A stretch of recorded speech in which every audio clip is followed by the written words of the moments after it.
Good evening, ladies and gentlemen. Welcome to Super Bowl Game Saturday. We're back. Your weekly stop for classic gaming goodness was impromptu off last week. Just to give a brief explainer, we'll go into what we're playing this week, but just to indicate that last week, Dollyfin and I were going to be playing Looney Tunes B-Ball for the Super Nintendo.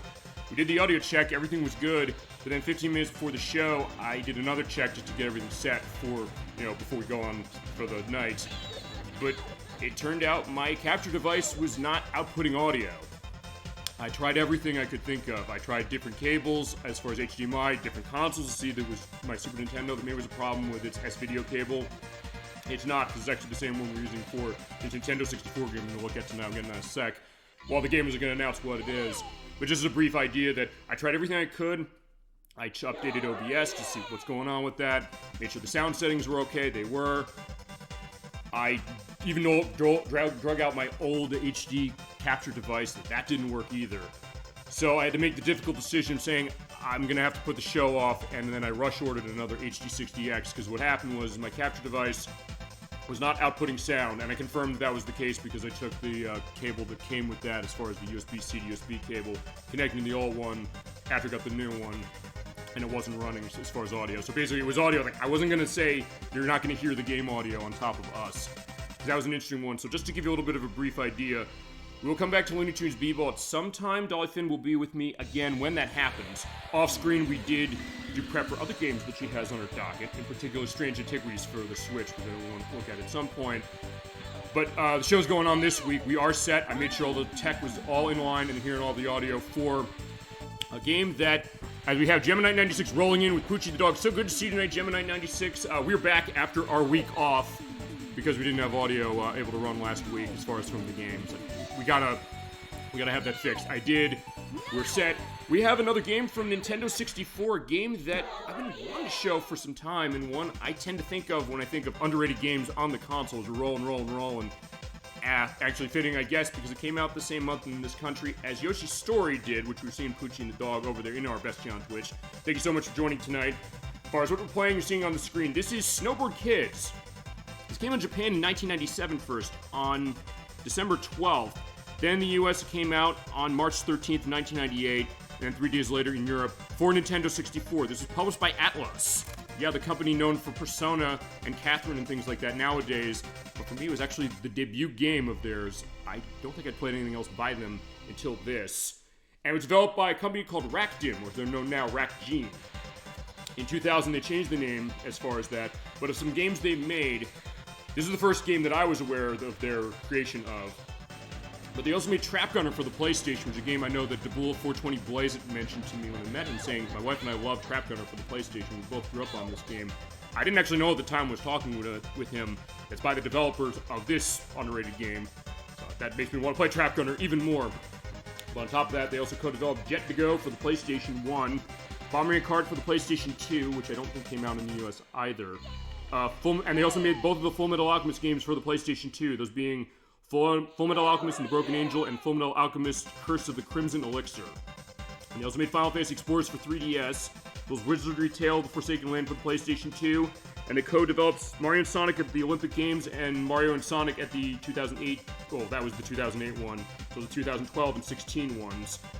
And they also made Gardening Mama for the DS, made Camping Mama, and they also made Is It Wrong to Try and Pick Up Girls in a Dungeon, Full Land of Water and Light. And they also made Sub Rebellion for the PlayStation 2. Hello, this is so cute. Hello, Dollyfin. So good to see you tonight for, the Craigo crowd shuffling in. Hey guys, hey Lekfer, so good to see you tonight. We're back because, as I mentioned before, everybody jumped on. We had audio problems last week when it came to my HD60X capture device. It was not outputting the sound for the game. So we're gonna have to push off Looney Tunes B-Ball. Dollyfin was gonna be with me for that. She was actually here for the purpose of it, but we couldn't go on for it. But tonight we are doing a Snowboard Kids. Snowboard Kids, huh? We certainly are. I've been wanting to do this one for a while.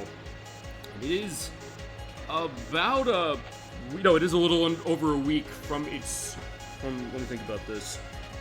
It's 28th anniversary in the US, because it came out on March 13th of 1998 here. Yay, I'll be back. Well, of course, yeah, it was a tech problem as far as how that was, but we don't have tech problems as far as Snowboard Kids with the audio. I just want to make sure we have that set.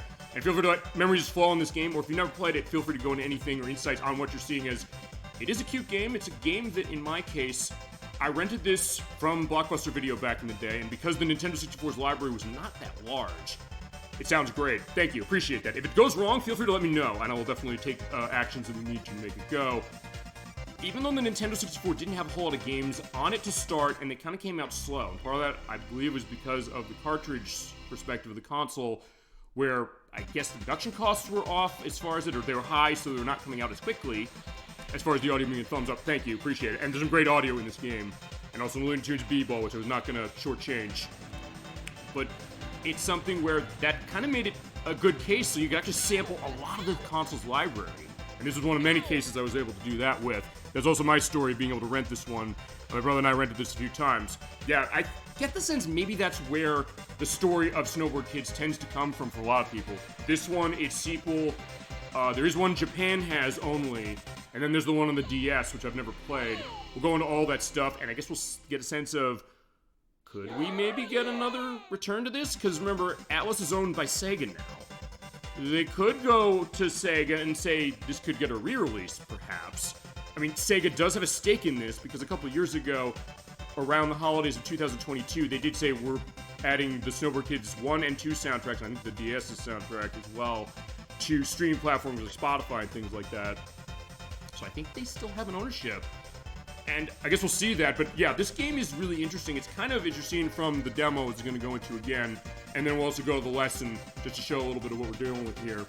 It's a case where it's kind of, it's shorthand as far as description usually goes to, if you took Mario Kart 64 and put on a snowboard, it'd be like that, and you are seeing some of the challenges like the shot game. We're going to go into every challenge and every unlockable case. I did practice because some parts of that battle game are really difficult, particularly Quicksand Valley, which is the part I was the most nervous about. But I think we're set as far as that. But it's interesting. It is like Mario Kart a little bit, but there's a lot of unique things about this game that definitely make it stand out. And maybe in some cases, as far as a single-player experience, maybe make it better than Mario Kart 64. I love Mario Kart 64, but this game has a lot of unique things it's doing. It does capture that similar feel, but it also has a really great single-player campaign, along with 4-player mode. In fact, I'll indicate that in the options, because the options are for the multiplayer, which gives you the opportunity to change them or lapse on a race. Usually they're set. Yes, you can turn on. You also turn on shops and coins, which basically means that you have shops, you buy your items. You have to pick up coins in order to buy items, and they're not free in this game. Or you do tricks, you're going down the mountain. And you can also turn on the shops on or off, or the coins on or off. So you can play it without items, as far as it. And to think it took Mario Kart...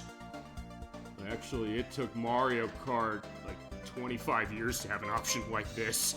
Yeah, as far as it... Now I'm thinking about it.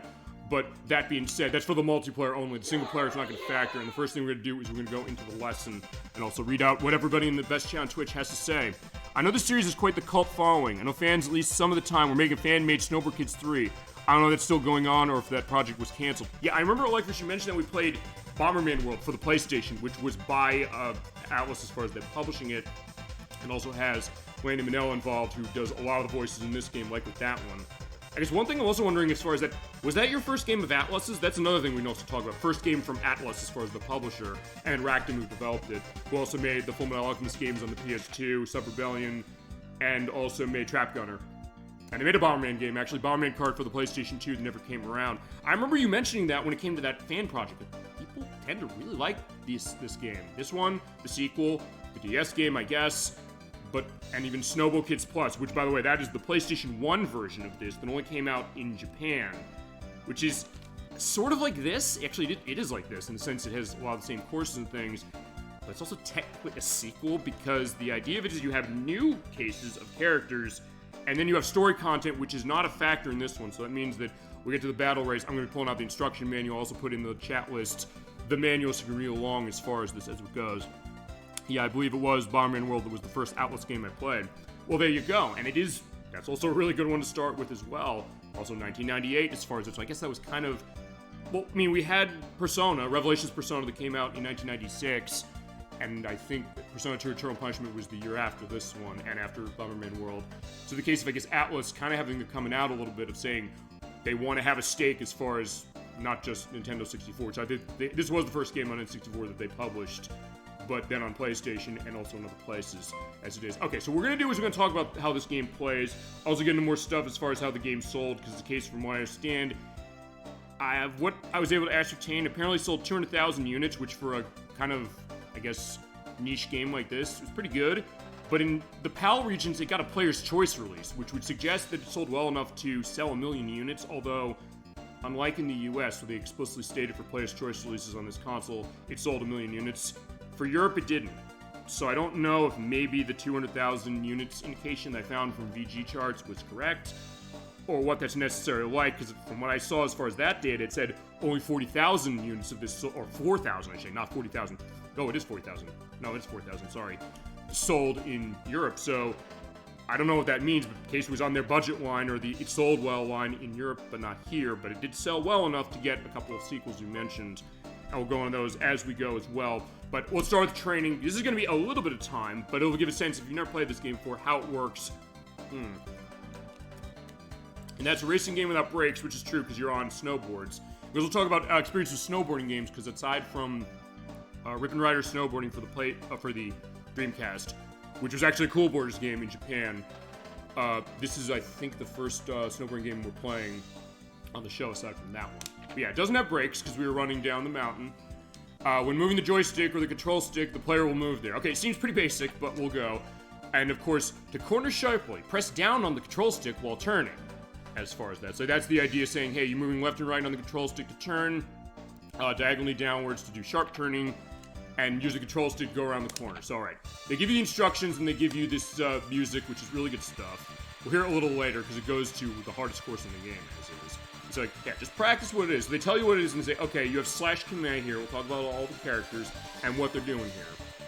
Basically, like, yeah, just do a little bit of practice, get a sense of start you easy. So they teach you pretty much everything you need to know.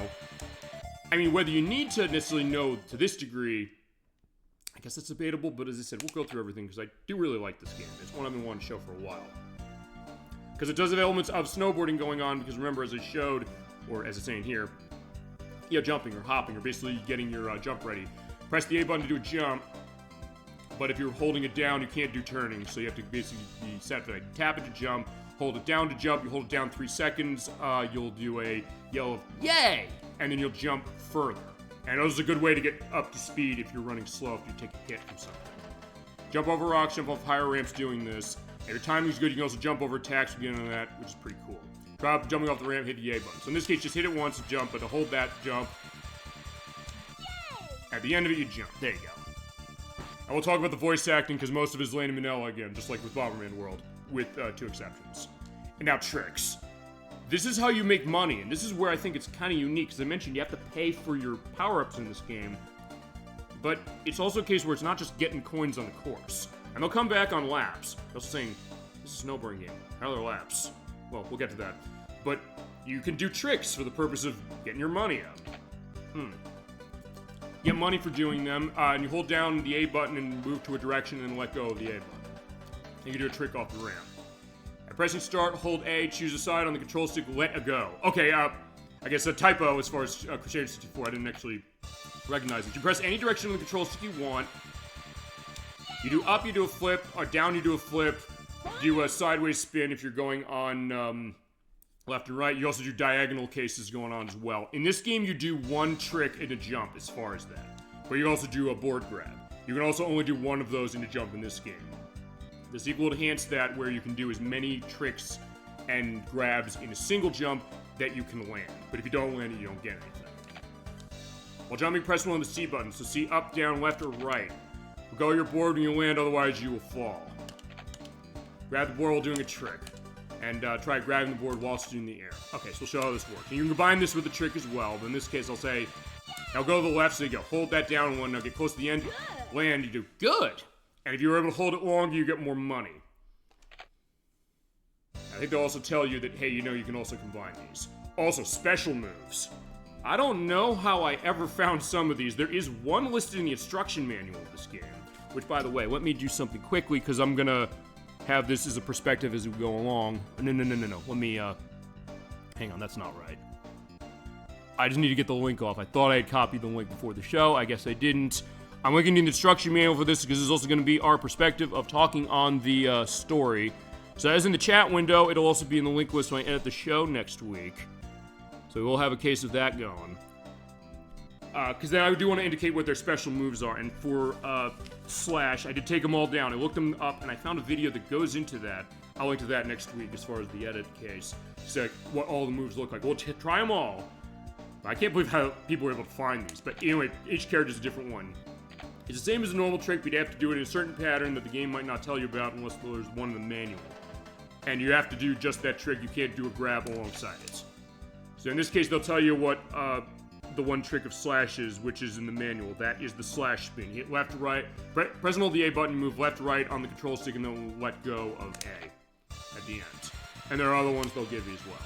So left, right, do that nice spin. You know you did it right because there's a blue star trail behind you, and it usually gives you more money. And it's also cases depending on how complex those tricks can be and get more money off of them.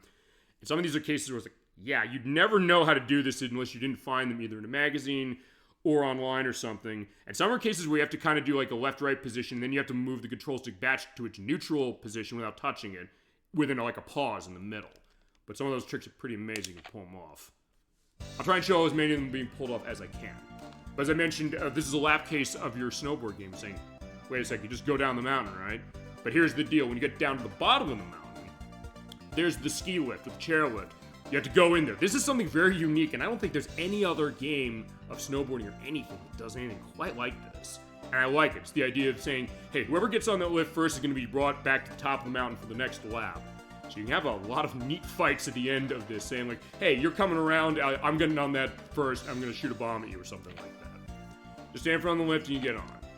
Just follow the signs. It's pretty easy. They'll say lift in right there. It's easy right now when there's nobody here, but you go in here, and you see all the people around, and the Atlus signs as well. So in that case, you just sit down, and in that case, you get brought back to the top of the mountain, and then you continue the race from up here. And also see areas like the board fitting zone right over there, but that doesn't factor into gameplay. Alright, items. As I mentioned, you have to pay for them, and you have 2 item boxes in this one. One are for your items, which are in blue shops, and you hit the B button to use those, and then your shots are your weapons. They're in the box on the right, they're in the red shops, and you hit the Z button to shoot those out. And you get them in increments of 3 for the weapons. In this case, go to the blue stand. You have to do tricks or get coins. If you have 100 gold, which each coin is worth 100, you can get an item off it. So get a coin, get an item. If I can say screw this, and not enough. Yeah, he says like, yeah, you don't have enough money, you get going. So I'm gonna fail this probably unless there's a coin here. Or if I try to see, can I land a trick there, and the answer is no, I can't. And also, it seems like my rumble pack is not rumbling. Okay, there we go. Okay, I didn't do it right. I'm gonna show it actually being done right. I'm also gonna take the rumble pack out because I do have the rumble pack in for this. This game does use it. It also uses the controller pack for saving. You need to use almost the entire controller pack in order to do a save in this. It's not battery-based. You have to use 121 pages on the 123-page cart in order to run that. I think I can beat this game in one shot, so we're not going to have to do that, but I just want to let you know as far as that goes. Alright, enough screwing around, I'm going to get an item. So in this case, go in here, you get something nice. Get that fan, hit the A button, my rumble pack still isn't going. That's either way. Or maybe it turns it off for the training? I don't know, we'll see, it doesn't matter. It's either way. But usually when I run stuff on this console, I will run the accessories that go with it, so it means that if it's a game I need to save with the controller pack, and I have space for it, and it's going to be more than one part, I'll use that. Use the rumble pack, I'll have one of those in. And if it uses the expansion pack, I have the expansion pack in the console as well, so I'll run it for that. Except in the case of Space Station Silicon Valley, where I have to take the expansion pack out, otherwise the game crashes. But anyway, that's a case when we get to that one. But also weapons. Same deal as with the items. You basically pick up coins of 100 gold. You get 3 shots for 1 weapon. Go to red stand with that, and now you have to go pick it up, and then hit the Z button in order to get your enemies out of the way. So here you go. I got the slapstick. Hit Z button and shoot it right at them.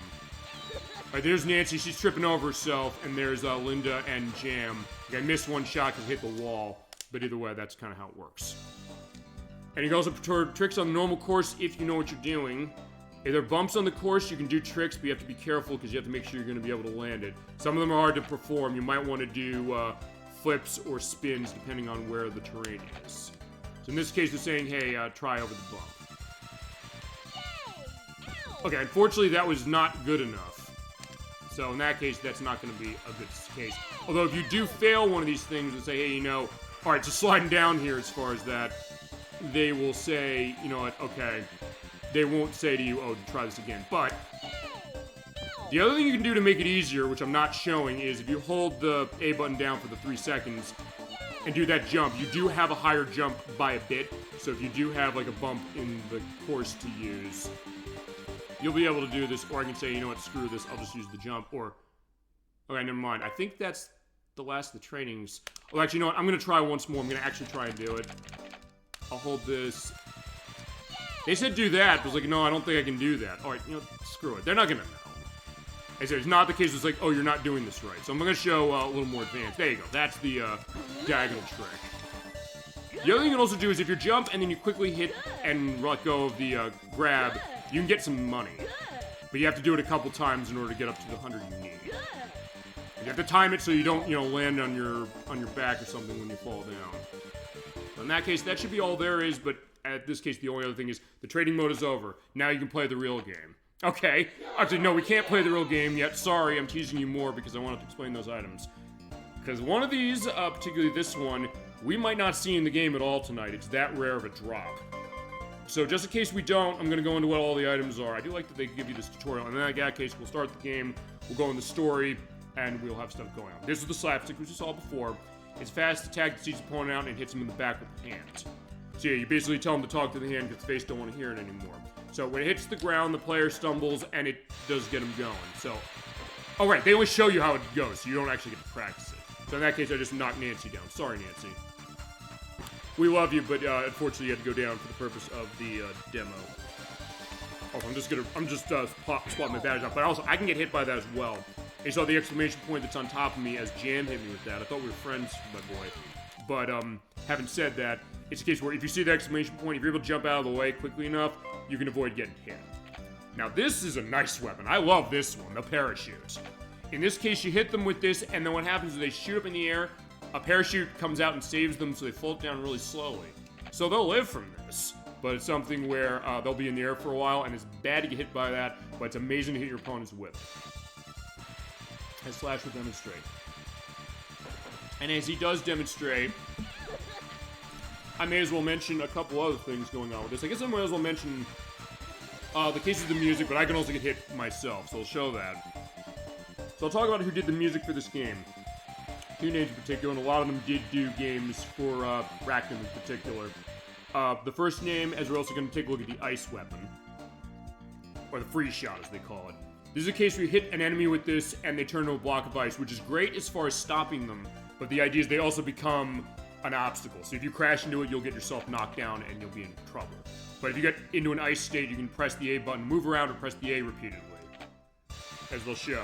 Yeah, I said the music is by Isao Kasai, who did sound for Space Gun for the Sega Master System, as well as music for Dead Heat Road for the PlayStation, Trap Gunner, Wizardry Tale, The Forsaken Land, Bomberman Cards, and Bleach Soul Resurrection on the PlayStation 3.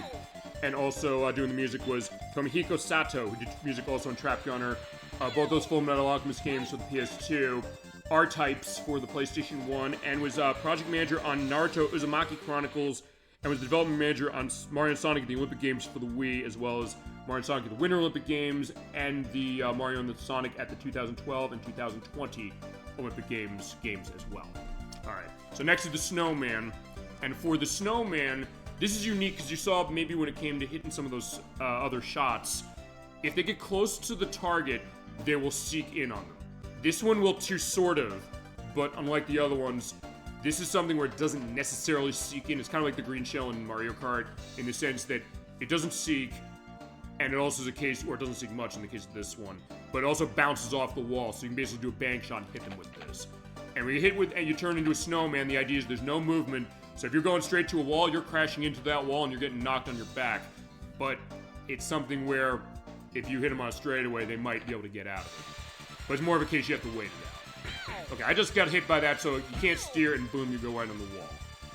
But Slash is a mischievous kid. He says, like, okay, Jam, you're going on the wall too. But it's bouncing off of the sides, and if it does get really close, it will sort of lock on, but it has to basically be right there for it to do that. But in that case, Slash and Linda, who are mortal enemies, they're going on. And the last of the shots are the bombs. Cause explosion when it hits target. It also does that if you hit it on a wall. The thing is, the blast radius is really large. The sequel would make it actually less. It's a big radius, so be careful not to get hurt. So basically the idea is that you can get caught in that, but also if you have multiple characters there, they can also get caught in that. So in that case, yeah, I was too close and got ourselves blown up. And in Snowboard Kids 2, you can shoot them backwards as well. But that'll be the case when we get to that one. This one, you only shoot forward. Yeah, but you also saw there, because of the way the blast radius was, both Jam and Nancy got hit by that. And now for the items, and then we'll start the game. First up is the speed fan. This is a speed boost. Basically, you put a fan on the back of your board and you go quickly across for a little bit of time. But if you hit the wall or get hit by something, it goes away, so be careful. But it is nice. You get that nice grinding sound going. And if you run the rumble pack, and if it works, I mean, it was working earlier as far as sometimes it goes in and out as far as the way mine sometimes picks up, sometimes doesn't. But that being said, you will feel the rumble as it goes along. It is a nice effect saying, hey, you know what, we're going to have the fan on the back. And also a little bit of preview of some of the places we're going to go to, because we're going to go to every single area, as well as we're going to look at the ghost. And I'll also go in the voice acting whilst we're going on this one. Yeah, the ghost is a bit different than something like Mario Kart, because when Mario Kart is, it steals opponents' items and then it makes you invisible. In this one, it slows down whoever is in first place, or if the person, if the race has been completed and someone's already won, it'll go to someone behind. I think it randomized that. Although if you're in first and you use it, it goes on whoever's second, and basically they'll move slower. And these stack, so it's a case where if I use one and then another player uses one, you can have two ghosts down and they both will increase your speed or decrease it as it goes. Usually occurs the player in first place, but it will vary around. So in that case, yeah, we put two ghosts onto Nancy, so in that case she's going slow and you pass by really quick. But if you get hit by it, they'll say, ghost! And it means you're going slow. Also, here's the most devastating attack. It's also a case that, just like in Mario Kart, usually these effective attacks will go to who's in last place, or in third place sometimes. This is the pie pan. Basically what this is you drop a pan on top of everybody, it crushes them, and it immobilizes them for a little bit of time. You have to hit the A button and wiggle the control stick to get out. And that will let you get out of it faster. There is a way to avoid that, though. There's an item that's on this line that'll help you avoid it. The other thing that can help you avoid it is if someone uses this when you're close to the ski lift at the end of the lap, at the bottom of the hill, if you go into that ski lift, your hitbox turns off, so you do not get hit by that. It'll basically bounce down and you will not get hurt at all. But if you smash, hit A, and hit the controls to gradually to come out, that does make a difference. In this case, as we're in grass area, so yeah, we're snowboarding on grass. Wait a second, that's weird. So in that case, I got crushed by that. So in that case, just keep doing that, and then as you go down there, boom, boom, boom, there you go. That's the best item you can get, but it's also the one you have to be worried about the most getting hit by. And if you're in first place, this is the one you're going to see the most, which is the rock. You drop this down, and if you hit it over it, you're going to trip. The easy thing to do with this one is basically put it after a shop, particularly at a weapon shop. Because in that case, then they'll trip over, and it's like, ow! And it stops you in your tracks. A mild inconvenience, but it can definitely be troublesome, especially here where there's no guardrails, and you can slide off the side, and if you do, it's like, you're going down and going, whoa! Which reminds me, like I said, we'll talk voice acting in just a sec. But, okay, here's the item we might not see at all, but if we do see this, I'm going to be very happy to. This is the rat face. What this does is steals money from every other one of the opponents in the game, as far as in your race. And there's a version of this in the sequel where it affects all enemies just in general. There's like one that affects one person. This one takes it from everybody. And so it means you can get tons of money. And since you do have to get money in order to get new boards and things, this can be amazing if you get it. But if we don't get it, I at least want to show it this way. If they don't have much money, you don't get much money either. In this case, you see this going. So in that case, I'm dead broke, but I can say, okay, let me take your money. I have 15,000 coins now. And then he shakes his ass at you, and they're like, boom, there you go, I'm getting money. Perfect. That can be great if we get it, but I don't know if we're going to get it, so at least I want to show it that way. And this is the invisibility item. It can save you from the pie pan. At that case, then we'll go into the game. Yeah, you turn invisible for a short time. This will let you be protected by shots, and it will also protect you from the pie pan. It will not protect you from tripping over a rock or something like that. But that's something you just got to be careful of that with. In this case, I can say, yeah, let's just turn this baby on, and you go invisible. or she can do it, and say like, oh yeah, that shot's not gonna affect me. But in that case, yeah, the pie pan came out, like, that's fine, I'm gonna be good that way. And it is a nice effect seeing like, oh, it's just a snowboard going, but yeah, Slash does come back into view. And there you go, that is the tutorial, and in this case, we can start the game. As I mentioned, there's 4-player support for this. For the purpose of the show tonight, we're running in single player. It does a check of your controller pack if you have one. It also says, does it check the rumble pack? For mine, it does. And also, if you do want to run controller pack, you can do insert pack and basically do a check here as far as if it is, or it says in this case, yeah, it's rumble pack detected. So it does see the rumble packs in here, but I guess it's not rumbling. And I think also in this case, it says like, yeah, this is basically the safe spot to do a swap out. And it's worth pointing out this before we start. I don't know about you, but I was always one of those people who was very paranoid about swapping my controller pack and rumble pack out. And the reason was because I don't think I did that much, but I realized that some of the controller packs I have, they have like a CMOS battery within it, or like a watch battery in it. That dies pretty quickly, as I realized. At first I said, it corrupts, and the game will detect that. As I'm pulling out the rumble pack again, just for the purpose of that. And I was thinking like, wait, is it safe to do that? They say it is. But I guess I just got bad luck, and it was almost like a superstitious case. So in this case, we're just gonna run rumble packs. Yeah, don't remove it during gameplay. I already failed on that method. Okay, and we have our cast of characters, just to give you a perspective of that, and I'll also talk about story on them, and then we can start off. Because that's what we do. We'll have to soak this game in, and of course, any memories you have on Snowboard Kids, anything Atlus, anything snowboarding, anything Nintendo 64, underrated games on Nintendo 64, feel free to hit us with them. We're an open book. Okay, first we have Slash Kamei, who is the instruction manual I went to mentions. He's a 10-year-old boy who is in the mountains in the Canadian Rockies. We'll talk about that in a sec. He thinks he's the best around. He's the best in terms of the tutorial, because he's the character they give you. He always wants to fight with Linda, but there he is. He's 10 years old. Here is Nancy Neal. She's a modest young girl who is the best at tricks, and you're seeing also the stats. He's average at everything of speed, cornering, and doing tricks. And the trick thing also, I believe, ties into how many special tricks they have. I don't remember if it's a case where you get more money from doing tricks if you have a higher score than that. Chat, if you know, feel free to let me know as far as that. As I mentioned, Nancy Neal, she is the best at tricks and cornering in the game, but she's very modest, so she's not going to be a case of bragging necessarily about that. Then we have Jam Quainamont is his name. According to the manual, he's part of the New York rap scene, so I guess he's a fan of the Beastie Boys or something like that. He's the rival of Nancy, or he says, like, I think that I'm better at tricks than she is. He isn't. He's a little weaker than she is, as far as both that and cornering, but he's a little faster. Nancy is the slowest character in the game, but you can also counterbalance that because of the way the board system in this game works. It's pretty interesting. Now we have Linda Maltini. She's the reason the plot goes into indication. I'll go on that after I introduce her and the next character. Yeah, Linda Maltini, she's kind of something of a spoiled brat, and she's the one who says, like, I want to control everybody's lives, I think I'm the best in town, and I'm going to basically prove it to everybody with this tournament. She's the second fastest character in the game, but her cornering and trick skills are not that great. And then we have Tommy Parsi. He is a large character who loves eating. He loves eating hamburger. He's best friend of Slash, and he's the case where he corners really poorly and his trick skill is not that great, but he's the fastest character in the game by a country mile. Having said that, it is a case where, yeah, turning is always going to be a tough thing if you're playing as him, so you have to be careful about that. But alright, one thing else to go into is like, yeah, what are we doing here? Because unlike the PlayStation 1 game where they add an opening cinematic and they also add individual character endings. And we never got that version here. That was Snowbo Kids Plus, which also has some unique characters to it.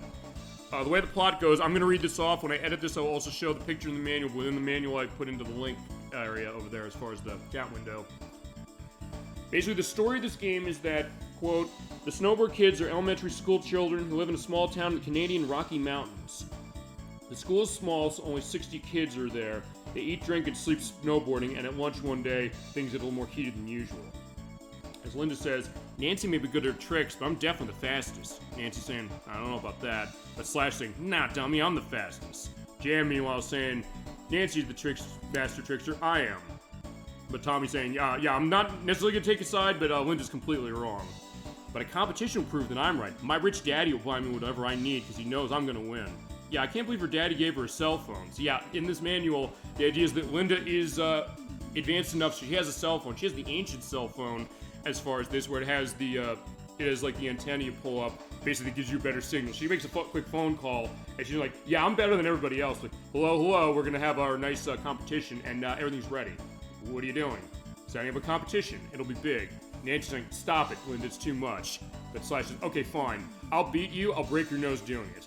I'll prove to all of them that Master Trickster, says Jim. And Tommy says, okay, why not? So we're gonna start the competition. This is the Maltini Cup, named after me, Linda Maltini. So yeah, she's in a case of saying, I'm gonna be better than everybody else, so that is the plot of the game. Unfortunately, there's no cutscenes to indicate this, although as I mentioned, that PlayStation 1 game we never got does have it. I will show off every character as we go, because there's certain challenges I'm gonna want to do with each of these characters in particular. We'll show them all off, but we'll start, let's chat. If you have a request of who you want to see me run first, I'll take Slash, although actually, I guess this is also a good perspective. Talk about the voice acting. Particularly for Slash, for Nancy, for Jam, and for Linda. And also feel free to go on favorite characters, but as far as all 4 of these characters, they're all voiced by Lani Minella. As we mentioned, she voiced every character in Bomberman World for the PlayStation. We played on the show before. She was also the voice of Rouge in Sonic Adventure 2, Sonic Heroes, and Sonic Battle. She's the voice of Andriel in Diablo 4. She's Demelza Myers in Starfield. She's the voice of Nettie in Shadow Man, which is also Nintendo 64 as well as Dreamcast, PlayStation, and there's a modern version of that that's done by Night Dive Studios, and they ported the Nintendo 64 version into the Switch Online apps. She also voiced Janine King in Blue Stinger for the Dreamcast. She was Jamie Roberts in Twisted Metal 3.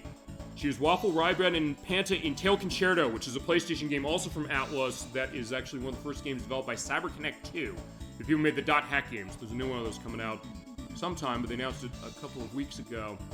And they also made Dragon Ball Z Kakarot. She also had the voice of Bubsy in Bubsy 3D, which has its re-release, and I have it because I bought the Bubsy Perfect Collection that has it. So she, of course, is the one who says, so, you wanna be a video game star? Yeah, she is the voice of Bubsy in that game. And it's interesting to see that. It was also interesting getting that collection, realizing that they did an enhanced version of Bubsy 3D to make the controls and camera better, but honestly, I think it's worse than the original. And I never played the original, but even the weird way the original works, I don't know, it seems like it's easier to kind of manage things. That game was a trip, and I had a blast showing my coworkers that, saying, here's all the Bubsy games. Like, you thought the first Bubsy game was kind of weird. Wait to see the others. She was also the voice of Void in Sonic Shuffle for the Dreamcast, as well as Peggy Sue, Bob, and Jenny in Go-Go Hypergrind for the GameCube, which is a very, very rare game for that console from Atlus, who published it. And it also had artwork by John Krupflowski, the creator of the Ren and Stimpy show. We got some uncomfortable stuff we're going to talk about with him when we get to those games. And the collection, by the way, of Ren and Stimpy that's coming out later this year. Well, okay, it's out already digitally, but I got the physical version coming out later in the year. She also voiced Pit and Lucas in Super Smash Bros. Brawl, and she's been the voice of Ivy in the Soul Calibur games since Soul Calibur 3 on the PlayStation 2. And then for Tommy, he's not voiced by Lani Minella, and actually, for him and one other character who's unlockable, we'll get to him later, they're voiced by Japanese voice actors. In particular, for Tommy, he is voiced by Koichi Tochika, who is the voice of Red in Perfect Blue, the Satoshi Kon film from 1997, which is a wonderful movie. He's also the voice of Ryo Shiragamne on Tokyo Mew Mew. He was Neji Hyuga on Naruto, Goichi Rahal, and Shiva Valya in Suikoden 5 for the PlayStation 2. He's the voice of Brindo on One Piece, I feel like I gotta mention that, as well as Izana in Fire Emblem Fates, and... Okay, no, I'm thinking of the next person, but there you go. That is your voice cast. Not too much about to start. I think we'll start with Slash, but you also have... Nancy, Jam, Linda, Tommy. Just an announcement. Also, by the way, one other thing I forgot. Lani Minella is also the announcer of this game, and also the owner of the board shop, that being Mr. Dog. Here's Mr. Dog. We're gonna say hello to him. Welcome. You get this wonderful music going to the board shop. Now, just to give an idea of what the board shop's going to go, you come here with money, you can buy upgraded boards of Freestyle, All Around, and Alpine. Alpine is good for speed, but it doesn't control well. All Around covers all your bases, and Freestyle is better on cornering and tricks. I'm going to want to focus on getting the next Freestyle board. One thing you do here is you can change the color of your board. It is free to do that. You take any of the boards you want, and pick from a group of color schemes, hit the A button, change stuff like Blue Sky, Snow Hill, Dead Zone, Rasta, Aquamarine. I'll take the nice Aquamarine as far as this, but also Emerald. You can go to the next wave or the next page and see the Sandwave, the Doggy, Jack Frost, which I guess is sort of a tie to Shin Megami Tensei, and it's fitting because in Snowboard Kids DS, Jack Frost from Shin Megami Tensei is in it. But as far as this one and its sequel, he's not. As well as the cat, the Sakura look, wood. I love the wood board. I'll vary these up as we go along, and the pinwheel. But start will go that way. I'll also change the other ones. By the way, to point out, when you buy a new board, it always will default to the Snowbo Kids Jack Frost perspective. In this case, I'll take something new for the all-around. Let's take Rasta. And then we'll take a look at Alpine. I like that sky look, but at the same time, I kind of want to have something a little more unique for that. And also, one thing on the Alpine board I did not mention is that you're seeing that unlike the other two boards, it is a flat back to itself. What that means is you can have a board reverse, so if you do twirl around too much as far as doing turning, you can get it going backwards and you go slower. You want to avoid that. I will probably show that happening just for the purpose of showing it happening later, but I'll have that nice look there. Yeah, look at that. There is our boards there, looking very nice. So you have a little bit of customization, but there's Mr. Dog. He is sort of our, I guess our coach. No, he's not our coach. That's the next game. We actually have a coach. But he's like the friendly dog guy who runs the shop. I'll tell you to... Come again. There you go. And we will come again, certainly. Okay. And you have certain modes here that we'll go through. They have time attack mode. They give you a record of 1 lap as far as running through on any course. Skill game, which goes to your speed game, shot game, and trick game. We'll show those later. And the battle race. This is the main case. You go to the goal, you collect items, and you go across 6 courses, and then later 3 extras. You have to unlock them all as far as the last 3 by getting gold medals on each of these. So we have a couple courses. We have Rookie Mountain, which is really short, but it's a 5-lap case as far as going down. You have Big Snowman. We go down a large course. That's not too bad. But it's one of the longest courses of the game, and it is only 2 laps because of that. You have Sunset Rock, which is kind of like a sunset area going down with penguins around. That's a 3-lap case. Night Highway is also a 3-lap case. You're going down Night City, which is a nice look perspective going on to itself. We have Grass Valley, which is no snow. So it's a snowboarding game without snow. A lot of people say, that's weird. It is weird, but I kind of love it. It's almost like you're going through Amsterdam or something like that. You go down through the coal mine, down the farm, around the tree tunnel, and then down into the valley, into the nice windmill area. And then Disneyland, which is an amusement park. We have the coffee cup ride. You have like the lake ride with the penguins. You have the roller coaster on the side, dinosaurs over there, the carousel, and all that stuff. It's a nice case. We'll start on Rookie Mountain. Although, Chad, if you have preferences of other places you want to go to, feel free to let me know, and we'll do those as we go. Okay, and if your option is mention of boards, Freestyle. that's freestyle. There's the all-around, and for this one, I'm going to run Alpine for the speed. Because in this case, I can get away with it. And also because the turns are not too tight. All right, here we go. We're pointing out when she says go, hit the A button. A little after it, because then you do a leap off. Although in that case, I didn't do it right. Because I did a jump off, but I didn't do it massive. So in this case, we're going down the way. We're going to be collecting items. We're going to be doing tricks and things like that.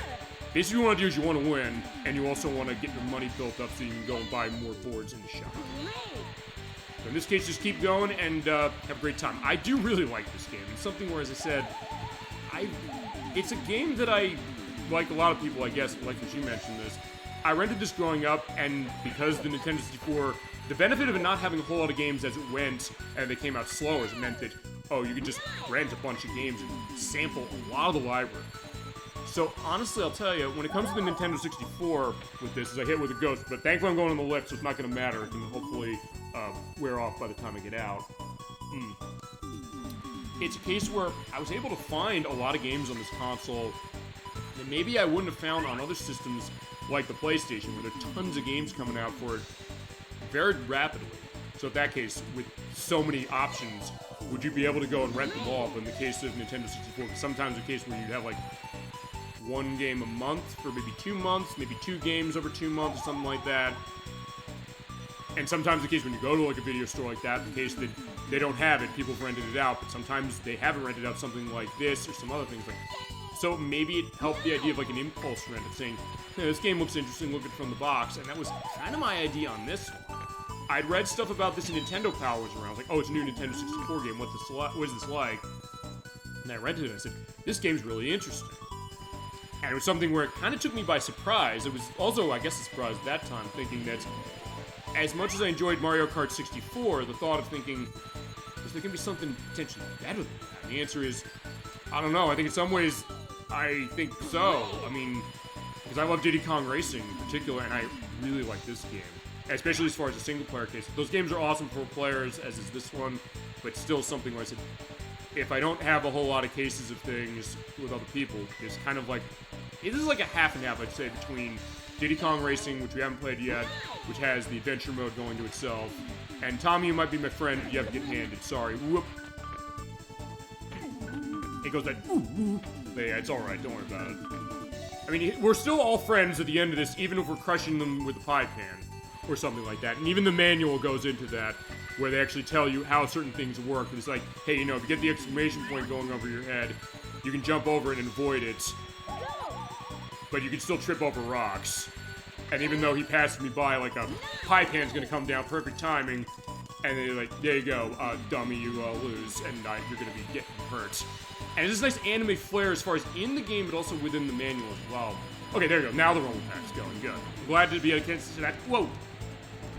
Okay, I just avoided that. That was lucky. Alright, there you go. Okay, so that was lucky with that. And as far as the rock, the other thing you might want to do with the rock is basically almost do like with Mario Kart. If you know sort of the path that they're going to go down the mountain, because it is sort of set, but it's also sort of not set.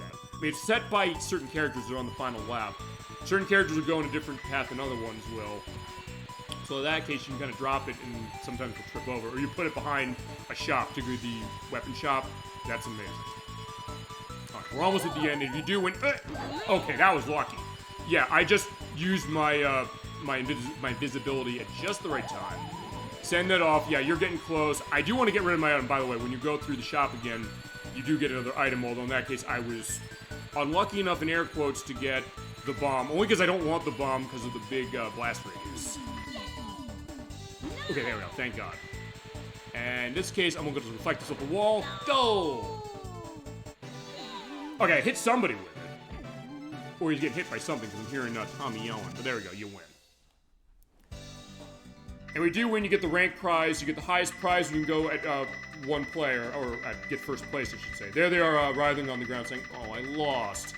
You also get coin. That's all the coins you made when you were going through the course, and then they go into your bank. It's worth pointing out, thankfully, this is not like a game like Star Wars Episode 1 Racer, where if you place in a race, you can't race it again to get a win again. You have to go to another course. This game doesn't do that, thank God. So it means that if you are having trouble with courses going on later, take a quick Sand Valley, when we get to that one, you can come back to these races, you can race them again, you can win them, and you can get more money. In that case, you got 6,481 coins. So in that case, we'll be set going on for our next challenge. Having said that, I'm going to switch between characters as we go. And since this is a large enough course and I can get away with it now, we're going to pull out Tommy. Yeah, he's the fastest character, but for him, as I also get a nice, cup there for every case of getting a place on it. We're going to run Big Snowman. I'm not going to run an Alpine board with him, though. He has a lot of speed as it is already. I think in his case, I'm going to run the all-around. Because his speed's going to be large enough for what I need to do anyway. At this case, I'll be fine. I'm going to try and get the jump off the line. Ready? Go! Okay, not quite. We'll see it happening. Basically what happens is you do a jump, but you also do a jump further off, so it gets your speed going a bit more. The sequel changed that completely, where basically if you hit the B button as the announcer says go, you get a speed up item, but it is not, ouch, worth pointing out, the fan. The fan is in that game, but there's also something else. We'll get to that when we get to that game. Don't know where to get to that game, and I think as I mentioned on the show before, we were going to do the game at one point, but that fell through, and at that point, I'll have to figure when that's going to happen. Alright, I got the parachute.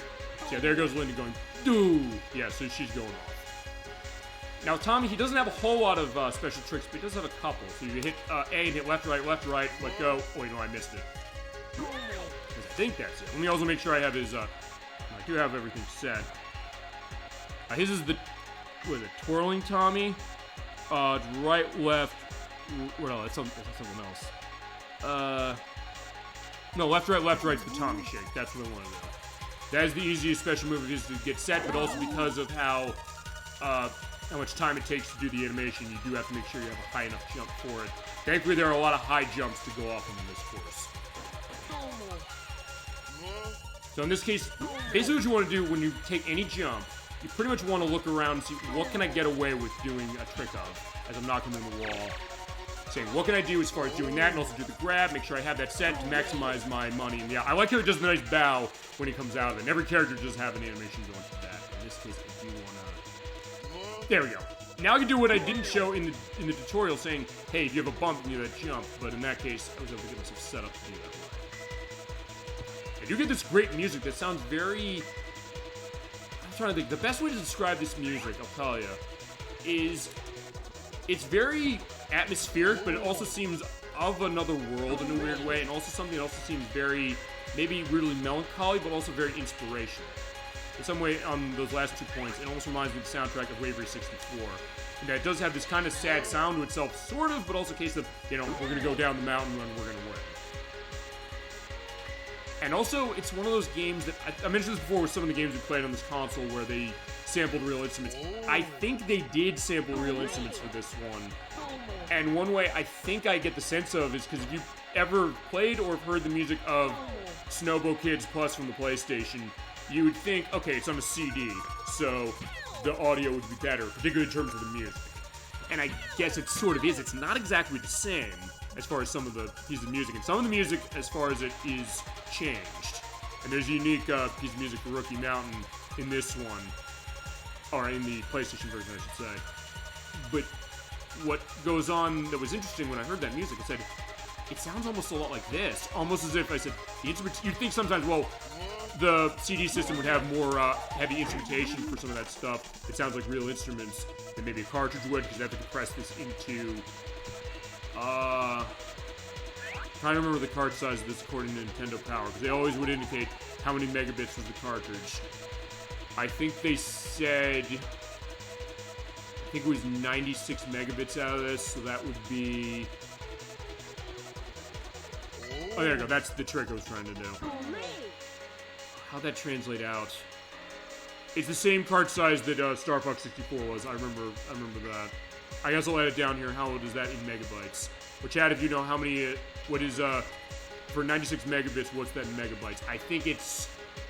Because max card size in this console was 512 megabits, which was 64 megabytes. So it'd be... Oh, there you go. Get hit by the hand. In this case, I'm going to blow those guys up. Yeah, no hard feelings, or maybe hard feelings to Linda. Because Linda is, when you think about it, I guess... I don't know if she's the least sympathetic character.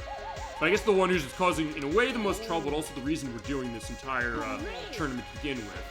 As also give Jam the hands. Yeah, knock him to the ground, sorry. Yeah, I'm still trying to think of that megabits thing. I think it's 12 megabytes, I believe, is what that translates out to, I think. If that's wrong, I'll let it down here when next week and say, no, that's not right. Okay, there we go. Also, it's nice to see that going on as far as the way the pan is, not the pan, is the fan is what the rhymes either way. Alright, so I'm also going to try and make sure that I don't get myself stuck in the jump. There you go. First of all, it looks nice doing that without a person on it, just because it's kind of interesting. And you get tons of money. You get 350 gold off doing that. But also, sometimes if you get hit by a pie pan during a jump like that, you're falling to the ground instantly and you're not getting that money. And I do not like that. So it's like, I do want to make sure I get enough money going on. And the first thing I tend to do when it comes to this game, particularly after I did my practice, and I think we're going to win. Yeah, we are. I want to go for the freestyle boards. Only because of Quicksand Valley, because Quicksand Valley is easily the hardest part of this entire run. If you're going to be playing this game, that's the hardest part. Also pointing out, if you don't win, you will still get a rank prize as long as you don't get 4th place. But if you get 4th place, you don't get a rank prize. Any of the coins you got during the race are erased and you don't get them. So you do have to be careful.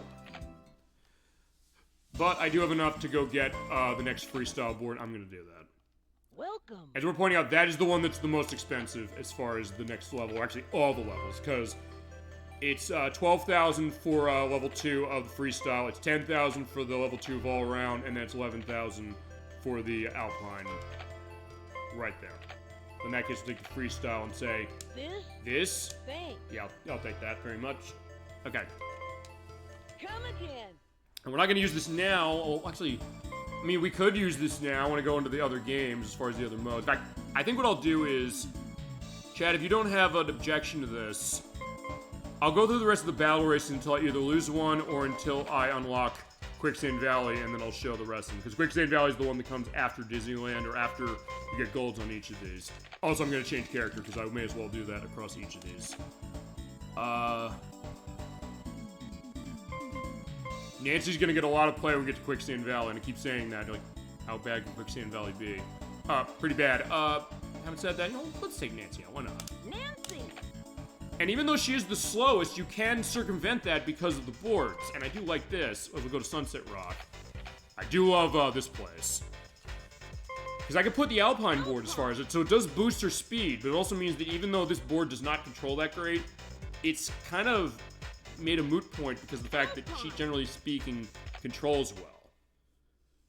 So you can see a lot of success with really any characters. I mean, because sometimes we talk about this when it comes to fighting games, and I guess also to racing games as... I didn't do the jump again. Yeah, but even this, like, yeah, she doesn't turn as well with this as she does with the freestyle board, that's true. But also the case that still I can make those curves through the rocks there in an easier way than to bring Tommy. Uh-oh. Alright, so yeah, we all got hit by that, sorry, but since I hit A and keep hitting that control stick, I'm able to get my way going. Ooh, there we go. Oh, there we go. Oh, thank God. It's, okay, she tripped over the penguin, so it's not dissimilar to, Tuxie, the penguin from Super Mario 64, the tiny penguin, where she's running around all over, Sherbertland in Mario Kart 64. But sometimes those are not easy to avoid. Oh, shit! Alright, I didn't use my invisibility in time. There we go. And also, the announcing will be higher or better as far as what the announcer will say based on your trick skill, going from good to fine to nice to great. There you go. Also, there's one trick you could do. This is not easy to do in this one. The sequel would make it easier. I'm going to try and do it. Yeah, coming up there where that arrow is, there's a rail. If you were able to jump on that. No. Okay, I was off a little bit. You do have to be dead on to get that. You can do a grind off of that, and you get $300. So in that case, if you see that, you want to do that. In Snowboard Kids 2, they do enhance that, so all you need to do is you just need to board right into it, and you go onto it instantly. As opposed to this one, you have to jump on it. And it's not like Tony Hawk's Pro Skater. Remember, this came out about... counting the Japanese version, it was 2 years before Tony Hawk's Pro Skater, and for us, it was about 1 year for the US. But in that case, for that game, you had a grind button when you jumped and landed on the rail. Or landed towards it, hit that grind button, stick to it. This one, you have to jump onto the rail, and you have to kind of land flush. It's not easy to do that. But you do kind of have to do that for the purpose of the trick game if you're going to unlock one of the hidden boards. And we'll also go into how the hidden boards in this game work as well. And I could blow Jam up here, but as I said, if I do not... Yeah, since I'm so close... Okay, I'm going to try to see, can I get out of the way of that? I took a risk and it didn't work.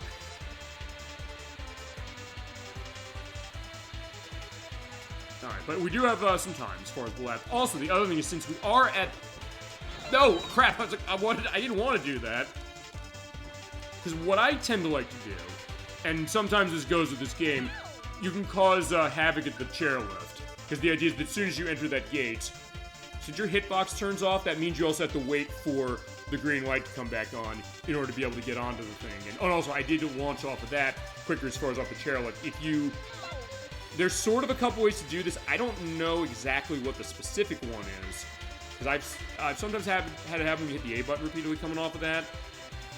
But I've also had it happen when you rapidly press the control stick up as you come off, which, interesting enough, is the method you use to get the quick jump off the line in the other snowboarding game on Nintendo 64 that was out a little after this one. That was 1080 Snowboarding, which is by Nintendo, and it was actually a lot of people made Waver 64 who developed that.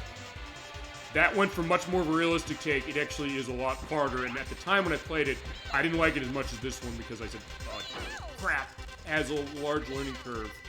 I don't know what your experience of 1080 is, but over the years, I've kind of gotten used to how that game operates and basically just understanding how that goes, and just don't want to be in a case where you're going to... You need to make sure that when you land... In this case, you're always going to land straight. You don't have to really adjust anything to that. That one, you have to move the control stick as you land to basically land flush. Sometimes you hit the Z button as you land, that can help it. We'll indicate that when we play 1080. We're going to try jump. There we go. Great. Yeah, you want to do that when you can do it. It's not easy to do it, and kudos to the sequel for enhancing that. And in all honesty, the sequel does enhance basically everything over this game, but that also, I think, if nothing else, shows that, well, it's a great sequel in the sense of saying, taking this game that is really great. Even if you love Snowboard Kids too, say, because I know people played only that one, it's not really that hard of a case to come back to this one, and one that is still a lot of fun, and sometimes for different reasons than even 2 has. The 2 does enhance basically everything of it. The idea is that this game had a great foundation of itself, and is a terrific game, and then the next one came over and really just, I think, just enhanced so much that definitely makes it a worthwhile follow. As far as Snowboard Kids DS, I don't know, because actually, oh, there you go. At least Jam bounced into me, and now he's going up into the sky. But actually, that's the interesting thing thinking about Snowboard Kids on DS, because that came out, that was, what, 2005. That was early into the DS's life. And it's one where I know that they really relied on a lot of stuff with the DS's capabilities for that one, as far as the stuff with the dual screen, the stuff with the stylus. I was able to get in there quickly enough to say, hey, you got knocked down, I'm able to go in the gate and get through before you do. And also cases where you're like yelling into the microphone, things like that. And it's cases where you sometimes have to do that during the race, and it felt really weird. And it was from what I've seen. And same also with Diddy Kong Racing on the DS, which came out in 2007, which I have played that one, but I don't always stream it, and we'd be running the Nintendo 64 game anyway, because it's better. But there are some unique things that the DS version does, although they're kind of weird, because in that one, it's also where you have to, you have to do some weird stuff coming off the line at the start of a race, where for the hovercraft, you have to blow into the mic in order to get the fans going. The car, you need to rub on the touch screen in order to get the wheels spinning, which is very weird, because otherwise you don't, outside of that, you do not use the touch screen whatsoever as far as during a race. And then for the plane, you also have to blow into the mic because you have to get the propellers going on that one too.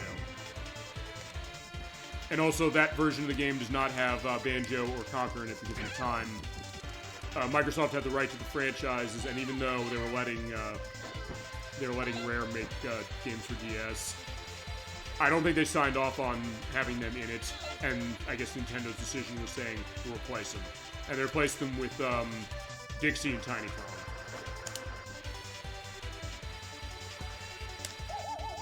And I'm pretty sure that's to do with the reason why we haven't seen, well, actually, I don't know if that, well, okay, I was going to say it has something to do with why we still haven't seen Diddy Kong Racing on the Nintendo Classics for the Switch consoles, but I know Microsoft is willing to give Nintendo stuff for that. I mean,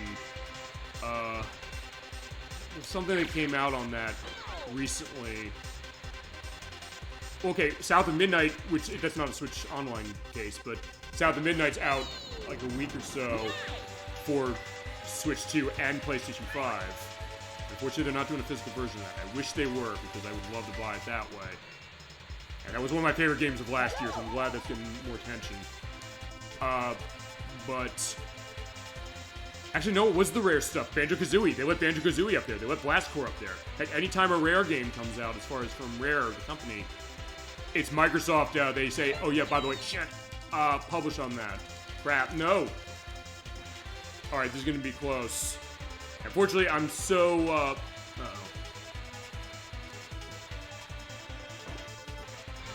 Oh, crap, I'm trying to hit him and avoid that. Oh, no. Okay, at least like a third. I'm glad for that, because I can at least take the money I made home. Sorry, Nancy.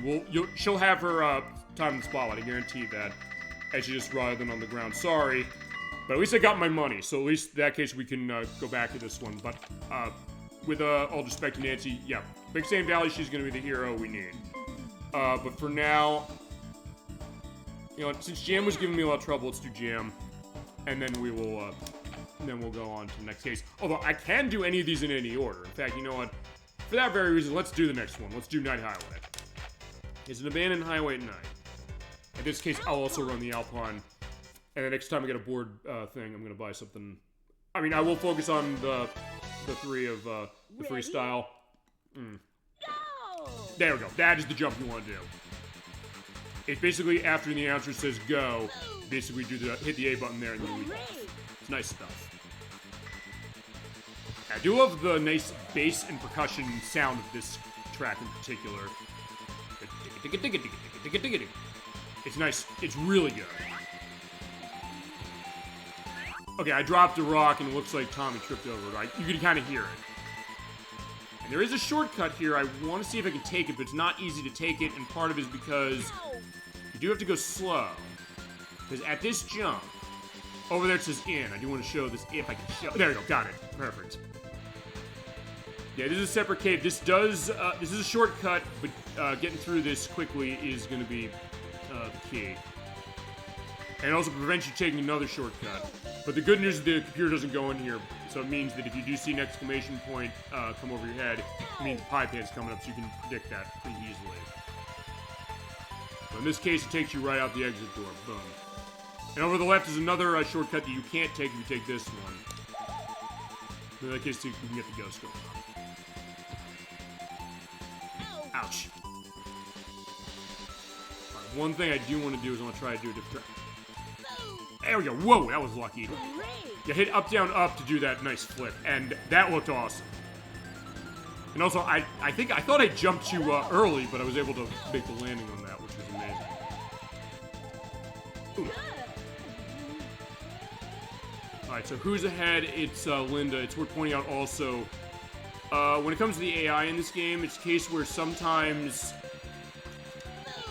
the AI can get pretty far ahead. So you do need to make sure that you're running items effectively and hopefully just use ghosts whenever you can and try and slow them down, especially get really far ahead. We're going to see that happening a lot. And I'm nervous about that.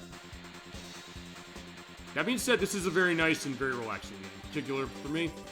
And one, as I mentioned, a case where I really informed my first case of Atlus and also, I guess, finding underappreciated games on the system.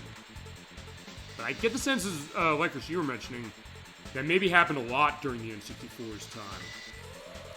Just because I'm even thinking this as far as some of the games we've shown from this console. A lot of stuff that maybe is not stuff that was super huge, like Super Mario 64, we've shown that, of course. Or some other stuff like GoldenEye and things like that. Or Legend of Zelda, Ocarina of Time, Majora's Mask. Cases where, even when it comes to people mentioning games to me, I know, like you mentioned a couple, they got my attention as far as saying, hey, these games are pretty good, which I have picked up for some of those, like Asteroids Hyper. I do know I owe you that one. I gotta figure when to do that. I'm still looking for Star Soldier Vanishing Earth. I do want to get that one and play that too. Alright, there's also a shortcut there. If you do take that jump like I did, you're gonna miss it. But for the purpose of this, it'll be fine. Alright, in this case, there's Linda. I'm gonna give her the ghosts. They say about giving up the ghost, I'm just gonna give her the ghost. Yeah, it's gonna slow her down. Oh no! Okay, it looks like I went through that. Okay, that's the other reason I like recording as far as this. I want to look back on that in the footage, seeing, did I jump and did that turn off my hitbox to go through the ice? I've never seen that happen before. And also, the computer will use tricks. Alright, in that case, you hit her on the side, get me some weapons just to hold. I'll do that trick of up, down, up. Oh, no, well, actually, this might be easier. Okay, there we go. Alright, I was missing the timing on that one. Shit, no! I got hit by the snowman.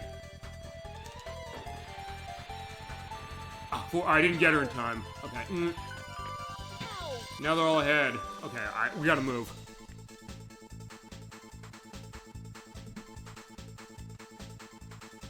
Alright, final lap. We're getting the launch out of the chairlift is pretty good, at least, to get this going. And yeah, you are noticing the Snowbo Kids indication across the courses, which goes to a Japanese name. Also, there's a shortcut I didn't show. If you're able to go through there, that is a massive shortcut if you take. And also because I do have the, first up. Oh, there you go. Whoa. That was good. Ow. Get hit with the hands. I guess I deserved that, but still. Yeah, Linda's causing trouble, so we gotta stop her. Well, me being in last, this might actually be beneficial, because remember, it's like Mario Kart. You're able to get better items when you're in last place. Alright, how about... Yeah, I got the parachute. And also, depending on this, she's gonna go over the side, and she's gonna completely, fall down. Oh, there you go. I fell down, too. And then you do... Oh, crap. Got hit by the rock. Okay, I was gonna say, am I going fast enough to make that? Let's see. Unfortunately, Tommy's so far ahead, I might not win this either. If nothing else, at least show all the shortcuts. And we will be beating every course in this game, I promise. We will go to the credits on this one. Which I don't think will take that long. From my practice, it seemed to be something where I was able to do that better than I thought.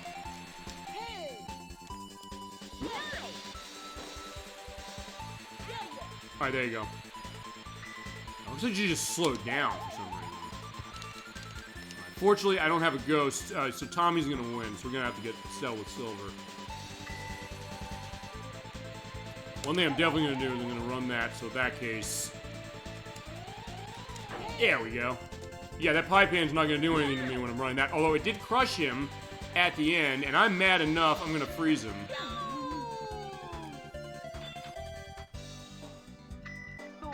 But when he does win, he'll come out as far as that.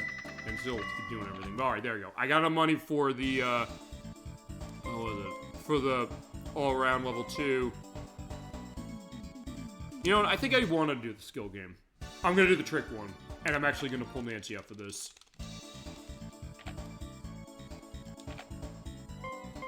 Nancy! And I'll give Linda some time in the spotlight in a little bit. But I'm gonna pull out Nancy for this, because this is actually one of the ways you can get one of the hidden boards. There's speed game, there's shot game, there's trick game. We'll show speed and shot game a little later, but I'm going to show trick game now because it's the only one that gives you a unique stage, that being Animal Land.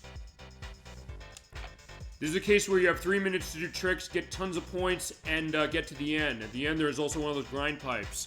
And if you jump on that, you get double points. And I need to do that if I'm going to unlock the ability to buy one of the special boards.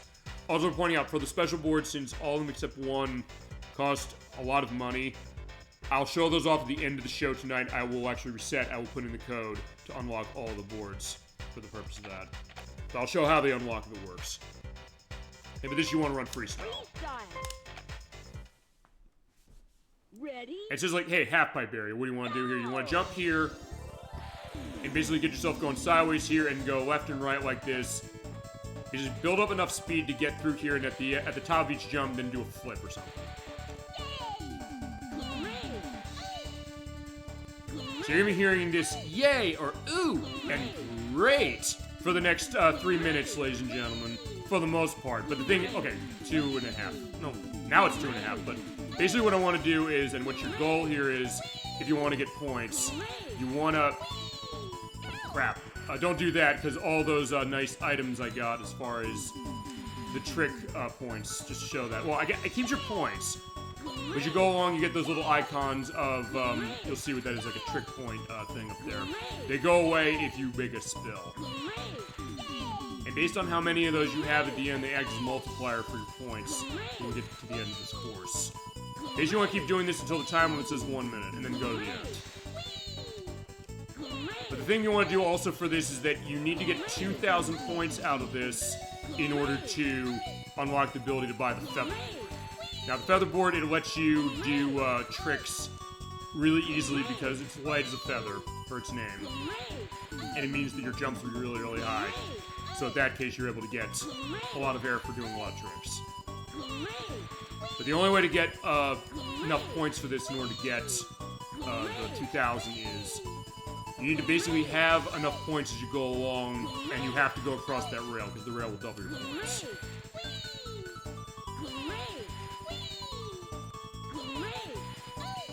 You are seeing the nice animals around here. I guess they're like, I don't know, PNG cutouts perhaps, but back in the day I was not necessarily questioning that, but also seeing like, yeah, it does look nice, saying it is an animal land. The animal's just watching me doing the snowboarding. Who knew the animals loved it so much? But then again, sometimes animals love sports as far as that goes. You know, there's animal sport cases, you know? Alright, it's about a minute, so in that case, go across. There we go.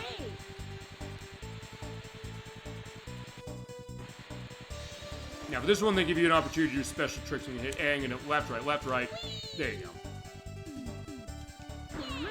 But I don't know if I'm gonna get enough for the purpose of this. Let's see what I can do. Alright. Make this jump. Yeah, I did it, but I don't think I got enough points. I got 1,800. I don't know if that's enough. But I can still get some money off of this, so in that case, I should be able to afford the next Alpine board for that. Okay, because you do get points for your tricks, and you also get make points, which are the icons I got. Alright, that's 1,800. It is top of the leaderboard, but I think I might need more. But we'll find out. I'm going to go to the shop just to check that. I thought it was 2,000 points, but we'll see. Welcome. Yeah, it is. Okay. Because what happens is, if you have a special board available, you come in here, he will not say welcome to you. It'll just give you a new message saying, hey, there's a new board for you. We'll show that later. This? Yeah, I'll take the next Alpine board. I will change the color of that. We're gonna be boarding on wood. I don't know, I kind of just like the way that looks. I think it's kind of cool. There we go. Come again. In fact, you know what? I think since we do have Nancy's case, let's do some redemption over at Sunset Rock. And they'll also give you your indication of prize record. But I feel like we can pull this out now. Alpine. There you go. The power of wood. I think we can win Sunset Rock. Not that it's that hard. As far as doing the trick, or the course, I should say. Go! There we go. Maybe that helped. Getting a nice jump off the line, which is what I mentioned was trying to do. Good. Okay. Now let's look at the great visual style of this, and also, I guess, the color uses. I know, Dolphin, you mentioned the use of color a lot on the show, which is a good thing to point out. And honestly, with this game, it's something where maybe I didn't really give it as much thought, even growing up, as maybe I should have. But also the fact that every area is very distinct from each other as far as how the visuals look. As they say Sunset Rock, they're not lying, the way the orange sky is looking like. And even the way that the draw distance is, because it is something where it's kind of fading into view. And a little bit of the trademark Nintendo 64 fog going on here. But it does look pretty good. It's not something where it seems like, oh, it's like an eyesore just coming in. So honestly, this game handles that really well. So it handles stuff well on the artistic side, but also on the tech side. And the frame rate is consistent all the way at a basically locked, I guess this is 30 frames per second? Maybe it's a little less, but it feels like it's as smooth as that. Maybe it's the case of something I know that comes up a lot on this console, the idea of frame pacing when it comes to the case that a lot of games in the system ran at like a 20 frames per second case, but because sometimes they pace their tech enough for that, it looks really, really smooth. Oh, there we go. I got hit by that because that snowman there keeps shooting out, but okay, good. I did come out of that in time. And I believe hitting buttons will not get you out of the click. Yeah, so far we're going alright. Also, yeah, I guess there's a cage in there. I never really thought, like, what is that cage there for? But I guess the other thing, what everything on the stage really is doing, it's kind of in a way telling a bit of a story about what this land is like. I guess the idea that, yeah, they say this is the mountain where penguins play, which is, and whoa, I just got hit by that. This could be bad. Okay, we're gonna see the board reverse. There you go. Yeah, you're going faster because of how I got set. Basically, what you want to do is you want to turn yourself around so you can get the board going straight. Because if you have reverse case like that, you're going slower. I'm glad I got to show that. Keep running into the bomb at the end here, so it's like a nice trench. Or like, can I hit somebody with that? Okay, I hit Slash with it at least. But unfortunately, she hit the chairlift before I was able to get her. But either way, we're fine. Yeah, so, okay, so I guess it is A button as well, just hitting that, jumping out of the lift. But as I mentioned, I do the 1080 thing sometimes, basically hitting that control stick upwards repeatedly, and it still works the same way. I guess you can do it both ways, so there you go. Alright, so we did get Ghost on the jam, and then, not Nancy, Linda said, alright, you're getting iced. I mean, she did set up the tournament based on how the story went, so I guess the thought is saying she wants to win. But, like, yeah, she seems tripping over the penguin. She seems to be the one having the most trouble with that. Oh, I guess I was thinking also how Snowboard Kids 2 does things. Oh. Actually, oh, right, that gets him out of it. Okay, so I'm glad that happened, too. The pie pan actually is able to get him out of the snowman case. Do you want to try and get Linda that way? Can you get her? Yeah, there you go. You did see it sort of seeks in on her if it gets really close, but it has to get really close. It will not seek in from as far away as the other shots do. Alright, there you go. Sneaky jump! Yeah, I do love that. That just looks cool. And it also gets you money, so definitely worth doing that too. And also the fact that you have your weapons and your items separated from each other means that you can kind of manage strategy a little bit, saying, okay, I can have my weapons going on while I'm holding on to that invisibility there in case I get a pie pan coming. So you can kind of hold your items and say, okay, if I have a good excuse to use them to avoid getting myself slowed down by something like that. It's nice to be able to have it in that case. Yeah, I don't want the bombs here. I keep getting the bombs. Not that I don't like the bombs. They're great. It's just that blast radius can be a big liability. Although, I also have the invisibility. So the other thing you do is saying, I just turn the invisibility on, I shoot the bomb, I don't have to worry. But if nothing else, it also gives you, and not the Mario Kart and other games like this, or kart racing games, or I guess, this is, I guess this is a kart racing game, and not really. It's like a snowboarding case, but like a kart racing game with Mario Kart. But you do really have to think about how you're gonna apply your weapons and your items in a pretty unique way, even unique against other games like Mario Kart, and even against something like Diddy Kong Racing. Where in Diddy Kong Racing's case, we'll do that when we get to that one. We'll probably do that next year to celebrate 30 years of itself. In that game, you basically are able to build up your power-ups by getting 3 of the same color balloon, one after the other, to basically build up what the power-up does. So it can help you out for cases of getting multiple shots, having a seeking shot, doing massive boosts, having the magnet that basically drags you towards an opponent or drags them back towards you. I love doing that. And other cases as far as like drop items and things. It is interesting to think that, yeah, against Nintendo and Rare, the fact that Atlus and Rakuten were able to come to the table with this, and I would say they competed really, really well. Because honestly, when it comes to games like this, there were a lot on Nintendo 64. The question is saying, how are they going to compete? Although, oh yeah, also you can get crushed by the rocks. And actually, to be honest, on this console, most of the games that were kind of in this playful racing style... Okay, good, I just jumped right over that. And good thing I didn't use the invisibility, because I'm basically waiting for a pie pan. Although there's Slash. I was going to point out the computer will not take the rail ever. Oh, there you go. Can hit him there. Okay, I can hit him there and then say, okay, I'm going to go over this way. But honestly, oh, there's the ice. No. Right, now I'm behind. This is not good. Honestly, a lot of games that are of this style on the system, there isn't really a really bad one in the bunch. I wouldn't say even a bad one. I think there's a lot of really interesting cases of it, and they all kind of have something to offer. Like, I mentioned Mickey Speedway USA, which is by Rare as well, and... Okay, no, that's the hand. Oh, no! Okay, fortunately I didn't land quickly, or I was going too slow and I jumped off of that. Alright. Alright, can I get something to hit them with? Alright, there's Ghost. Alright, where's Jam? Jam, you're on my target list. Where are you? Alright, he is slowed down by a Ghost, and there is another shop coming up, I think. Well, I can get a shot for him. Come on. Alright, there he is. Do I have... Oh no, is there not another shop? Uh-oh. Alright, just missed. Oh no, I'm gonna get second. Well, wait a minute, can I? Oh no, I'm not. I'm gonna win. There you go. That is the benefit also of doing the charge jump, because you do lunge forward. Okay, that was close. There you go, Nancy, you got your time in the spotlight, which you definitely deserve. Fantastic. That was close. Yeah, there you go. Got all that money, and it's great. Fantastic. Yeah, sometimes that's the thing you need to do. In fact, the manual even openly says that. In fact, the manual, I think, just going to the actual wording, it says, I'm always in 4th place. How can I speed up? It says, buy a faster board or play a faster character and then shoot everyone ahead of you to keep them down. So yeah, there is a bit of a strategy going on with this game. So it doesn't necessarily matter if you pick a character who's slower or faster.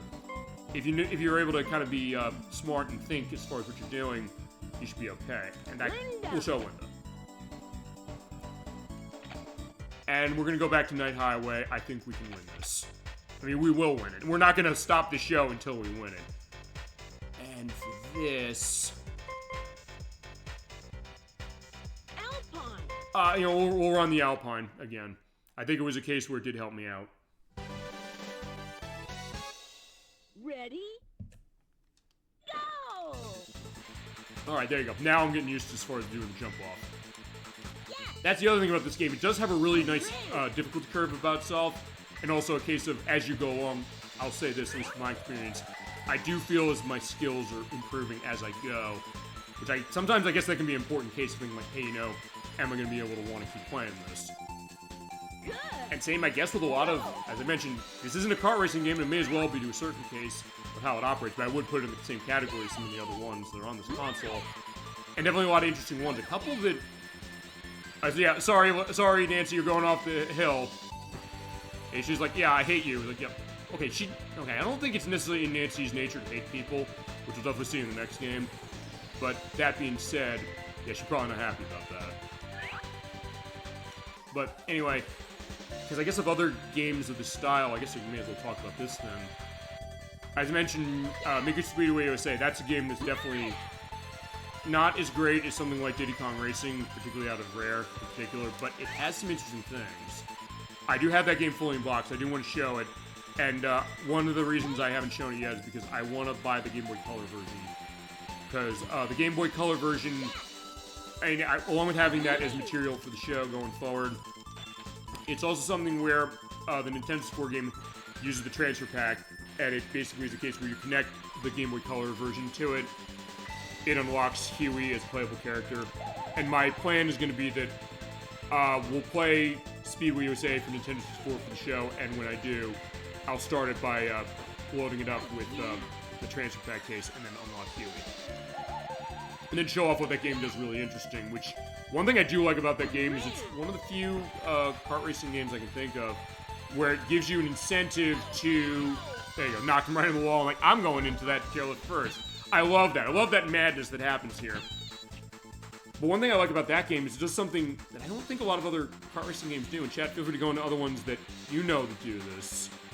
It actually gives you incentive for getting first place on every race.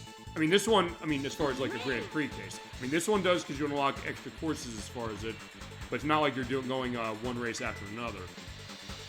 In that case, it is more like a Mario Kart, and you have like a Grand Prix case. As you go across America, as far as in that game, based on the story goes, you have to save Pluto from the weasels who kidnapped him.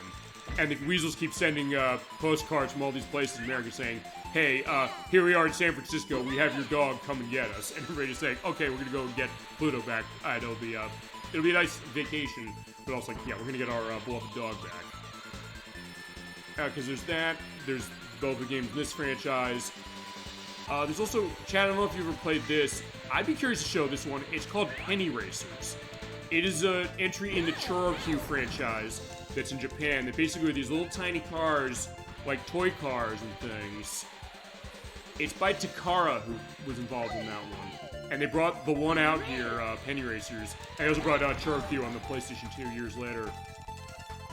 Where these cars that are very... It's actually almost like an early case of cel-shaded graphics, even before something like Jet Set Radio or Wacky Races from Dreamcast, where they have this kind of comic look to how the cars go as far as how their colors really pop out. And they brought that one over as far as Penny Racers. It's weird how it controls, and it has this kind of chibi style that's actually, in some ways, the way it goes is not necessarily dissimilar to Mega Man Battle Chase from the PlayStation. It's basically almost like the Nintendo 64's, not equivalent to it, but like that one, you do have the ability to upgrade your vehicles as you go, which is pretty unique, honestly. I kind of like the idea of how that goes. And I have that game. I picked that up for a pittance years ago. And one that I don't think has gone up in price. Not like this game. This game, as I realized, I guess because it's an Atlus game, this is a game that people still want. I'm seeing this game online for like $60 at lowest. I've still seen copies running for like $80 for this one. And Snowboard Kids 2 is even more. It's like over 100. So I'm lucky I got that years and years ago. Actually, 20 years ago this year is when I got Snowboard Kids 2 from actually, at that point, my local Game Crazy, which was actually like the side thing for Hollywood Video, where they had a thing like, hey, if we don't have a game, tell us and we'll go find a copy and get it for you. They were able to get me a copy of that for $20. It is not $20 anymore, and it's a case where it has not been re-released. That one, or actually this one. I mean, maybe a case of saying, you know what, maybe they can get these re-released on the Nintendo Classics for the Switch consoles, which maybe wouldn't be a crazy ask when you think about it, because with the Virtual Boy app that they have now, I mean, they're getting Jack Brothers from Virtual Boy. They technically are going to Sega for that one. I mean, follow me on this one. It's Jack Brothers is the first game in the franchise of Shin Megami Tensei that came out in this country in 1996. So, 30 years this year for that one. It was published by Nintendo, or co-published by Nintendo and Atlus. And now Atlus is owned by Sega, so technically Nintendo has to go to Sega in order to get rights to the game that they published 30 years ago, which I think is kind of hilarious, but is interesting thinking, yeah, they can go get that. So I would think that, I don't know, maybe they could get that. So technically, if you want to look at it, I mean, I guess Snowboard Kids, I guess it's a Sega game on the Nintendo 64 technically now, although back at the time it wasn't. So, yeah, I mean, there is a possibility. I would think that maybe there'd be a market for something like this, or maybe something I've been thinking about a lot, honestly. Actually, a lot for like a year or so now. The case of, where have a lot of snowboarding and like winter sports games gone? I know in the case of the 90s and the 2000s, you had a lot of games like this, and I'm not going to win. I just realized I'm on the third lap, so yeah, that's not going to be good. I mean, I'm going to get second, but the same second, and the same way I got second of Freezing Tommy. But as far as her case, she just kind of was just shaking herself around as far as that. I mean, I'm almost to the next board, which is fine. I think for this one, I'm actually going to pull out Slash. Dude isn't showing everybody. Okay, so let's do that, and yeah, let's go to Night Valley. I am going to take, Alpine. yeah, I can run the Alpine with him.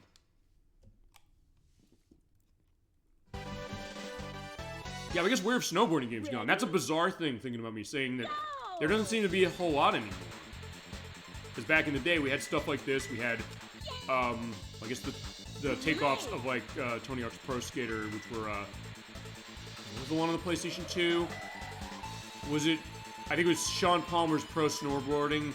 There was Transworld Snowboarding on the Xbox, which I think is perhaps one of the most underrated snowboarding games ever. I'd love to show that. There's the Amped games, which there are 3 of those. I had Amp 2 on Xbox, that's a great game. There's SSX, I love those SSX games, and we haven't seen one of those in a long, long time. And actually, to that, there is a game that I saw recently, because I was even asking people that, saying, what happened to games like this? We used to see a lot of snowboarding cases around. I mean, I guess over the years we had Steep, which is by Ubisoft. I don't know how well received that was. It was like an always online case. It's one of those, it's going to go away probably eventually, as far as something like that as it got panned. But also, it is a good place where I get hit, because it means I'm on a slope, so I'm able to go down and recover my speed really quickly. But that actually got me to find what was it? It's Lonely Mountain Snow Rider, which is on, it's on Xbox Series S and X and PC, and I think it was on PlayStation 5. I know it's on the Xbox consoles. It's kind of like a snowboarding skiing game, but it's like a top-down case of how it works, where you're kind of going through challenges. And it's really cool. It's a game I definitely want to show. But also a thought of thinking, well, you know, maybe, I mentioned on the show a couple years ago when they announced that Sega had re-released the music of this on streaming platforms, the thought of saying, maybe they do have the rights to this, which sounds like they do. I would think that they were able to do that. And the idea of maybe thinking like, hey, you know, let's leverage that to get this franchise back, maybe kind of fill a niche about this. I mean, I'll tell you this, speaking of games with kids in the name of them from the late 90s, I mean, remember Survival Kids from Game Boy Color? When the Switch 2 was coming out last year, they announced Survival Kids on there. At first I said, that sounds like that Game Boy Color game that is on Switch Online now, as far as being able to look at that. Which is that case. It's almost like Robinson Crusoe meets Harvest Moon, where you're on an island, you're deserted, and you're stranded on an island, and you have to basically survive. You have to kill enemies as far as eating food and things like that. I looked at that and said, they didn't bring back that Game Boy Color game from 1999, did they? And I looked and said, they did. That's a new version of that. I said, oh my god, that's amazing that they brought that back. I take advantage of the fact that I am in invisible state to be able to blow Nancy up. I mean, even, God, what was it? Right, with the Nintendo Partner Direct, I mentioned this when we played Sonic the Hedgehog for Game Gear a month ago.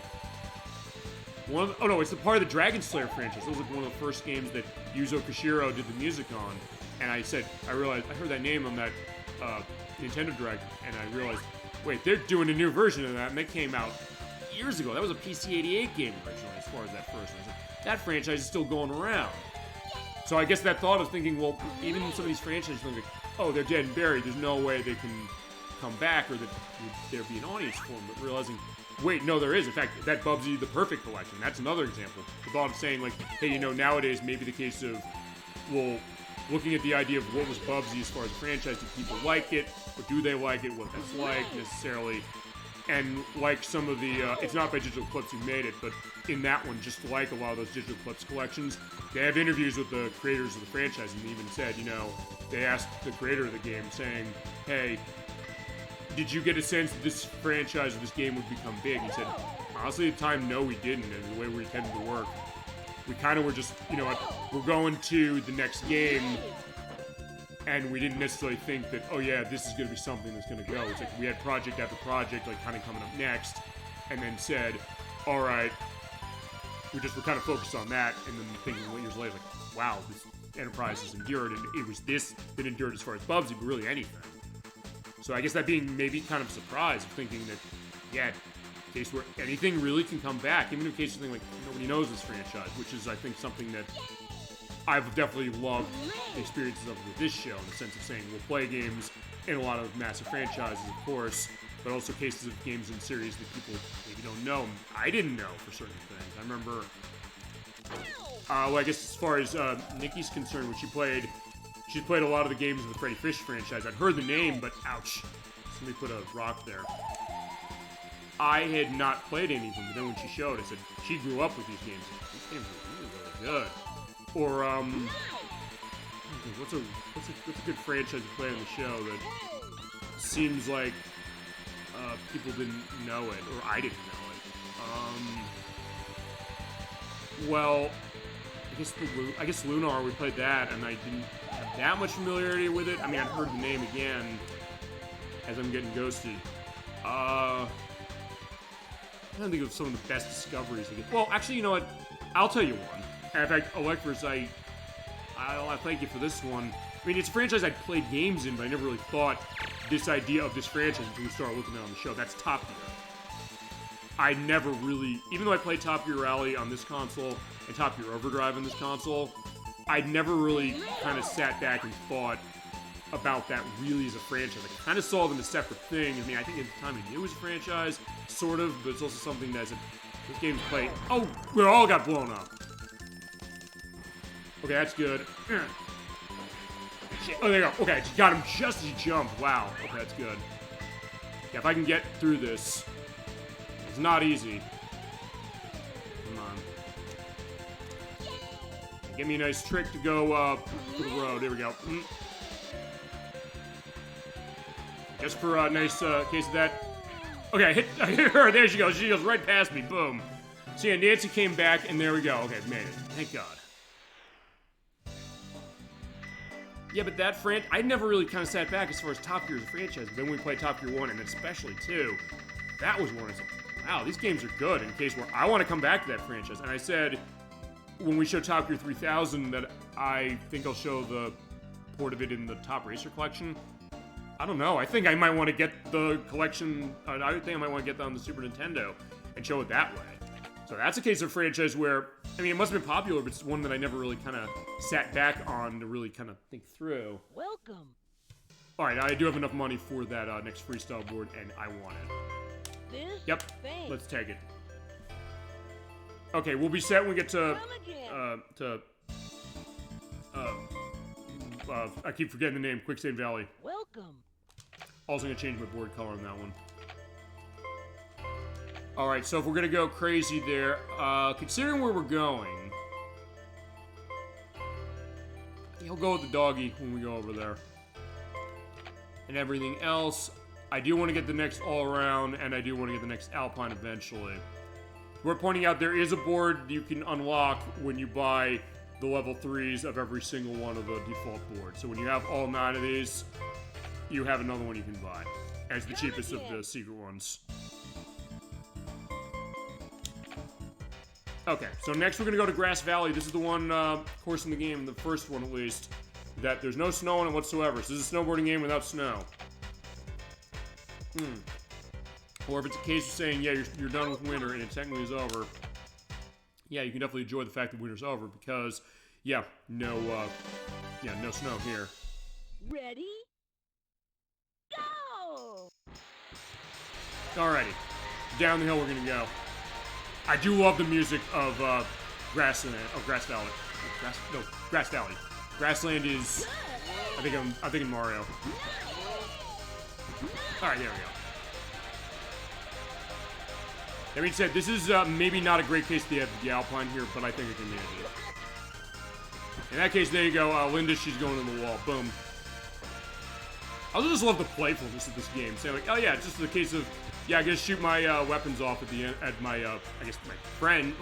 Well, I guess they're friends still, even if it's a case where with Linda, she wants to beat up Slash in cases like this. Especially when we get to the next game, where they do still have Lani Minella in it. I should probably mention Lani Minella is Slash, and I don't know if she's Linda again in the next one, but I know she's Slash in the next one. But even in the case of how Linda's voice goes in that one, where she gets really mad, and in some cases she sometimes expresses without going into words, just does like an angry grunt going like, "Grrr!" And then you have Slash going, oh no! And I do kind of like that as far as that game, but also this one has some nice stuff going on as far as some of the interactions going on. Even the case of when you make a hit with a shot with Slash here, just goes the so it's like the mischievous boy who just wants to, cause trouble to people. And as I mentioned, even to Tommy, who's his best friend. I guess Tommy understands it. Although Tommy, in some ways, story-wise, he's kind of one of the most lackadaisical characters there is, as far as all these. Kind of like Nancy. It's kind of him and Nancy that way, which I know the second game goes into. Now, I'm going to try and see if I can't take a massive shortcut, and shit, I did not. So I got to turn myself around.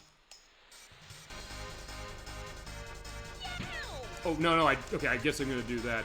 Yeah, that is not an easy case to make, and I did screw it up, but at least it's on lap 1. As I get going, I'm definitely going to want to take that shortcut, though. Wow, let's blow you up.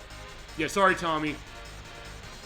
Yeah, but Tommy will be fine, and as I mentioned, when we get to the second game, he's going to be, I guess, an invaluable case of kind of being the one who seems like he's the most well-adjusted to all the weird drama that goes on. But it is interesting as far as it. But sometimes, even he can't avoid getting into cases about that. So I guess there are helicopters going around the area. Also, yeah, that turn coming out, that's the tough part. Also, since I'm far enough behind, I'm going to show the other path. This is the longer path to take, I think. But I do still want to show it. But also a little more dangerous because you fall off on the side and oh no! That was lucky. Also, you go over the bridge and if you do have rumble pack going on, you do feel the case of the bridge going to you do like. Alright, but yeah, Linda's pretty far ahead since she's the ghost on her. Also, I'm gonna wait till that goes off as far as it goes. There's Nancy. Sorry, Nancy, you're getting hands.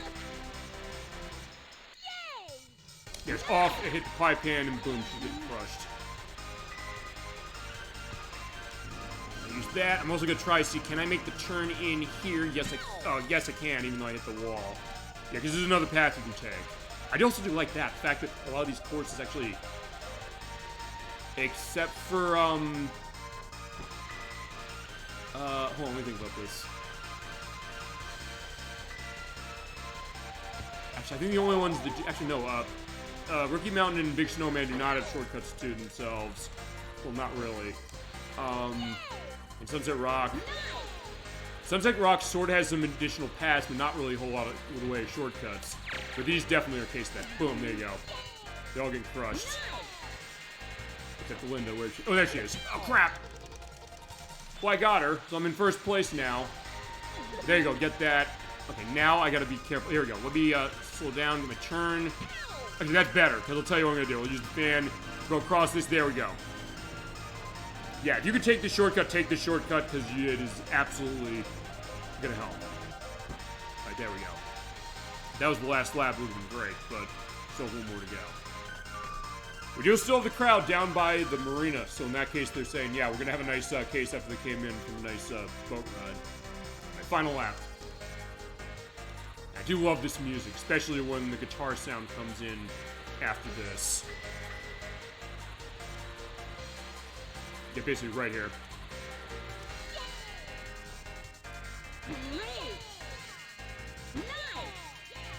It's that light electric guitar sound, which, as I said, it does sound like a real instrument. I'm pretty sure it was, although I don't have it on actual authority saying that, oh yeah, they said, oh yeah, they actually sampled instruments, but it sure sounds like it. Even in the PlayStation 1 version of this, the PlayStation 1 version of this soundtrack, and I'll put a link list item in when I edit of the PlayStation 1 music, it sounds pretty close to this, to the point where it's a CD game that, honestly, I don't know if it's that much of a leap forward from this one, which I think, if nothing else, is not so much an indictment against that version, so much as it's a compliment to this. It's saying the music is so good that even as far as a cartridge, you don't get the sense that the CD that you'd expect it to be really outdoing it as far as that tech really is a case where it outdoes it much. And I guess it also shows the idea of how sound design on this console is able to go. We had composers and people did sound on this. We're able to get out of this console things that you think, well, how did they do this? But they did it amazingly as far as some of these things. Even at the beginning of the system's life, they did it. Even in something like Star Wars Shadows of the Empire, where they said, we're going to have, like, basically mono recordings of the actual John Williams music, which means that's going to be tough one for the show and the program. But okay, sorry, Tommy, you're going down the way. Oh no, getting blown up. But case where it still sounded amazing, saying, yeah, the Nintendo 64 can do this. Whoa. Okay, this might be good. All right, I'm gonna. Ah, crap. No, I'm gonna lose. Crap. All right, I'm not winning. Sorry. Alright, at least I'll show what happens when I get nothing going on. Yeah, I took that risk, and it unfortunately screwed me up. So it was good as far as the first one, but I'm not going to win.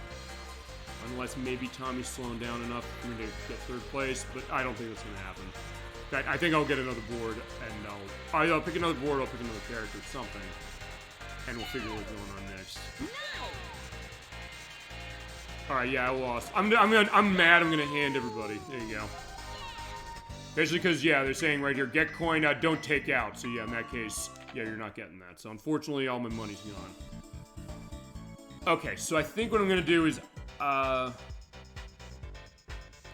do this again, but I think what I'm going to do is I'm going to run the one board type we didn't show yet. All around. Well, actually, no, I did show this. I think I showed it with Tommy. We'll run in here. Even though it's only level 1, I think this might help me out a little bit. Ready? But this is where the game is getting a bit harder. So if nothing else, will just show, as I mentioned, the difficulty curve of this, which is actually really good. But I guess it's also weird after we get through all these courses, because actually the first of the hidden courses is the hardest. You think it would be the last one of those? Okay, the last one's hard for a different reason. And the one after that is sort of hard also for a different reason, but uniquely so. We'll definitely get that. But as we go, chat, feel free to go anything else you got on your mind as far as anything gaming or anything else. As I mentioned, it's good to be back, as I mentioned, we weren't on last week. And I think it's actually, just to mention that, it's the only time since 2021 where I had to cancel the show because of tech reasons. The last time actually was with the Nintendo 64 game, that being Star Fox 64, when I was going to initially play it. actually Twitch had a lot of problems just disconnecting me constantly. And I think actually that was the night of WWE WrestleMania. And that was like during COVID time, sort of adjacent for 2021. So at that case, it was being live streamed on Twitch and a lot of other platforms. And it didn't allow me to connect. Although actually it's funny, I think that's the only time I can think of where a major event like that was going on a night when it was streaming. Because usually it's a case where when certain things like that go on, like the Game Awards, for example, they always air on a Thursday. And I've never streamed on a Thursday. Yeah, I've never streamed on a Thursday, that's true. But in that case, it's something where I wasn't streaming at the time, so I guess the question of what was going on with, I guess, Twitch's traffic on some of those nights. Or cases where there's a problem. Actually, one thing I will mention, and I'm not taking a shortcut now. When it came to last week's show, along with the problem I had with my old HD60X that just stopped outputting sound, I think you and I did the audio test for Looney Tunes B-Ball earlier that afternoon. It was fine, and then it just stopped doing that. If we were to go on even about 7 o'clock, my internet was going in and out for some reason. It was really windy last week. Ouch.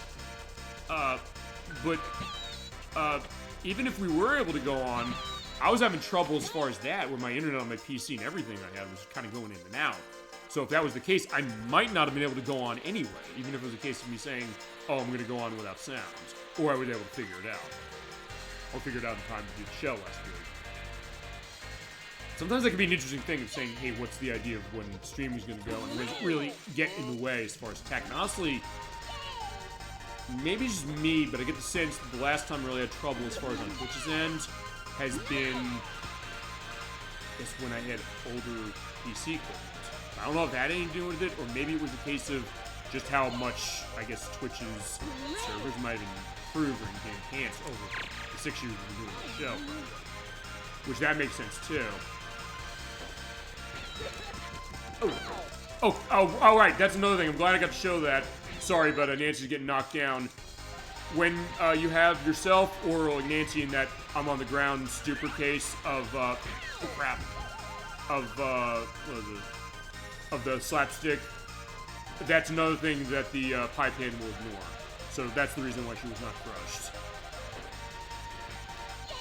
Yeah, so maybe that was the reason why that was happening, going back to the tech thing years ago. And then the only other thing, they put a rock behind that. So yeah, I think it's a good idea, but also the computer thinks it's a good idea.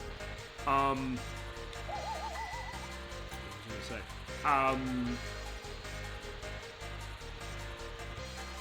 Yeah, just to keep enjoying this to start, and they'll probably come back to me.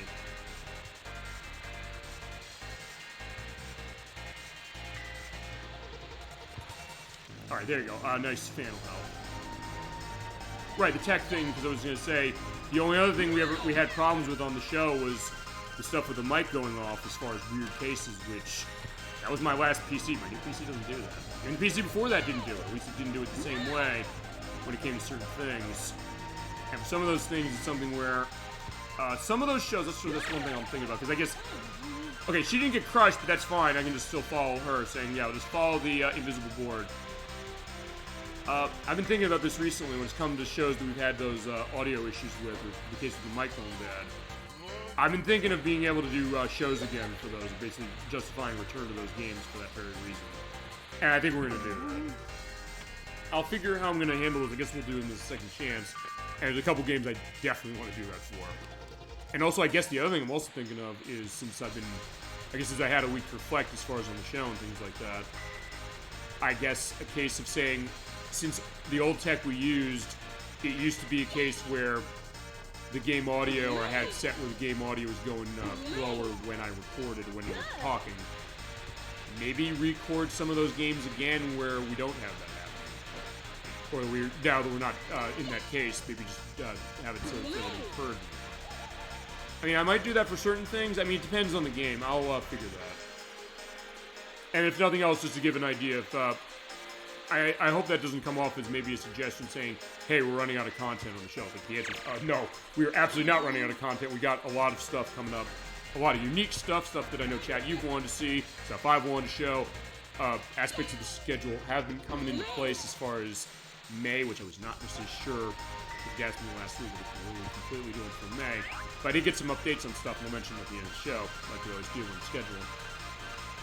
Yeah, I'm feeling good about this one. And Tommy, I love you, but you have to go in snowman mode. Boom. Except I sort of got stuck behind him, so it's going to be a bit of a question.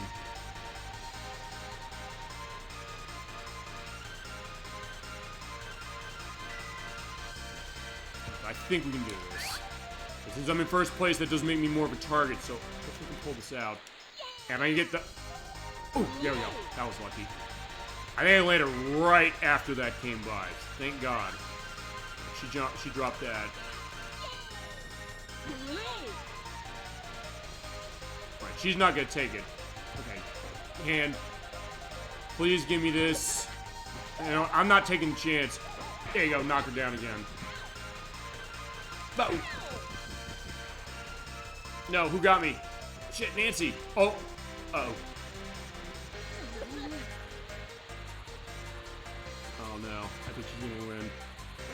And if she does win, we'll go to Disneyland. I'll come back and do this one after. Oh, I hit her when... Okay, I hit her when she went over there, so there you go. Just move her out of the way. I got my money, at least. Okay, that was interesting. Alright, we'll come back here afterwards, because we only have 2 more to go. Alright, let's go to Disneyland. Yeah, Disneyland. Yeah, I don't want to infringe the copyright. Although, fine. Me saying it's fine. It doesn't matter. Alpine. Yeah, we'll do that. Alright, so it's not Disneyland, okay. Ready? Go! But honestly, with this course, you also get this amazing piece of music. I mean, every piece of music in this soundtrack is incredible. Especially this one. It's very atmospheric, and again, kind of soulful and kind of inspirational track that also is something of a bit of a theme of the entire franchise, for the most part. I don't know on the DS game, but for Snowboard Kids 2, I know they sample this music again, as far as one particular part of it. It sounds really great. I love the synth instruments going on this. And it's not the case I would have thought that, hey, you know, this would be the soundtrack or the music you hear at an amusement park like this. But it really works.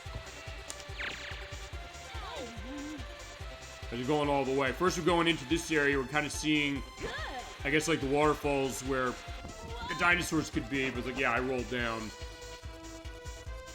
That's the tough part about this, because yeah, when you're making the turn, especially that turn, it's easy to fall off.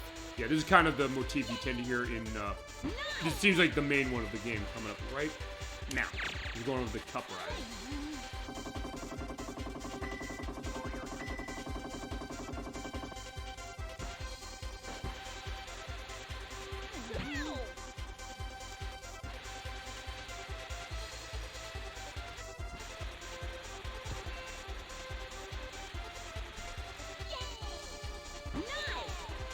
Yeah, absolutely beautiful. I love it. Alright, we're going invisible as far as that. And I did take another shortcut going through that area, and then the last part of the stage is going across, like, the water ride with the penguins. I do love that, because, yeah, we're kind of going down the river. Alright, Tommy, you gotta get frozen. Oh, he's not getting frozen. Oh, yes, he is. Never mind. Come on, come on, come on. Oh, unfortunately, yeah, it was right when he got in there. Alright, we're close. And that's the other thing about these stages. I just kind of like the way that they're designed, and even just, as I mentioned, the stuff going on in the backgrounds. They really have a lot of life in, I guess, the way that is pretty neat. Well, it is pretty neat, I mean, but also the way that's maybe kind of like how some other kart racing games do it, but especially this one. There's something very special about this one. Maybe also because I guess it's a snowboarding game, really, you know? And I'm also kind of surprised with this, which is that I don't think there's really any other games that kind of went after this one that much. Which is surprising. I would have thought there were a lot of other cases of saying, hey, you know, this is kind of cool, let's kind of take a look at this. I mean, I guess when you think about, like, the arcadey snowboarding games, I mean, I guess maybe a little of some of those, but not like this, of saying, hey, let's pick up items and do stuff like that. Of which I guess at the time we had stuff like Cool Borders, which was on the PlayStation, and now it's re-released on the Switch too, which I bought that when it came out, which is hilarious. I mentioned Rip and Rider Snowboarding, which is a Cool Boards game. Cool Boards Burn, which is the name of it in Japan. What else snowboarding was? Oh, right. Alpine Racer from Namco, which is the arcade game. I'm pretty sure at one point we're going to get an arcade archive of that. Because Namco has been re-releasing those System 22 games so much. They keep re-releasing those. They released Rave Racer about a month ago. I still have to pick that one up. And as I said, I'm hoping... I think... no, Alpine Racer is one. No, Alpine Racer is the skiing game. Alpine Surfer is the snowboarding game. But it did operate the same way as Alpine Racer in the sense that in the arcade, it had... Well, Alpine Racer had two little divots you put your fingers, or your feet in, not your fingers, your feet in. So it's like skis. And then you have the one that's the snowboarding case for Alpine Surfer, which is also not dissimilar to how Top Skidder was from Sega. As I mentioned, those Alpine Racer and Alpine Surfer, I believe those are Namco System 22 developed games. So I think that we might have a chance of getting those in. Namco, please, Prop Cycle. I'm begging for Prop Cycle. I think they might get to that one, though. They keep releasing those. And they also keep releasing a bunch of other stuff from other companies, including a lot of stuff from Taito.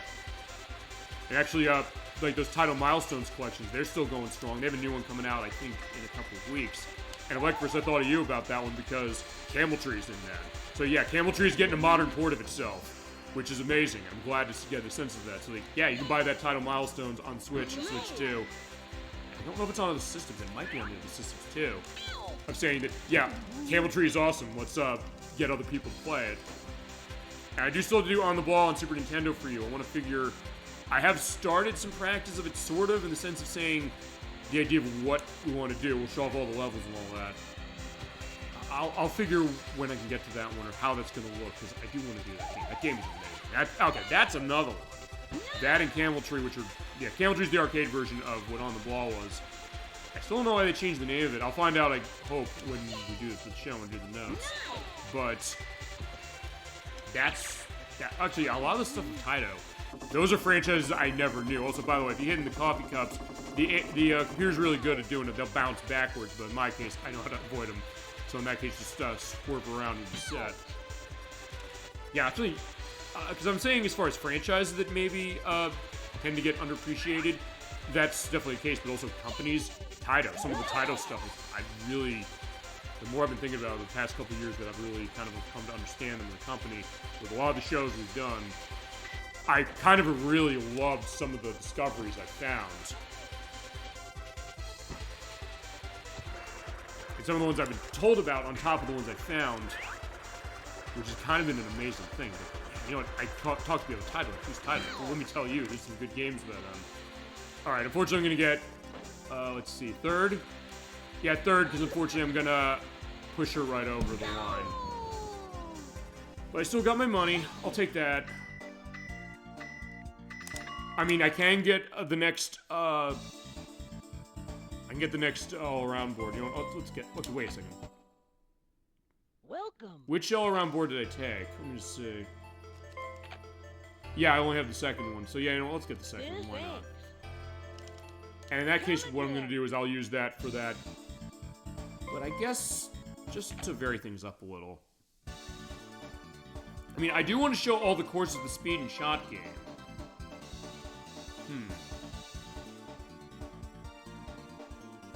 You know, I'll come back to those. I'll show them when we're done with this. I'll have some time, because this is not going to be... Even though we're in about 2 hours this... Alright, I still have to do Grass Valley. It's Grass... No, it's not Grassland. It's Dizzyland and Grass Valley. All around. Let's run the all around. Yeah, I think I can do it this time.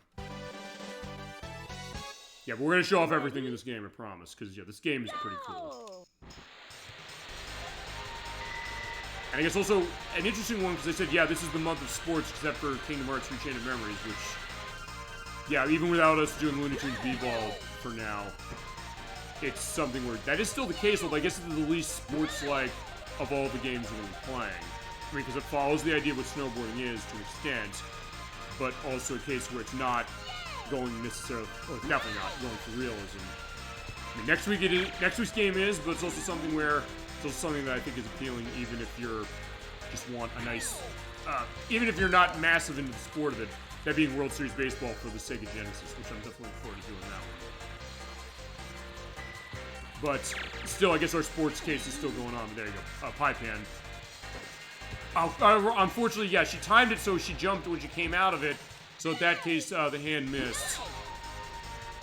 Alright, but this does feel better, because I am controlling better as far as doing cornering, even though I'm not going as fast as the Alpine board I have.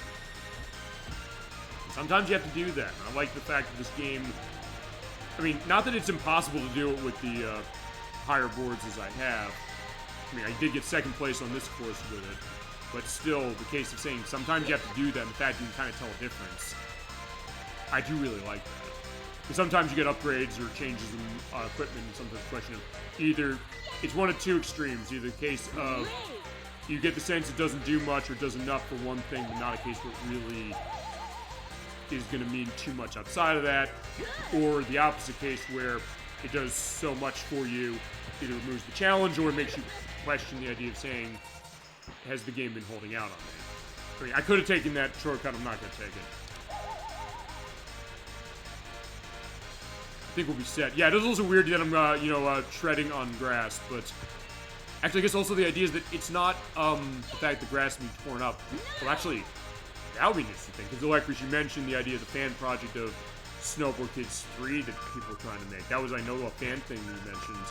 As far as the what's going on with that, I don't know. I think I saw something coming on my feed a couple weeks ago about, I think it might still be going on, or cases of them trying to toss ideas around still, or something. But that being said, it's something where, here's an idea maybe of a, I don't know, maybe this isn't going to be such a great idea, but if they're going to do another one, say, I was thinking of, since we showed Sega Rally Online Arcade on our Delisted show last year, that had the system on it where you're basically able to drive across like the dirt and things, and it leaves divots in the ground for the next lap. I don't know if the case like you're in a grass area like this, basically you can cut up the grass and then it becomes like dirt underneath it and it becomes hard to control. But I don't know if people would necessarily like that, because I'll say this, with Sega Rally Online Arcade and also Sega Rally Revo, which is the, unfortunately in this case, only time we can really show that case of it, as far as that game. Sometimes when you go over those bumps and things that you tear the ground up for, it sometimes feels like you bounce around too much in a way that seems like it's more of an annoyance and hindrance as opposed to a nice challenge that you adjust to. Especially compared to something like MotorStorm on PlayStation 3, which has a similar system. But just because that game is utter insanity the way that game goes, and like this one, it's something where it has a lot of shortcuts. You go around like the mountain areas, although in that case, like everywhere you can go is a case where you can take a shortcut anywhere pretty much. And it's pretty amazing. Maybe a case of something like that. I guess it also depends if Sega and Atlus are interested in kind of going back to this, although I would think maybe they would. Because, I mean, I said this with Sega, because those Yakuza games, as I'm going to take a shortcut now. There we go. Yeah, the fan makes it a lot easier to take that. If you're not going to use the fan, what you want to do is you want to approach it fast and then either do the charge up jump, or basically just keep going fast until you go over that stop ramp. Since those Yakuza games, they keep re-releasing games that have never been brought to the home. I mean, Sega must have the idea on their minds of saying these ancient things. I mean, I never would have predicted we got a re-release of Emergency Call Ambulance. And I'm kind of glad we did, just because I'm saying I've never played it as far as how that was. I'm just glad to say that, yeah, I can buy a Yakuza game, or, yeah, Yakuza Kiwami 3 that has it, and say, oh, let me play this game where you're driving around the, ambulance to get the people to the hospital in time, but don't go over too many bumps, otherwise you're gonna flatline and die. He's like, I was showing Gemini 96, I was showing you this, and you were laughing your ass off, and I was with you. I was like, this is amazing. And they re-released it. As I said, the limitations really re-releases now, it seems like there is no limitation, pretty much.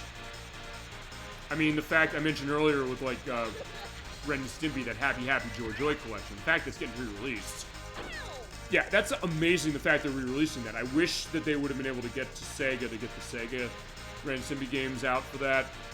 But they didn't, because the physical version already came out. So it's just the THQ ones from Nintendo, or from Nintendo consoles. But the case that was a licensing question, that Nickelodeon Splat Pack, which is arriving in the mail for me probably in a couple of weeks. Even ones where it kind of makes sense as far as where they're going, like the Mega Man Star Force Legacy Collection that's out. No, that's next week, actually. Yeah, it is next week. It's next Thursday. Cases of saying, yeah, you think some of these stuff, would they come back? Yeah, they can come back. So I think anybody who's thinking like, oh yeah, there's no chance for anything, as for certain things that might be too niche, the answer is sometimes the case of maybe not. I mean, you can get stuff back, and if nothing else, what I like as far as this show, and I know all of you have helped with this too, getting the word out in some of these games that either you played, I played, we both played, whatever that is, and just get people to know, hey, these games are great, and we think they deserve attention, and a modern audience, and a modern re-release. Okay, I gotta take this shortcut and try to. There we go. Whoa, shit! Okay, what happened? I guess I tripped over that. Am I gonna win?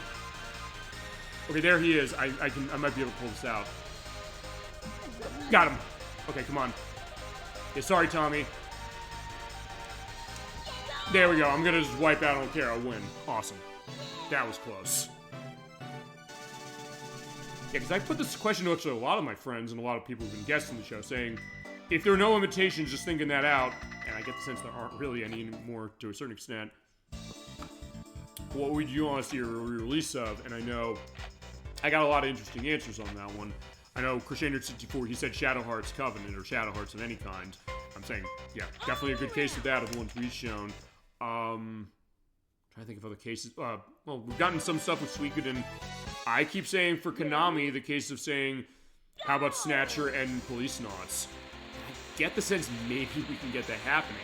And also, with that Disney Afternoon collection that's coming out again and adding new games to it, maybe the thought of thinking, hey, especially because of how they're all the Capcom games, there's a lot of the Capcom games, maybe the Magical Quest games may come back. I mean, they did come back on the Game Boy Advance, so I think maybe there could be a shot at something like that. I think licensing is always going to be a question, and it is for certain things. Or something like that, the case, I guess they're seeing where the money is, and that's also the reason why it kind of comes the joke as far as myself, which I always buy the classic compilations for that, and I know Kazin22, he said to me, he said, you have to buy Pokemon Procopia because he's getting addicted to it, as is everybody. And the fact that it sold 2.2 million units in like 4 days, the fact that A, it's the game that's selling the Switch too and selling it out, B, the game is sold out, and C, it's a case where GameCube cards are here to stay. Because it's on a GameCube card and people complain about that. They stopped complaining about that really, really quick, didn't they? But point is that he's loving that game, so you have to buy that. And then Ultra94T saying, you buy Resident Evil Requiem. Like, yeah, you're right, I do have to buy those, but I said, I have a couple games coming in. I have the Nickelodeon Splash Pack coming in. I have the Mega Man Star Force Legacy Collection coming in. I have the pre-order on that Disney Afternoon Collection and the Ren Stimpy Happy Happy Joy Joy Collection. And Kazin22 said, you're just the king of collections now, aren't you? I was like, yeah, I kind of am, and when they announce a new collection... Oh, right, the one I didn't talk about, I forgot.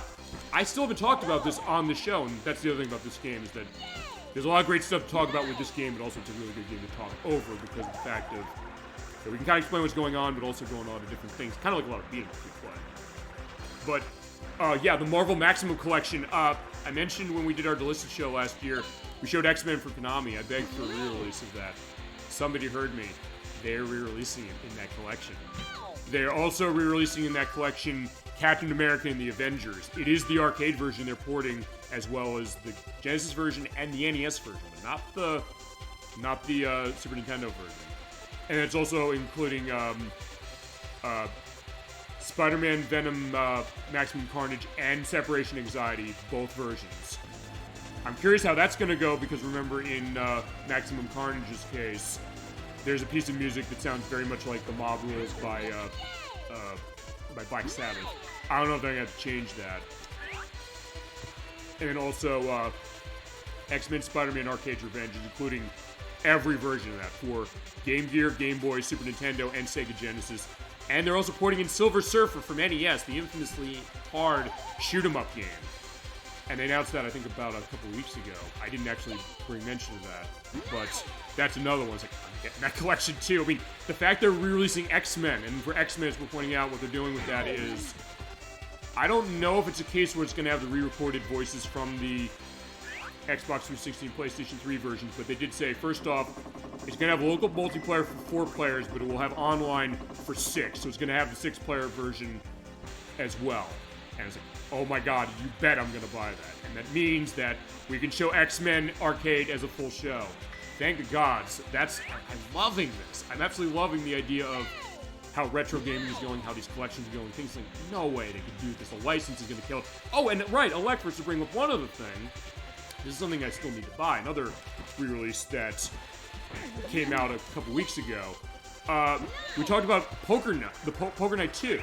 Poker Night: The Inventory, the first one, it got re-released. It is out now on all the consoles and on the PC, so they did put that one out again. I still need to buy that. At that point, that means that the thought that is Poker Night 2, is that going to be impossible?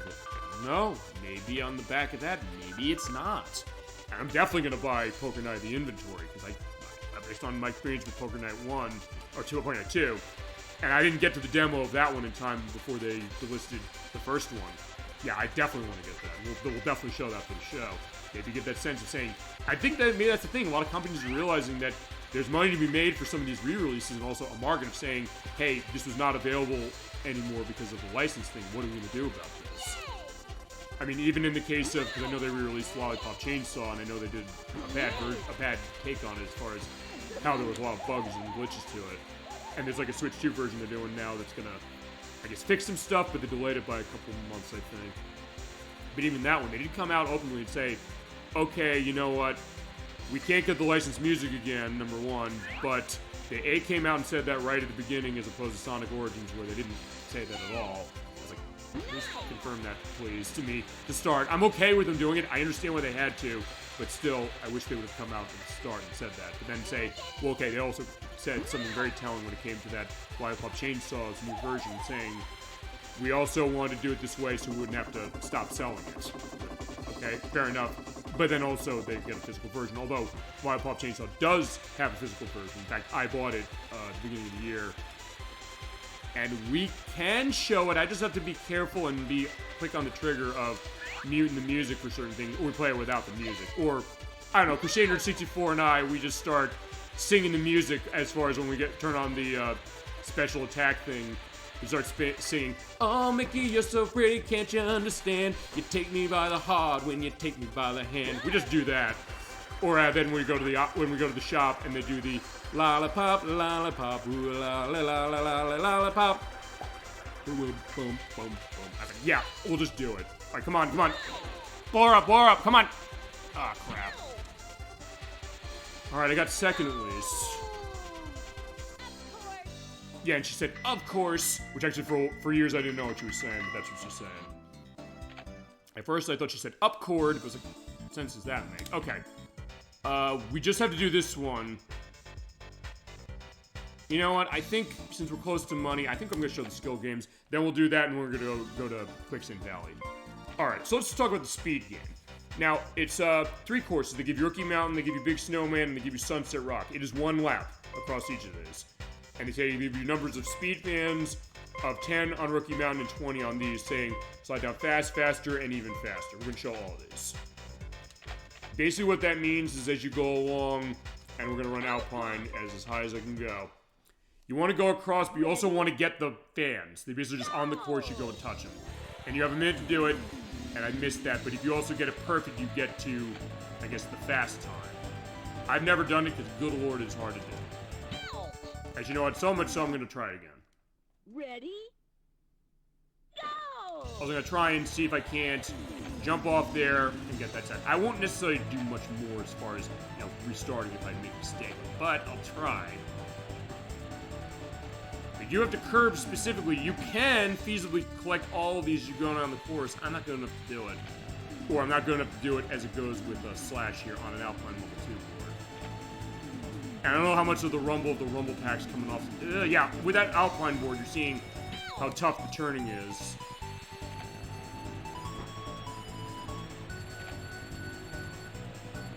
Alright, but there we go. We got 35 seconds. And it's quite a rush to do that. In fact, I'll tell you what I'm going to do. I'm going to change characters as we go. Just to see if I can't show it. In fact, we'll run with Nancy. Fast time is 2480. You have to do a perfect run. I don't know if there's any bonus you get for that. But you also get bonuses for time you have left, being able to complete it, and picking up the speed fans.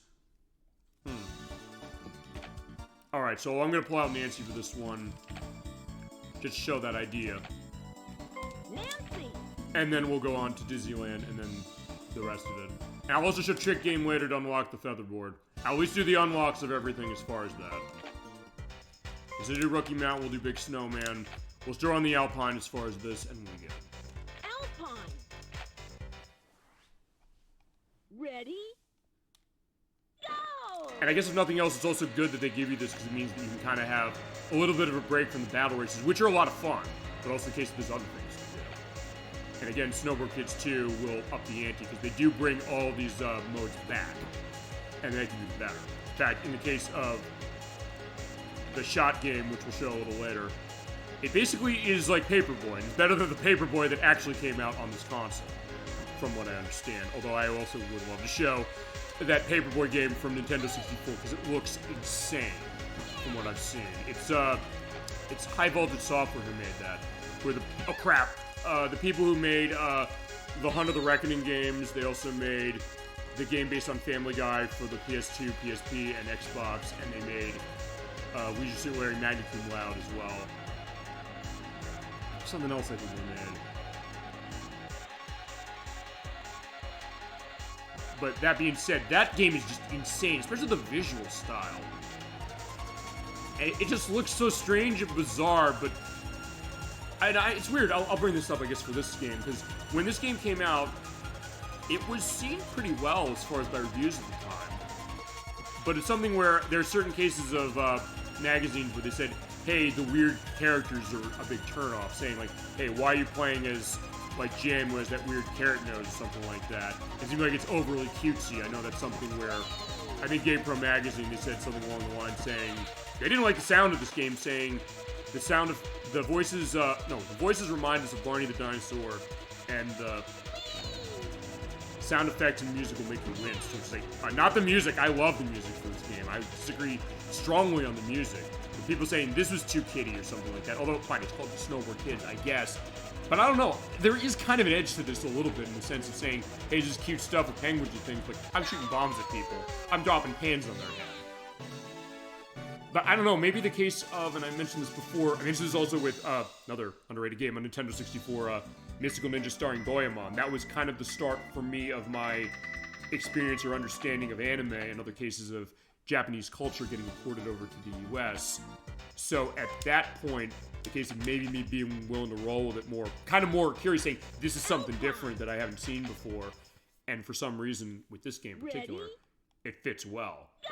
I mean, I'm not questioning the idea that, hey, there's a dog who runs a snowboard shop who's shooting off a gun for the purpose of going down a hill with penguins while picking up fans to keep myself going faster while avoiding rocks and jumping off of the sides of the mountains in order to do tricks, and then sliding across. Actually, that slides down the hill, as it looks like, and also going over a rail. That sounds totally normal.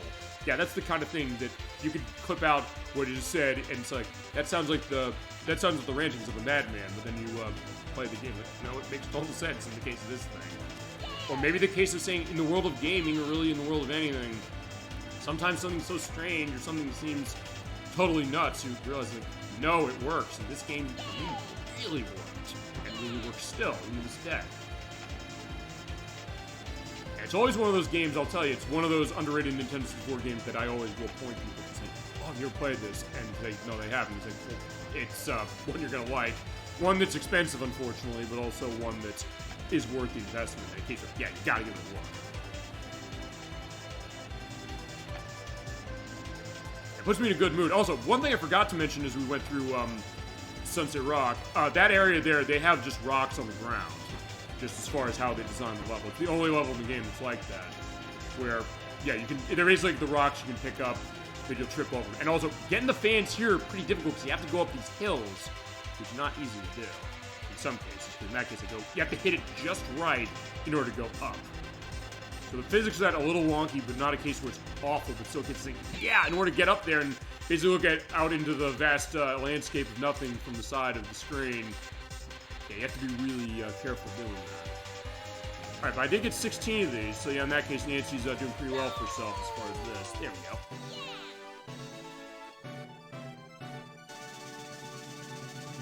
And though you don't get tons of money off of this, it is a good amount. I mean, it's a decent amount. It's not much, but still, it's like every little bit's gonna help. In fact, I will be able to afford the next freestyle board after this, and I'm gonna want that.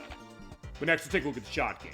In this case, you're shooting down snowmen. In this one, you get bullets on your person, and they will recover when you when they hit the walls. But it's also a case where you. Oh yeah, I already bought that. Never mind. Okay, I have enough to get the next of another board, so we'll do freestyle 3. So in this case, these are just shoot around. But the idea is that when you shoot the bullets out, you have to wait to hit the wall before they reload for you. So they do intend you to sometimes shoot in a line, but they only come back when either you hit a snowman or hit the wall. I think you also get more money if you hit them all. But they do give you more money if you do hit, based on how many you hit, I should say.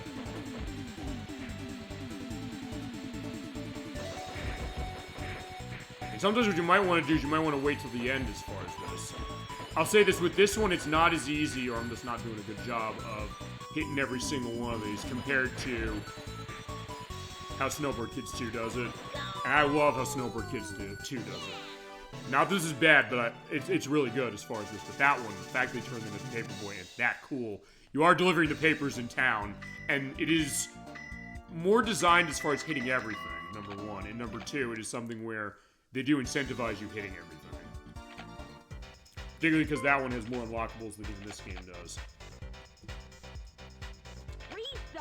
Alright, but yeah, we'll do the next 2 courses, and then we'll go back to Disneyland, and then we will... Yeah, we'll go to... Quicksand Valley. And Nancy is going to be our hero here, and I'm going to run the Freestyle 3. You might think, oh, I want the fast board to run that. No, you don't. On that course, you don't. And even though we didn't have a show last week, it's the benefit of that was meaning I got to practice for some of the games we got coming up, and also basically being ready, saying, how am I handling this? I was practicing this last week, and I was saying, at first I was nervous, saying, uh-oh, how am I doing Quicksand Valley? I was looking around saying, what do I do? And then I said, okay, freestyle board 3 with Nancy. That's how we gotta do it. And that is how we will be doing it as far as tonight, but either way, we'll keep going.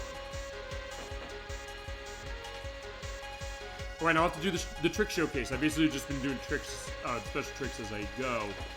Also, they clear out the trees here, but the thing is that you have to also shoot how these are. And also, you can't really go back.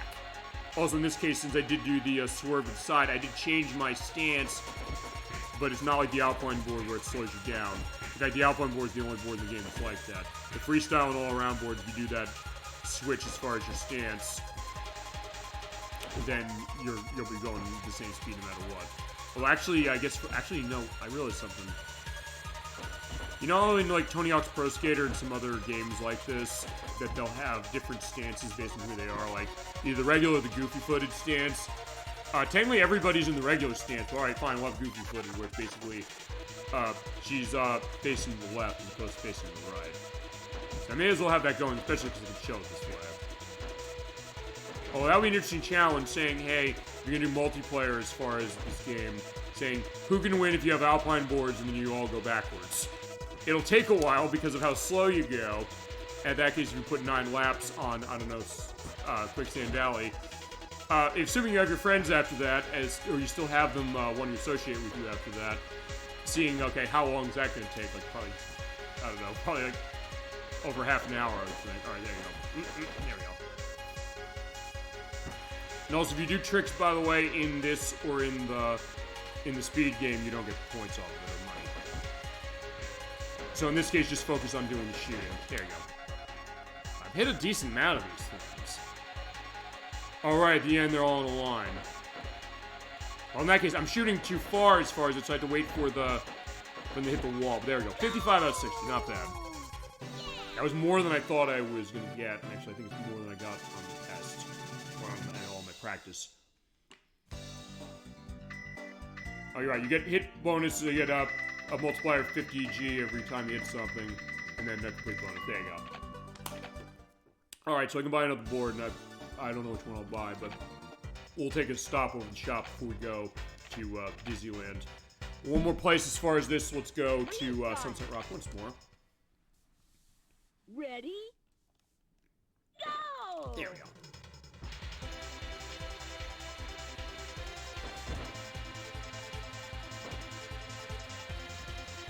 Yeah, but this is a bit harder because you have to go around the rocks. Yeah, in this case, I'm definitely missing a decent amount so far. But I also, one thing I do like about the way the shot game in this works is that it does force you to rethink the courses. Because usually in this course, in this area with the penguins, you think, I don't want to go over there because I just want to go wherever the quickest path is. But for this, it's like, oh yeah, there's snowmen over there, so you have to go and get them. So that idea of, what was it? Oh right, it was when we did Yoshi's Island, the game we were dancing 2 weeks ago.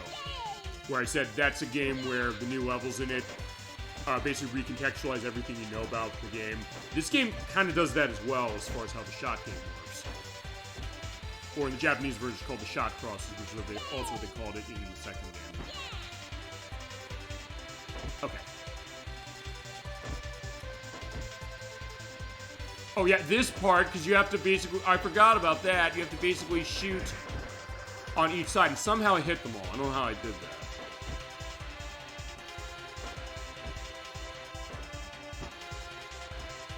Thankfully, they're all in a line, so it's not going to be too hard to get.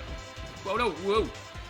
Thank God Nancy can corner as well as she does. It's with that freestyle 3 board, it means that I wasn't going off in the ravine. All of you do, you just come back. Whoa!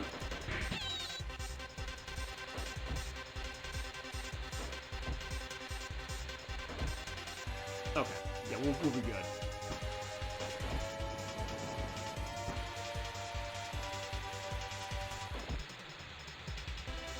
Also, I guess this is the kind of thing I guess these kids would do, thinking about the lore of this, which is kind of interesting, saying, yeah, it's like the Canadian Rockies is where they're set, as far as them just saying, hey, you know what, we just are going to have this weird competition. I guess then just being able to toss the bullets out at snowmen. Like, that's probably, I guess, what they would do as far as how it goes.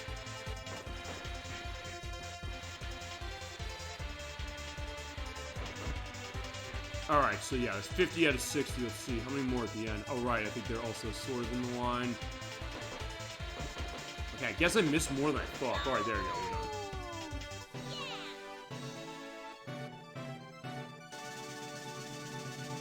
I was thinking on the voices again, thinking about the fact that we mentioned this with Bomberman World, the fact that Lani Minella is doing multiple voices in that game too. But also for this one, it's something where I don't know if I mentioned this when we did Bomberman World, but I'll mention it here. It applies to that game, it applies to this one too. The fact that even knowing that she's voicing all these characters, they do all in their ways sound pretty distinct, which is impressive. Although I guess that goes to how good a voice actress Lani Minella is. Let's go to the shop, let's see what's around. Welcome. Okay, what do you got? Let's take a look. Okay, because we got the freestyle 3 board, and they don't have it anymore. It's only one per customer. And also, unlike Snowbo Kids Plus on the PlayStation, in this game, your boards are shared across every character. In that one, each of the characters has their own inventory because each of them has their unique ending. Okay, let's see what we got. Okay, I didn't buy that yet, and I didn't buy this one. I'm gonna buy... This? I'm gonna buy the biggest of the Alpine boards, and then later I'll come back and I'll buy the I'll buy this one. I'll buy that one, because that's how you unlock one of the hidden boards. That being said, I do want to do a paint job. Okay, I got the dog there for that, which is what I want to have on all around 2. That's fine. I mean, that's fine. Come again. You know, Nancy's been pretty good luck charm as far as how this is. You know, let's do Disneyland with the Alpine 3. Why not? Alpine. All right, awesome. Let's go. Yeah, once we win this, then we're going to Quicksand Valley. I am nervous about that one, but Go. I know what I have to do. That's the thing. I have practice for this, and I know exactly what I gotta do. I guess it goes to the interesting, I guess, philosophy's not the right word. What's the idea? I guess, thought process, I guess, when it comes to prepping for the show, which is saying, when I'm going to be doing a game saying, what does it sometimes look like? And sometimes it's not always easy to ascertain, even for myself. Even for World Series Baseball that we're doing next week, I said, what am I practicing on this really? I had to kind of get a sense of what that was like, get the feel down, and then also say, what are we looking at? And also, what are the notes going to look like? Now, so with that one, the last thing I really have to do on the notes on that is basically go into baseball facts. So certain baseball facts and certain baseball players, particularly for ones I'm going to be showing off. But we'll go through as far as how that goes as it is for next week. But even for this game, even though I've been playing this for so long, something to think, okay, now if I'm going to do this for show, what's that going to look like? How's that scope going to go? And also, what do I need to be prepared for? First, saying, oh, I'm doing the practice on this. This is like jumping into a comfortable pair of pants again. But yeah, I have no problem getting back. And then I got the quick save valley. I said, how am I doing this? Am I going to be able to manage this? And I found the answer. Now, I could, I guess, use the Alpine 3 with her, but for the next course, but as I said, I don't think I want to. Honestly, I don't think the speed is going to matter as much as having control. Especially for that course, and I've been mentioning it a lot tonight because, as I said, it is the hardest part of this game. It's the part I'm definitely nervous about, but I practiced enough, I think we can do it. In fact, I know we'll do it. We will do it. Yeah, but so far this is going pretty well, and even as far as running Alpine 3 with Nancy here, even with her being slowest, I'm still leading the pack, so hopefully I can keep that going. But obviously this music is also going to help me do that as well. God, I love it so much. As I said, going back to the beginning of the show, I said Rakdim, or Rakjin as they're known now. In fact, knowing that they're the people who made Trap Gunner, which the Bullet 420 Blaze mentioned, I want to play that game even more. I mean, I want to play it enough when he said, oh, my wife and I love this game, we grew up on it. That in and of itself got my attention, saying, okay, I want to give this game a shot. But now I found out the people who made this made that. I was like, yeah, you bet I want to play that now. Actually, that's also, I think, I want to get those Fullmetal Alchemist games on the PS2, because I don't think they cost a whole lot. And that would be, I think, our best way of showing off that franchise. And going to, like, and we mentioned this before, because of anime franchises, and we got one with Digimon Racing in 2 weeks. Because of how do we show that off, what are the games going to look like, what games are we going to get, what cases you want to see them, and what this is going to look like. You're saying, okay, great, if you love a franchise that way, we should have a representation of it on the show for that. And I mean, people said they weren't that great, but they said, it's the people who made this, so it makes me want to play it more. Ow! Oh crap, I didn't even notice that. Alright, they're bouncing, that's fine.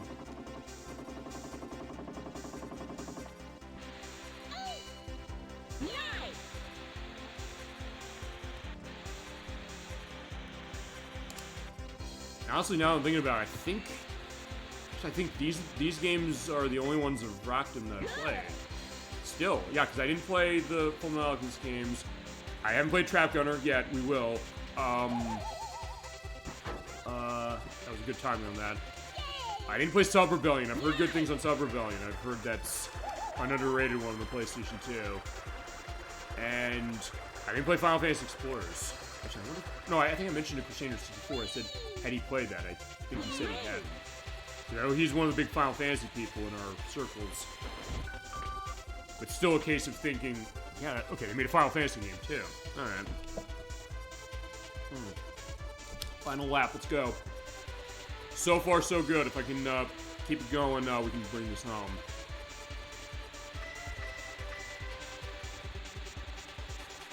As you're seeing here, also, the coins do reappear on lap. So you can be set for that.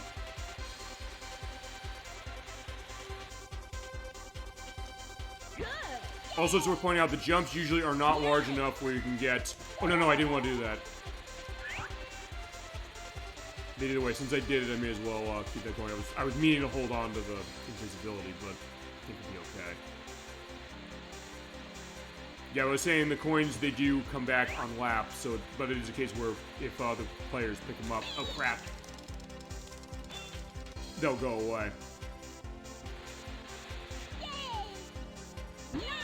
Right, but also as far as the grab, the case that there are no jumps in this game that I'm aware of that are large enough where if you do just a grab, you'll get 100 gold off of it. You basically just want to do what I'm doing, which is you want to combine that with a foot trick of some sort. But you can only do one foot trick and one grab in a jump. That's something to keep in mind. Also, I haven't gone this way. Let me see, can I get a better, I'm gonna say, can I get a better weapon? No. Now, for this one, honestly, which path you take through the dinosaur world is kind of, negligible, honestly. No! Oh, shit! I saw the rock coming and I didn't do anything about it.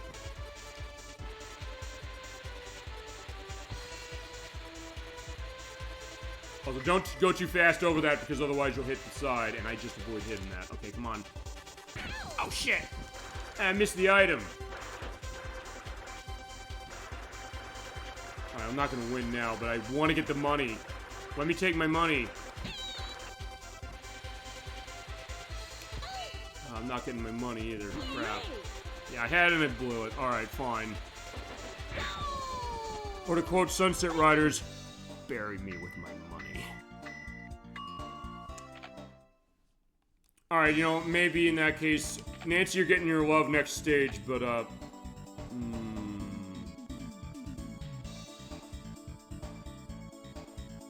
you know, let's go Jam, because Jam's a little faster, by a tad. Yeah, just have to do this, and then we'll be going. I'm glad I'm actually getting a decent amount of time out of this, because even on my practice, I thought, hey, am I going too fast on it, but...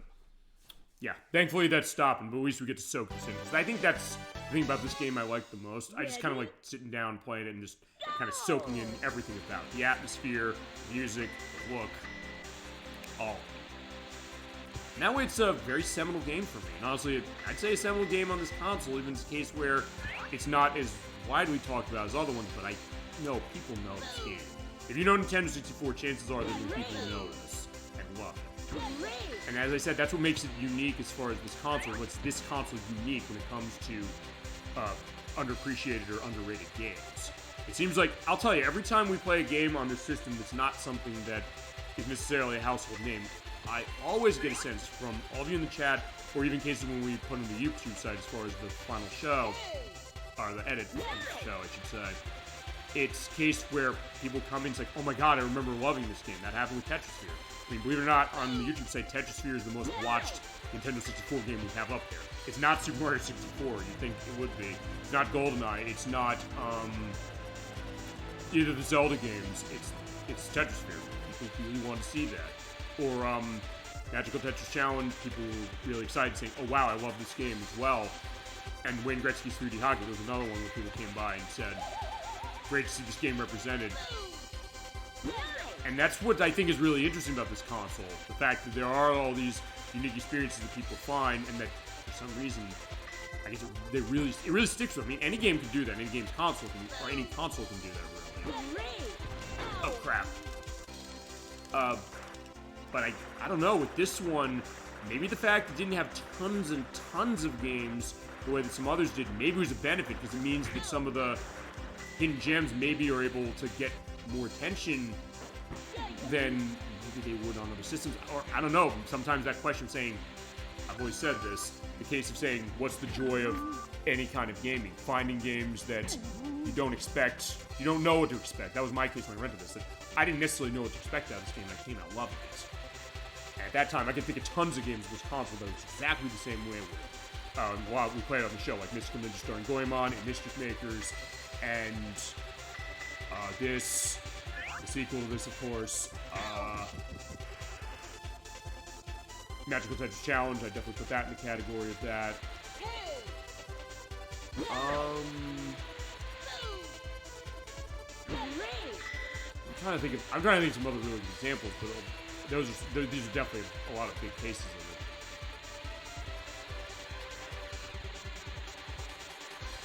So it's something I've sometimes heard this recently, in case of people saying, hey, how great a console was the Nintendo 64 if it didn't sell as well as the PlayStation, or is this case where is it viewed the same way as the GameCube was at the time when it came out, saying, oh, it was the third place console or something. Well, it wasn't the GameCube, that's true, but like with that one, a case of maybe not having tons of games being a benefit because it was something where I guess people were able to find some stuff out of the ordinary that stuff you can still get. I mean, and not necessarily that expensive. Actually, another underrated one on this console, Harvest Moon 64. That's definitely one I put in that category too.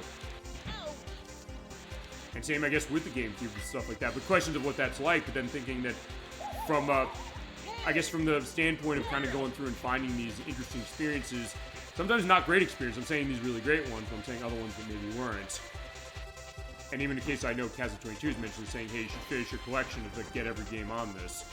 Then that's where you get into the weird stuff. I mentioned it also to Gemini 96, you, when we played Super Mario 64, saying, played all the big stuff, but then it was like, well, what about games like Rat Attack? What about games like, I guess Quest 64, I guess would count as far as something like that, a little.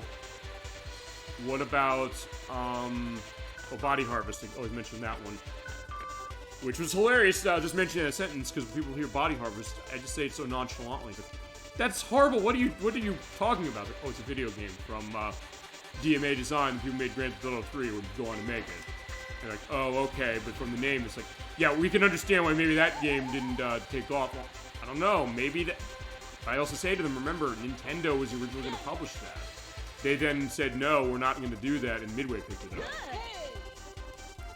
I don't know, maybe if Nintendo published that, it would be something where it wouldn't have seemed weird. Or maybe people would have questioned it, or I don't know if it would have maybe sold well or not. You know? It's sometimes an interesting thing to think about that, and also then thinking, as I mentioned with Atlus's connection here, of publishing this, saying a lot of companies who said we're going to run something on this console, and kind of finding some unique things, it definitely stood out from the crowd. I mentioned another one as far as DMA is concerned, Space Station Silicon Valley. That's a game that looked really interesting. I've always wanted to play. I haven't, but that's another one that... Because the idea of that one is basically you take control of a microchip and you jump between, like, robot animals and things in order to get spaceship parts to get your way back home. So maybe almost like a predecessor of sorts to Pikmin, but with a comedic style to itself that I've heard compared often to a lot of the Aardman animation stuff, like Wallace and Gromit and Creature Comforts and things like that. And definitely it is a British developed game, or a Scottish developed game. Yeah, DMA Design was out of Scotland, and that's where Rockstore North is, because they are Rockstore North now, who are making Grand Theft Auto 6. Which is interesting to think that trajectory too, of seeing some of these companies that have these massively visible games now started with some of these strange concepts, and I guess even with Braxton for this one, of some of the stuff they would go on to make later. There we go. I think we're gonna win. In fact, we are gonna win. Awesome. Great job, Jam. Appreciate it. Thank you. Yeah, thank you. Good job. Yeah, there we go. Okay, now that we got golds on everything, all that nice payout, look at that, that's lovely. Yeah, when you get them all, you get the Copper Pass. And there are all of our friends up there waving and, giving me encouragement. So, even though canonically it's worth pointing out to spoil this, as far as how the PlayStation game goes, canonically, Linda wins her own cup, as far as how this is. So, I don't know if it's a case where they think she cheated, but canonically, according to Snowbo Kids Plus on the PlayStation, she wins this. But for the purpose of this, that is Jam's case. But alright. Now the time has come. Nancy, come out. We got a job to do. Alright, this opens up Quicksand Valley. This is the hardest course in the game. You're thinking, well, the course you're gonna get after this is gonna be the hardest, right? No, it's this one. Yeah, we're going across the desert. Yeah, we're going across the Sphinx, the ruins, like the, Alibaba's 40 Thieves and things, down to the Oasis where the end of it is. Yeah, it's a hot and sandy course. It is insanely hard. The turns on this course are crazy. There are a lot of different paths to take, which makes it interesting, but also cases where you can get yourself in trouble. So, the way I did this is I made sure and bought the Freestyle Level 3 board. It's tempting to say use the Alpine to go faster. You don't want to go fast in this course. Basically, your ability control is going to help you do that. So let's go. Let's see how long this takes. It took me a long time in my practice. Ready? Go! And with this, you hear the music we heard in the tutorial. Which is also the reason why I said let's go to the tutorial. Okay, yeah, we are basically doing sand surfing a little bit. Yeah, unfortunately, you're also in a case where there aren't a whole lot of large jumps on this course, and even the one that is, the angle upon which you come by it, and I'm doing a really bad job to start on this, is something where you can't really run well as far as doing special tricks that much. It's also kind of crooked. In this case, you have paths to take. I'm going this way. Yeah, but that turning, oh my god, the turning is so good on the freestyle level 3. And one thing you want to avoid on this course, I will tell you right now, do not let the other players get too far ahead. And this one go to the right. I could show the other ones, and I might come back here at one point to show the other paths. But, okay, one thing you want to do is take that path, but do not let them get too far ahead. And sometimes it's hard to do that.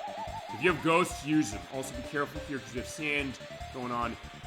It does push you along, and it's a case where you can get yourself going off the side. If you're running an alpine board, you're going to fall off, pretty much.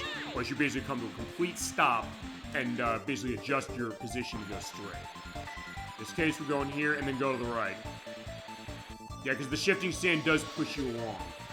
And same also with the coins over there. It's tempting to take them, don't take them. And you go through here, it is safe, don't worry. But also because it comes out crooked, you can sometimes hit the wall when you're doing a trick and wipe out. So sometimes it might be worth not bothering. And this is the last item here, but usually it's a case where if you don't have something set when you're going on final lap, yeah, you're not going to win coming through the Oasis. For now, we're okay. Basically, you take it lap by lap. Alright, here we go. I mean, we are pretty close as far as the leader. As I said, this course, it's very easy for the leader to go out in front pretty far. Do what you can to try to prevent that from happening. But it's not easy to do that, because if you wipe out a lot, it's cases where it's probably going to happen anyway.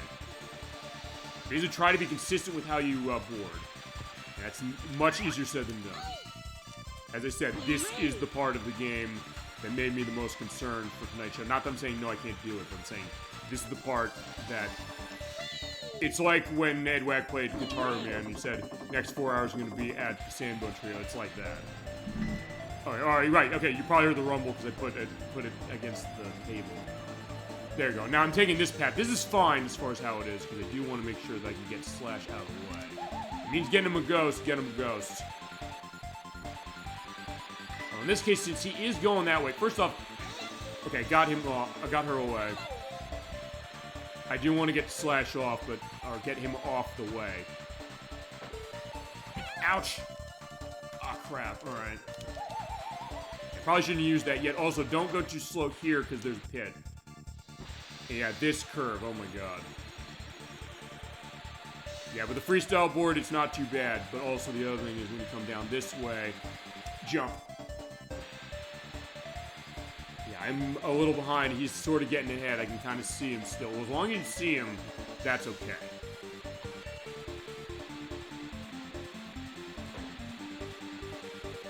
And since you are making a straight shot here, this might be worth running this way, so... Just get some more spending money. That's good. Ew. I mean, that did slow Slash down, which is fine as far as how it is, but yeah, we're coming up the last lap. I gotta, ouch, careful. Oh no. Alright, this is gonna be interesting. I'm not expecting to do this my first try, just to go into that. And he's getting far ahead, so I gotta be careful.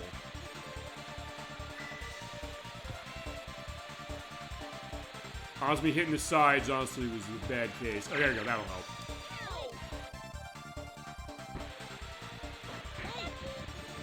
Alright, so there you go. Off to Linda, sorry.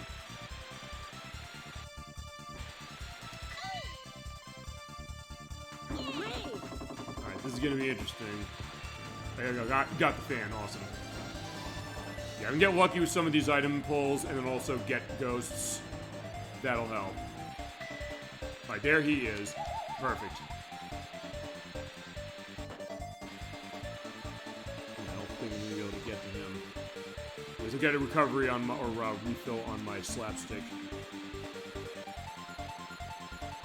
Hey, wait a second. Why am I in third? Oh, right. I was asked why I'm in third place. Right, because the path Linda takes is the shorter one. And the only reason I... Oh, as you saw... Okay, good. It came back. Alright, there you go. Alright, so yeah, James going off the side. Awesome.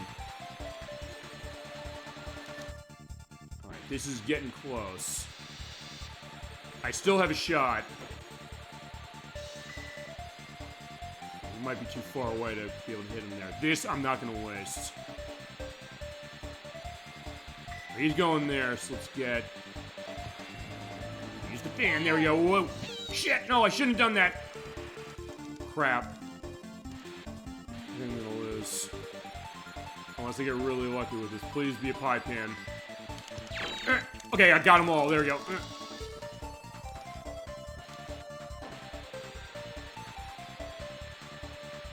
Okay, we all got it, so I think, yeah, I don't think I'm not winning. I'm losing the money. Crap. You know what? We'll launch you in the air because I'm mad.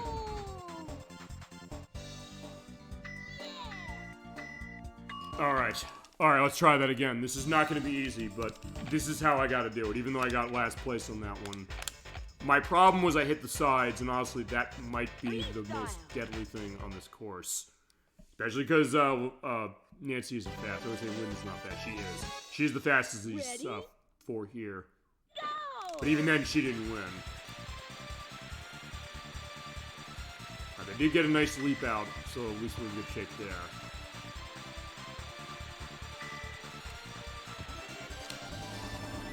Get that perfect. Awesome. Yeah, I got ghosted, but that's fine. It doesn't matter because even though I am moving slow with the ghost on, at least the fan sort of circumvented that a little.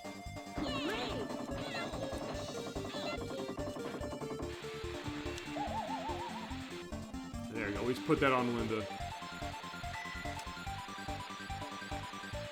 Yeah, in that case, I didn't hit the shot shop. That for now, that might be okay. Definitely gonna need a shot now. Okay, we're getting crushed. All right, I did see that happening. When you see multiple exclamation points, that's where you know, like, oh yeah, that's what's going on. Okay, fine, Linda, you and I are gonna have to have a talk. I probably should go this way because this is the shorter way, particularly because I can take that other path at the end. Uh-oh, this is a horrible place to use this. Okay, no, maybe not. Yeah, if I was running the Alpine board or even the all-around board, I would have fallen there, but yeah, that went way better than I thought it would. Also, pointing out, you can go to the left over there, and Linda will always go that way, but don't go that way, just go straight. In this case, yeah, don't even bother doing a trick off this, because in that case you can come off there and get that set right. Alright, off she goes. Okay, this is good to have, so in that case, if I see an exclamation point come up, use it. Oh, well, okay, I'm okay using it for that. Oh no! I got slowed down, maybe I can get myself in. Ooh! I was gonna say, who got in first? He got in just before I did. Yeah, clearly Jam wasn't having a good time as far as that. Okay.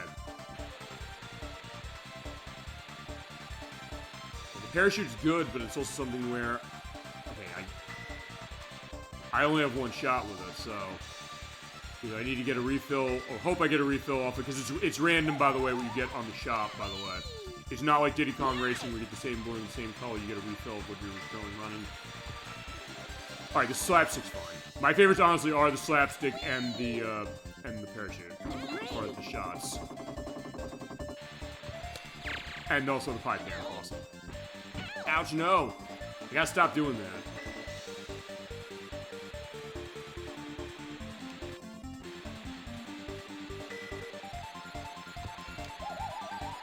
Alright, oh, crap, he shot up too.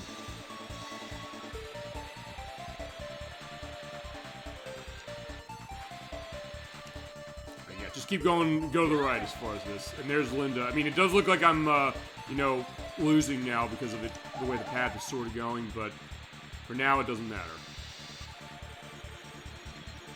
Basically, because of the way this course is designed, the position change is going to be going all over the place. But there are also drinks this way, as they're saying. So it's like, yeah, if you're going through the desert... Oh, they have hot drinks in the desert! I never noticed that. Okay, that's actually pretty funny. Saying, yeah, I don't know if I want a hot drink in the desert.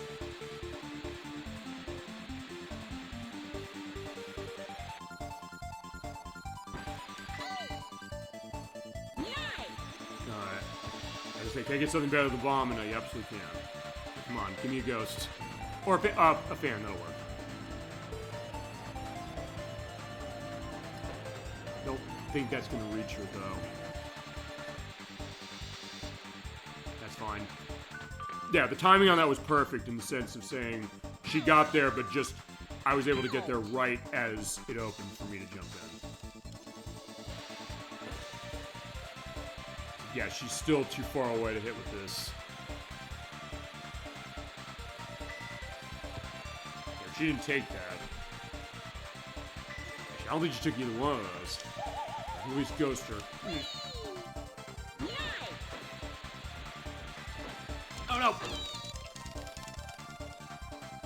But also, because of the way that goes, you're able to get out of that way quicker than the computer can.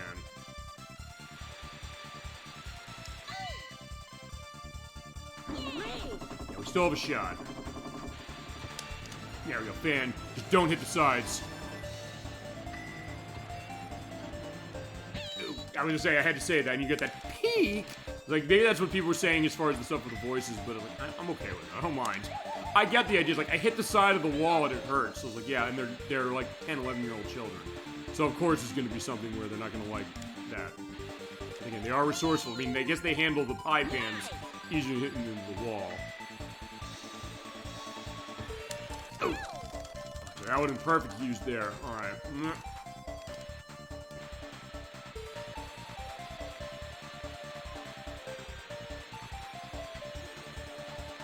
I just hope Linda's not too far ahead for me to get her.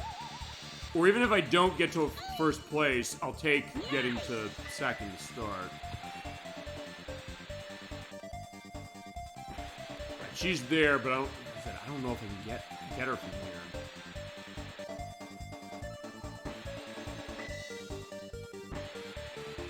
That would be interesting. Alright, I gotta get something really good here. The ghost, that'll help. I don't know. Oh, I don't know if it's gonna help enough. She might be at the end already. Yeah, she is. Okay. No!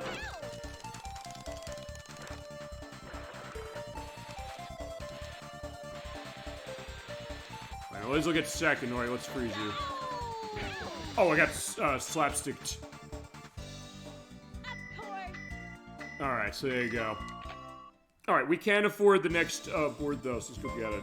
And nothing else also can buy the other board that comes from that. Welcome. Alright, let's get the last one.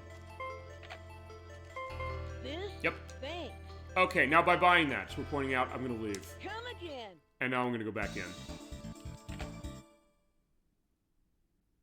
He didn't tell me welcome, but that's because he says we have great boards in stock. Want to buy one? Alright, yeah, that's how you get one of the special boards. A very special board. Here we go. This is the first one. This is the ice board. It's a board that's useless. I'm buying it. This? Thanks.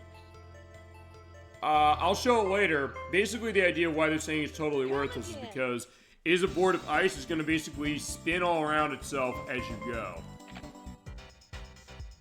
I'm not stupid. I'm not going to be running Quicksand Valley with that thing, even though it's hilarious to do it. Just show the idea of what it is. Great. They don't have stats on these, by the way, as far as it's so. Freestyle. You know what? All around. You know what? I'll do the all around. I don't care. Why not? Give myself some more speed while also being able to have cornering. Ready? We'll give it a shot. Why not? Go! I know I said the freestyle case. But also, yeah, even the way that cornering is, maybe that was a bad idea. This is a way wider turning radius I have, so that, as opposed to a really tight one, so this might be a bad idea. Nice. Go! That's the other thing, because also because you have that turning radius going, it's something where you're going to go slow because of how you have to turn. May as well give it a shot, why not? And if that doesn't work, we're just going to say we're going to go freestyle the whole way. Because that is how I got closest to winning.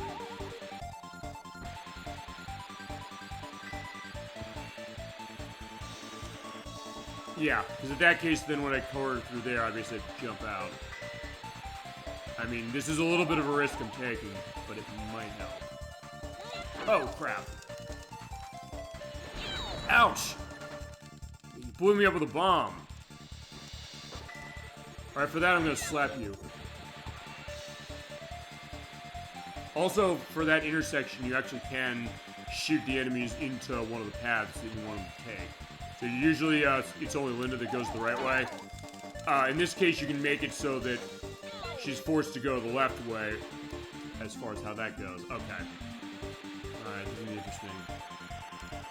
Yeah, alright, that's what usually happens, because the way the turning is. This might have been a horrible idea. Or if nothing else, reinforcing what I said, saying Freestyle Board 3 is what you gotta do.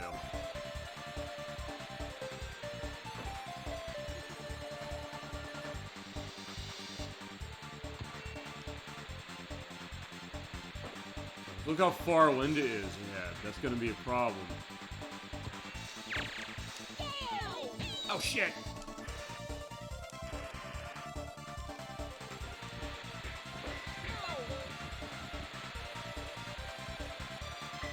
And that's what I'm saying. Yeah, usually don't try and take a trick going down that way. But honestly, you have to in certain ways in order to be able to have enough money to get the items you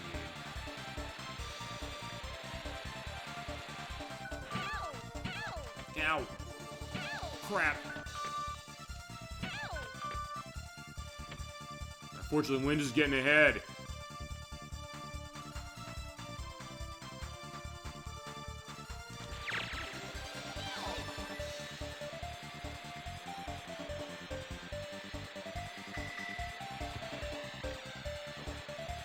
Alright, so we are in second, but like I said, with this board, I keep forgetting now. I almost forgot for a second I'm running the all-around one. But maybe this is a bad case. Maybe I shouldn't have taken this board. In fact, I'm thinking I should have. No, at least we'll do some tricks and yeah, why not? And also give this level its due for how insanely hard it is. Like I said, I don't think the next two are as bad. Maybe it's because I went through this one. These are just the hardest curves in the game, too, so that's the other part of it. Alright, I can see her. Oh, I just came out of that at the wrong time.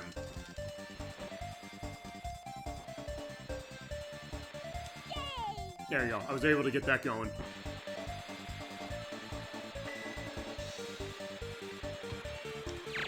Yeah, I'm getting a lot of pie pans. You are seeing that. Unfortunately, that turn again. In that case, you're seeing there, it's basically impossible to make the shifting sand turn there, either path, and you have to go through that no matter which way you go. You basically are not going to get through that unless you stop completely. So in that case, yeah, I think I need a freestyle board. This is not going to work. You know, we'll see how it goes. Even with Nancy's cornering ability, it's still not enough as far as this. They said the fact that you can tell a difference is impressive, and it is something that then means that you do it to strategize.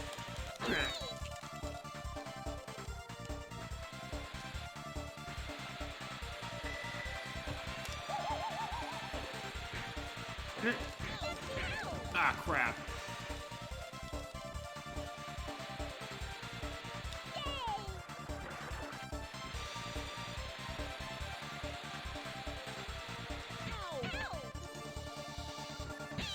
Okay, good. I got in first before he did.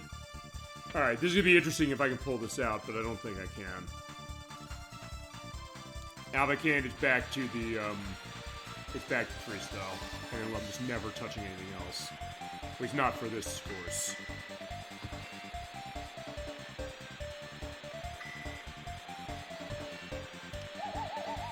There we go. At least she does have a ghost on her already, so that might make a good case of being able to catch up.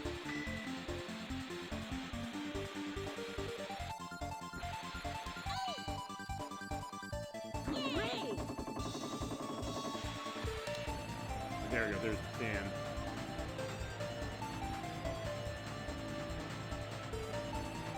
Ow. Maybe being behind doesn't help me. Yeah, there we go, boom.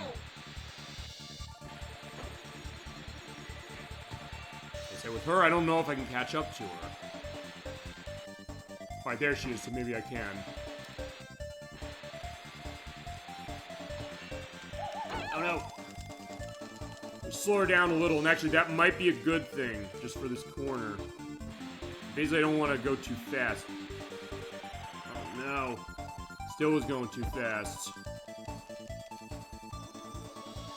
Now, Slash took the lead.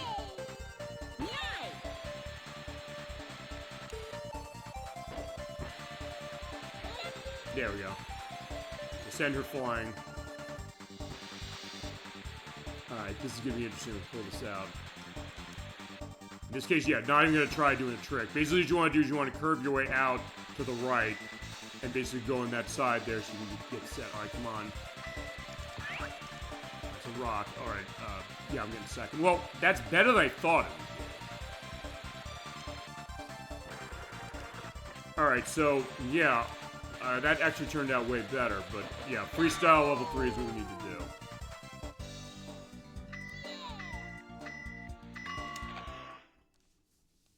do. Okay, so yeah, alright, we know the plan, and I'm not going to deviate from it. Or as I always think about, in Rocco's Modern Life, when Phil was saying, hey, you know what, he comes with this really elaborate plan to propose to Dr. Hutchinson and says, why don't you just ask her now? She's alone. We will not deviate from the mission profile. And I'm definitely not deviating from the mission profile in this one, as opposed to that one. We went through this elaborate, spy plan in order to basically cover the person that he thought she was wanting to be with instead of him with birthday cake, and then while he's completely helpless, it leaves me time to ask her. I was like, why don't you just ask her now, man? Yeah, this makes sense, though, as far as what this plan is going to be. It's like, you do have to plan. In some ways, I don't know if there's a game like this, even as far as Mario Kart, where you really need to think about what you're doing for a race like this to really prep beforehand. Although then again, unlike Mario Kart, except for Mario Kart World, really, most of them are cases where you're basically in a GP race. So in that case, you're going to have to pretty much react and fly when you go to a new area. Of saying, okay, this is the course, I react then, as opposed to this one saying, oh, this is a course that has a lot of turns based on what the difficulty's telling me. I then say, oh, I picked the freestyle board so I'll be able to turn better. And also, the only way you will know that is if you play it through the course, or at least run it once. Either here or in the time attack, and I'm not sure the time attack will show that, though, before the show is over. But first priority is going to be getting through the battle race, which we are almost through. It's just, as soon as you get through this, it's going to be all downhill compared to the speed.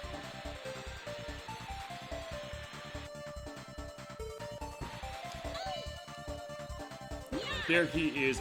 I could try and get him with the bomb. I mean, it's fine. It doesn't matter. Oh, I got invisibility. Actually, that was good as far as that. At first I thought he tripped or something. No, he didn't. Alright, so not too far behind at least. As long as I can keep him semi-close, whoever's ahead of me close, that's the plan. Make sure you jump off the lift quickly. And chat, I don't know if you've just gotten to this part of the game, because honestly, when I used to play this game, I never got here. And years later, I did, and I think I beat the game on its normal way only once. And part of that also is because I said I didn't want to put the 121 pages for saving this. Just because it's too much, I'm sorry. That's the only problem. And as far as I know, there's not a...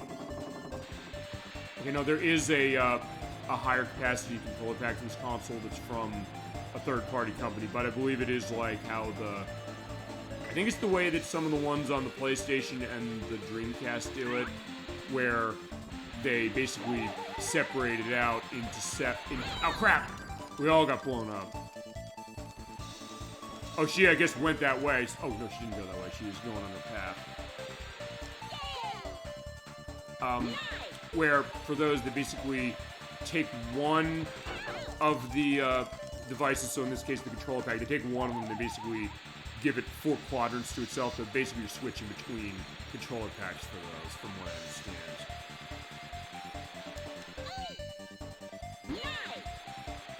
That's the weird case as far as them having a memory card on this console, where most of the games run cartridges, most of them run cartridges, and a lot of games had cartridge saves, but then you had cases of games where they didn't. Because this one, they didn't have a cartridge save. So they said, okay, how about a controller pack? And even then, you have to use up most of it in order to save this game.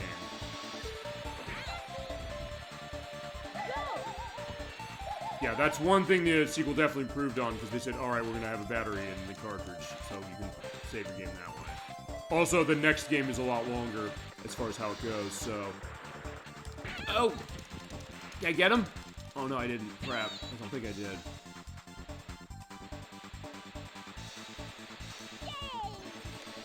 Oh no.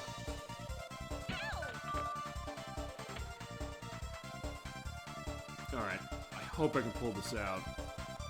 Because I don't want to keep doing this. I mean, I know I'm going to have to, because this was, as I mentioned, this is the trouble spot of this game.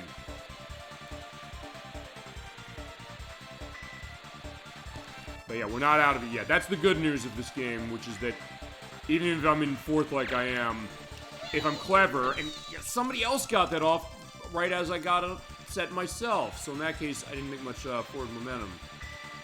Yeah, if you are able to be clever and smart with your items and really think what you're doing and prepare with boards and all that stuff, you can come out on top.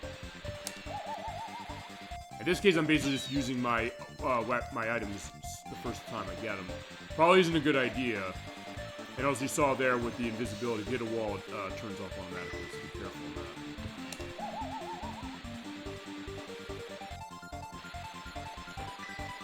that. Jam is way ahead. Alright, there you go. At least get her off the way. Look how far ahead he is. Oh, no, no, no. Well, that's probably better.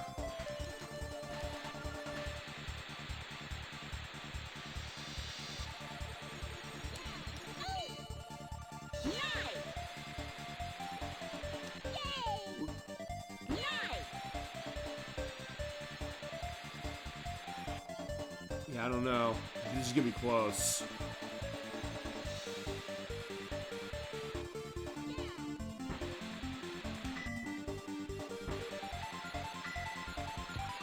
Yeah, I don't think I'm winning again. Yeah, and he's so close, there's no way... Oh, crap. No. Oh, crap. Now I'm not gonna get my money. I mean, not that I have anything to spend it on right now. So it's okay, but alright, there you go. Even with that. I did get launched pretty far, and now my head is clipping through the fence. Yeah, that's a funny sight, at least, saying, like, yeah, Nancy's so upset, yeah, her head's clipped through the fence. Alright, that was at least worth that, I'll say that.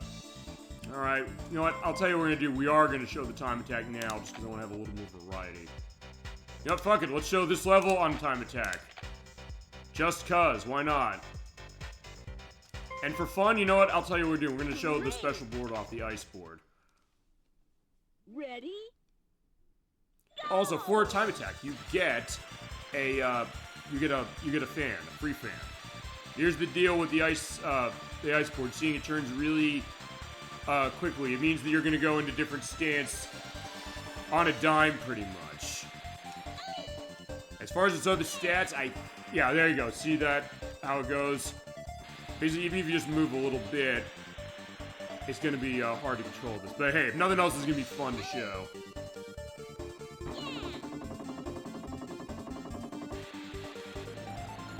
In that case, basically just tap the control stick very slightly, especially for this turn. Like, okay, that's better, but I did lose my fan. And it's also worth pointing out when you do get to the end of the course, it does show a, what is it? It shows a replay. Hurry up. Yeah, I'm running the ice board, so this is going to be interesting. This is a pretty hilarious way to show this, but it is something where I said, yeah, they say it's totally useless. I mean, it's a board, it's usable, but it's something where, then again, maybe here, this might be... Oh, who am I kidding? Of course it's not going to be, because in that case, yeah, I'm going to turn all around, so actually this is going to be even worse. Well, actually, okay, I'm trying to remember also if this does what Mario Kart 64 does, which is where, actually, I don't think it does, where if you hit, what is it, you hit the sides of a course, your ghost is turned off, but it's the replay. I think it just shows it no matter what.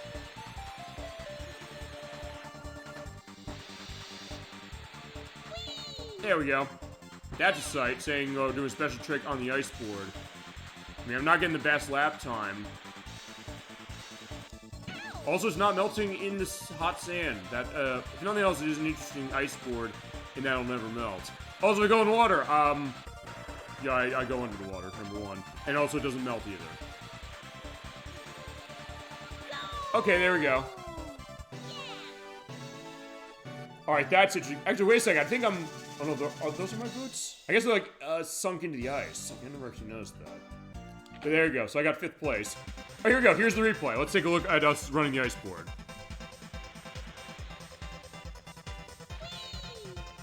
I do like the camera angles it pushes. As we're pointing out, you also can't save the replay. Also, sometimes there are repeat areas of this. So you don't get the whole view of the replay.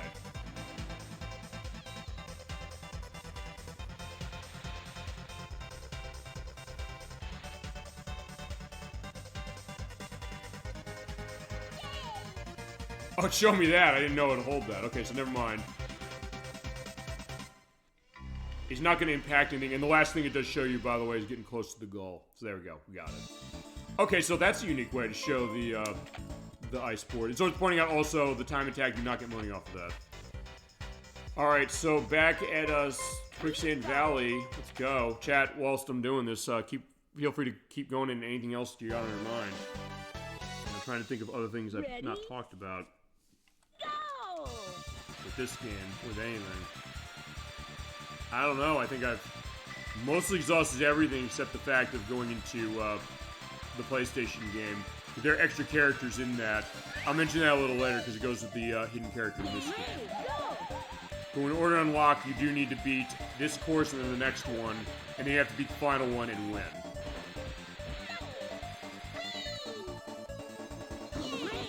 Perfect.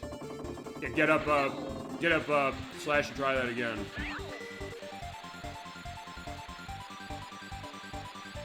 In this case, I'm also being very subtle with my control stick movements, which I think is kind of what you have to do. Okay, he's getting ahead, which is fine, but yeah, that's far enough away I can use the bomb and be safe.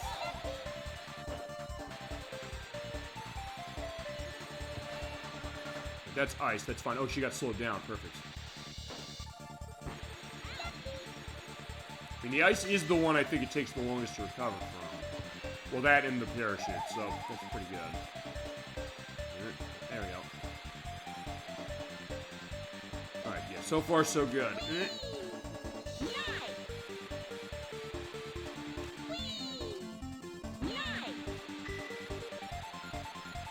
Okay, so yeah, so far so good. I just have to keep the pace up.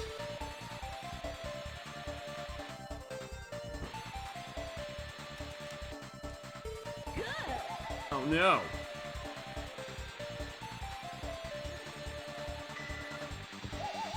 I went invisible now. Whoa! Ah.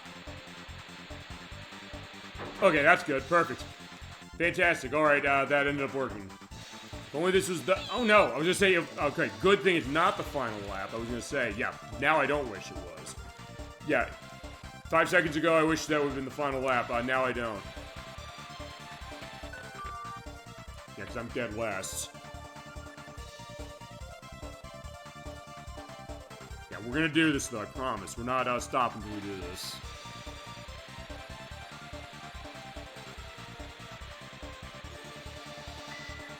It does show, I guess, where the difficulty of this game lies, and also, I guess, something that sometimes was questioned when it came to Nintendo 64 early on in its life, which is that were the games on it easier, or made easier for a mass audience compared to stuff on Super Nintendo? And the answer is, I don't know, and not in the case of this game.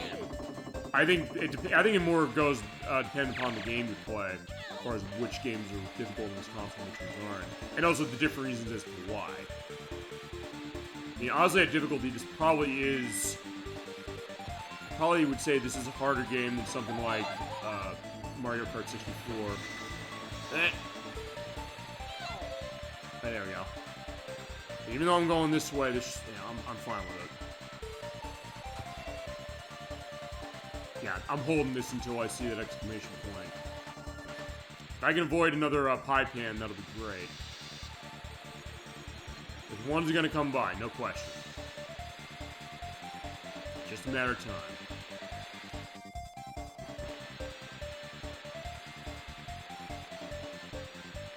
Right now, I don't necessarily care the fact that Nancy's slower.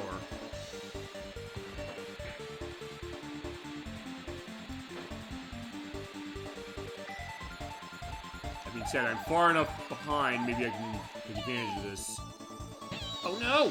I should just not use tricks there, even if you're going straight on.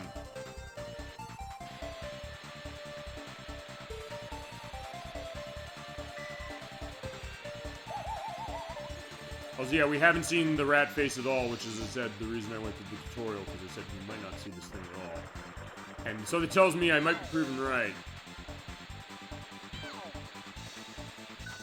Yeah, okay, there we go. Alright, third, that's a little better. Alright, and Linda's not too far ahead, neither is Jam. As long as they're visible, that helps. I just gotta get myself equipped. And also hope I get a good item off some of this stuff. Alright, there you go.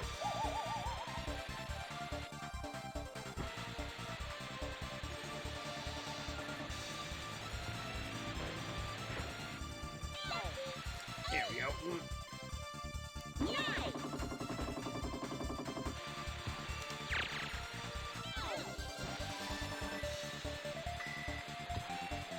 Where is she? I know she's close. There she is.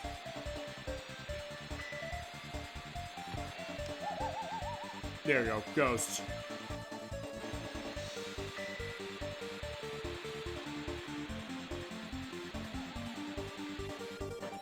Perfect. Yeah, because she got hit by another one. And thank God I'm not in first. Well, it didn't matter, because even if I wasn't in first, it would go to whoever's in second. Alright. Come on. Get myself filled. As far as, yeah, the snowman, they'll be fine.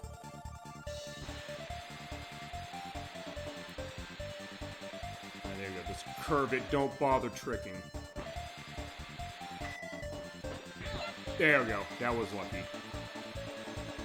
Yeah, send him right in the wall. Uh-oh. Oh, no. I'm nervous.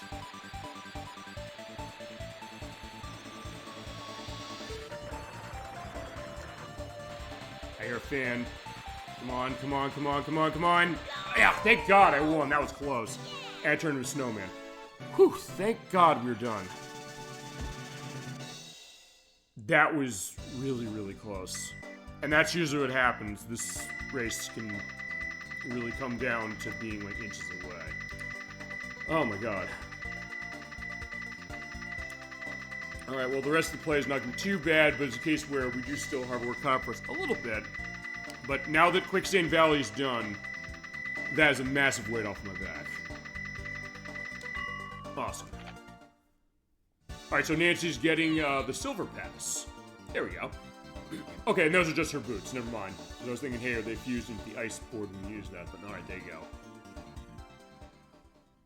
And Slash is there, but he's off screen. Okay, so for the next stage, I'm gonna say bye-bye to Nancy. You did great. This level's kind of a straight shot. It's also something where it's kind of hard to see on this one. And it's also really enclosed in. For this one, I want Jam. Another case where I'm not going to have opportunities to do tricks much, but we'll show this. This is Silver Mountain. This is not as hard as Quicksand Valley as far as how it's set, but it is long. In fact, actually, no, okay, it's not the longest course in the game.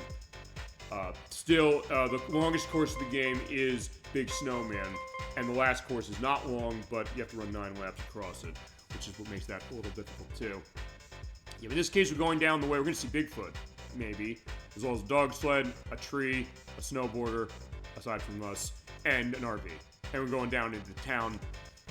It's also foggy down here. It's a course in the mist, so yeah, there's fog, and it is intended to be here.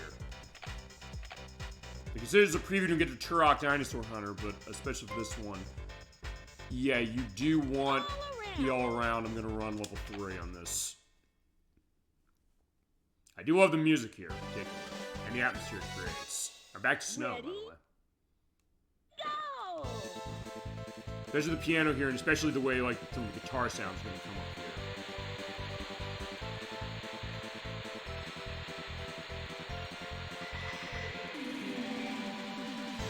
Yeah, right there. It's kind of like, almost like an echoey case. Alright, jumps. Worth pointing out with these jumps, as I showed you what not to do. Most of the jumps in this course are very short, so do not... Oh, crap, I'm broke. Make sure you just do spins or flips, or simple spins or flips. Don't try doing special tricks. Also because, yeah, you can't see much out here.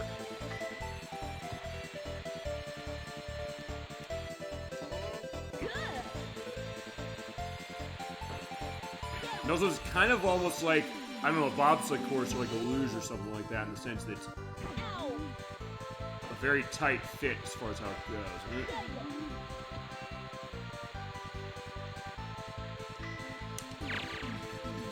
Well, in that case, yeah, Linda's getting further away than I'd like. Keep my... Oh, crap, she put a rock underneath that. This is the only open area of this course, by the way.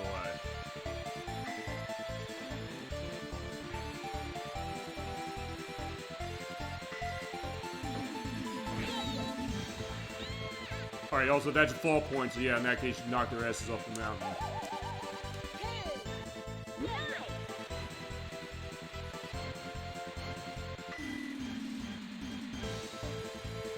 She just slowed down a little, so just take advantage of that. Nothing really fancy on this course, aside from the way the fog is, but it's not getting anywhere too much, except to get a sense of saying you can sort of see ahead of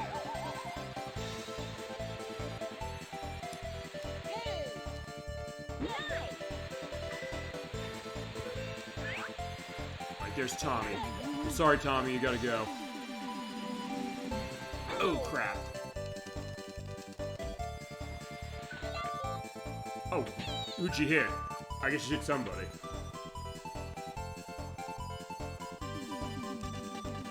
Alright, just keep going. Yeah, it's a pretty fun course. It is a great thrill ride, kind of going down the way, but it's also something where it is kind of tight, so you have to be careful on that. And there aren't really any... Okay, there are no shortcuts on this. So really, you only have to have your wits about you and also be very specific on when you can do tricks. Fortunately, yeah, she was not able to be in a case of you being able to take advantage of the fact that it's a tight area here. Or if you're going too slow, there's areas you fall into the pit. It's like a cage. So, you gotta keep your speed up.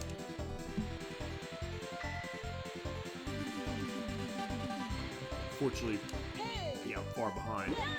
I do like this music. It almost sounds a little bit like, okay, not a game that's connected to this, but a game that is getting a release of itself modern. I'm still waiting for word on when it's happening. And also, yeah, that jump, it's worth pointing out, is a case where I tripped again on the rock. Yeah, that jump over there, it's something where you can sometimes hit the wall without seeing it, and the money or the trick is out. But yeah, the game I was saying this music reminds me of, as far as this level, is Ballerina Tushin. I think it sounds a little bit like Sophia's theme. And they announced the Ballerina Tushin trilogy is coming out. They're releasing 1, 2, and 3, and I think it is the PlayStation version only of the first one. I'd love them to also put in the Saturn and the Game Boy of the first one, but they haven't said anything about it. But they did say it's coming. It was just announced kind of almost the same way the Croc HD release was. Kind of as a tourist thing, saying, hey, we're doing this as far as, like, I guess, I don't know, it's not a press release. Not exactly something on Twitter, but just something in between that, I guess. And then we're just waiting to get a sense of when that is.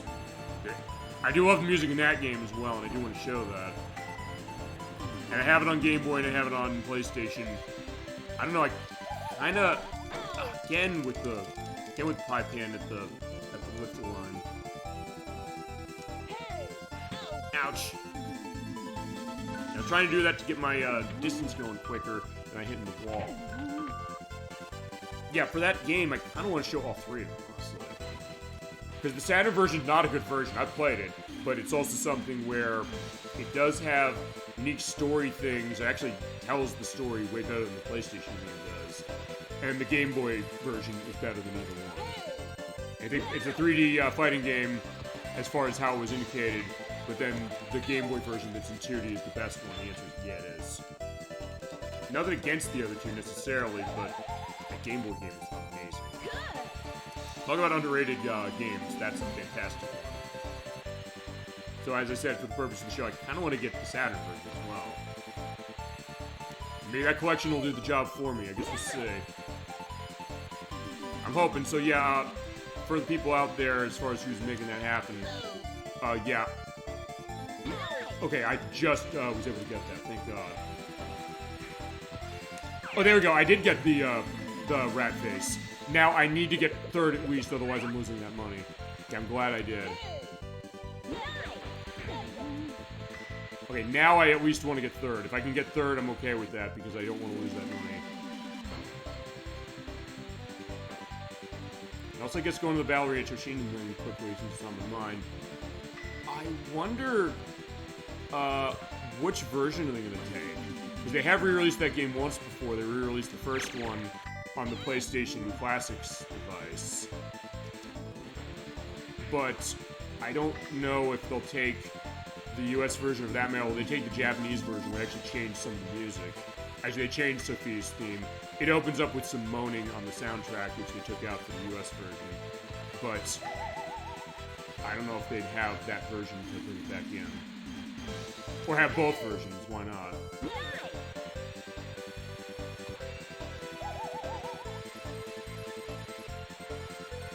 Alright, fine, I don't care that I lost. Let's blow up Linda and blow myself in the process. That's fine, I got tons of money, I'll take it. Look at that. Awesome. Actually, let me think about this. Yeah, I think that I do want to run the all-around still. Well, actually, one thing I do is I'm going to go back to the board shop. I'm going to repaint that just because I want to have something in the game. Welcome. Alright, so let's see. What have we not shown on this? Well, we gave the dog perspective. Let's give the cat perspective. Why not? We're getting all the animals set tonight. Alright, so let's go back to Silver Mountain. That was easier, because you saw in my first try on that I got silver, at least. Fitting, as far as this course. All around. Yeah, maybe the luck of the cat will let me go. Alright, Jam, let's do this. Go. Alright, there you go. Nice jump off the line, so yeah, form is good. Yeah, now I'm handling this almost like a Winter Olympics case, and that's also part of the reason I thought to play this game. Also because I like it and I know it, and in that case it was something where I said, yeah, I want to know this. Oh shit! At least I showed the cage happening. Oh, and Tommy, yeah, you too.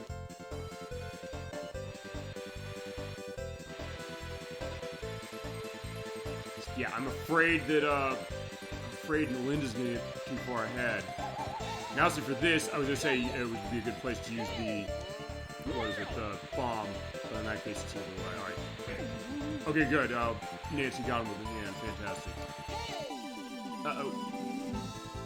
Oh, I got it. Fantastic. Right, she took the item. Can you, maybe use it on Linda, perhaps? Yeah, there you go. I heard the ghost going off, so you can kind of hear that in the audio. I do like that. Oh, he just wiped out, so even the computer will wipe out. So the AI is pretty good, but also kind of realistic, since, yeah, they can kind of make mistakes, too.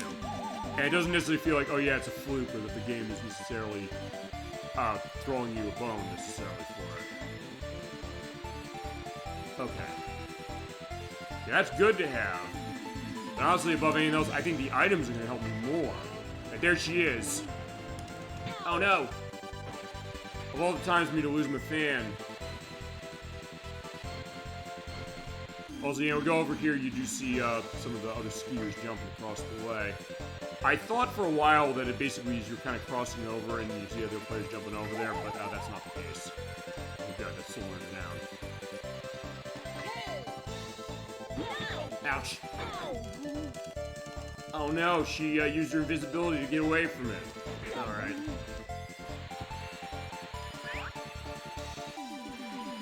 I was thinking of, what is it? The Cavern of Sorrow from Grand Theft Auto San Andreas when he's saying, like, You can't oh, Mikey, where are you? You can't see me, my invisibility cloak is on. Oh, Mikey, stop drawing pentagrams on all the doors. Okay, aside from that part, so yeah, she used her invisibility to be able to avoid the pie pan. So the computer's smart enough to do that too. And that way the AI is actually pretty well designed, honestly. It doesn't feel, except for even when they get out too far ahead, it doesn't necessarily feel like it's as cheap as sometimes Mario Kart could get. Although then again, it's still a case where sometimes you get bombarded at the end that can be an annoyance. Although I think maybe it's just a case of the nature of games like this, really. Sometimes that just happens, you know? I guess it's a question like how often does it happen, and it's something where it seems like it's too much. I don't think it's necessarily too much of this game. Whoa! So yeah, I don't want to do that. I shouldn't take that trick off the ramp over there. Yeah, get that set. Slow her down. That's what we gotta do.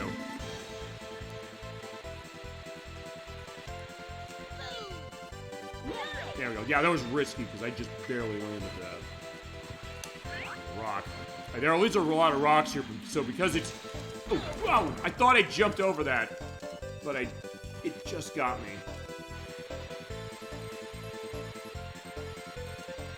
There she is. I guess she gets stopped by something? I don't know. Whatever. Just keep going. Get Tommy out of my way. You know, so I'm waiting a sec till he comes out of the pit. Basically waiting for a point to be able to capitalize on that. Oh, there the other skiers going down, but yeah, I need to get Linda. Rock. Yeah, I got a rock. I wish it was a ghost. That's what I want above anything else. Come on, come on. There's ghost, but that's probably a bad place to use it. Oh no. That was not a great place for Nancy to use that either, because, yeah, Linda's way ahead. Alright, here we go.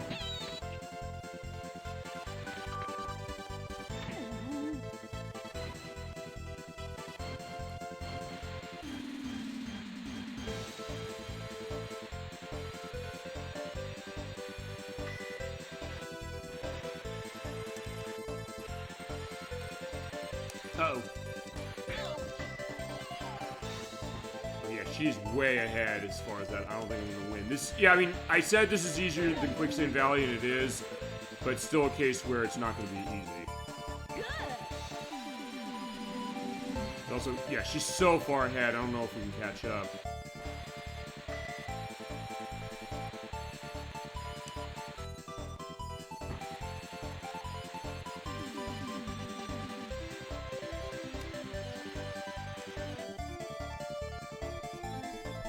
In that case, okay, I knew better. I said, I have enough money, I can do this.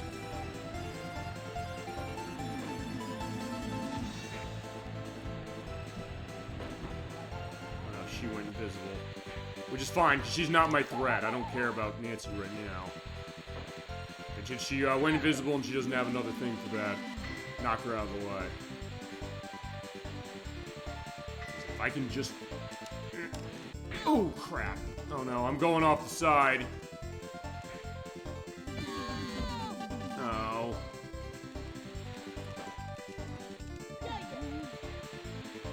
So is he. I've had enough. Let's go. I guess I'm not winning, but I can at least get some money for this.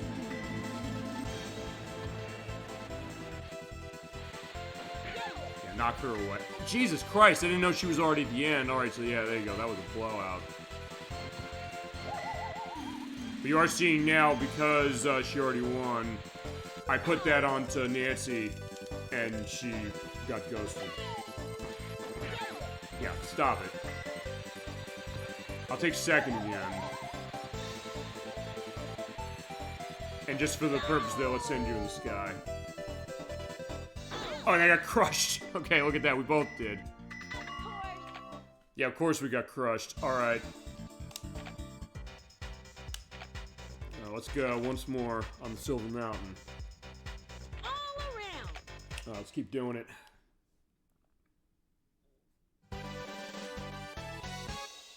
Ready? Go! we go.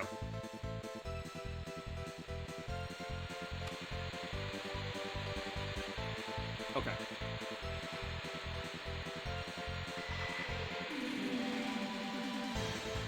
Yeah, I don't want Linda to get out in front. But I do need to get some money in order to get items. Maybe for now it's fine. Oh, crap.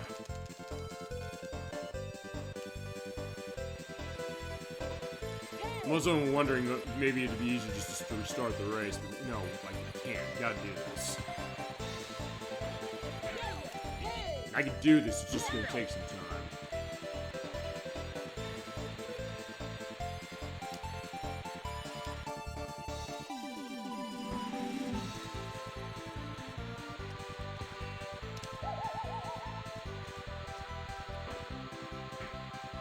Ah, crap.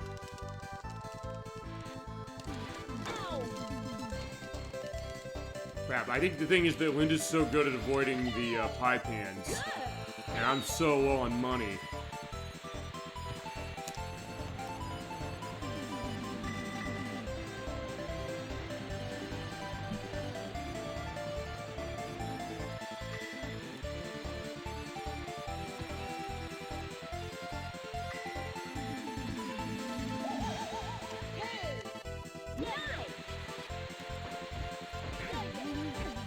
Alright, there you go. Sorry, Tommy.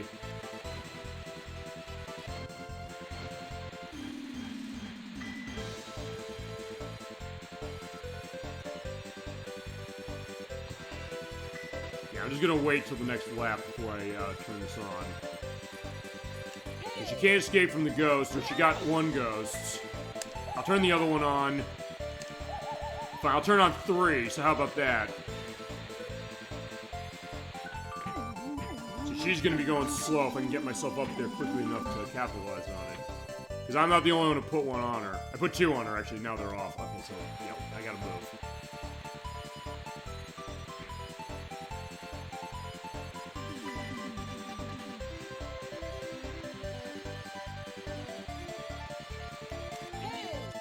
I just need as many ghosts as I can get. That's really what the key here is. No, no!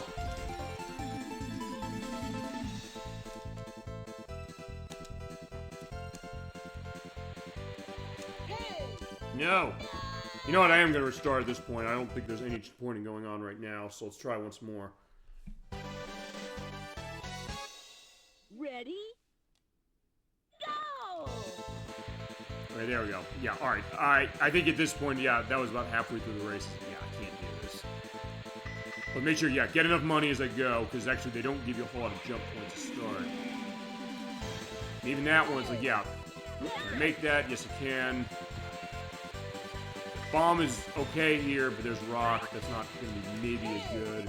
There we go. That's the thing. It's so close. I don't want to hit her until I let her get further away. Oh no. Alright, the ice is fine. I'll take that. Whoa! Shit! Yeah, apparently they had other ideas. Okay. Oh, I see. Those are Bigfoot tracks. I didn't actually notice that. That explains the idea. In fact, that's Bigfoot right there. Or there are 2 of them, I guess.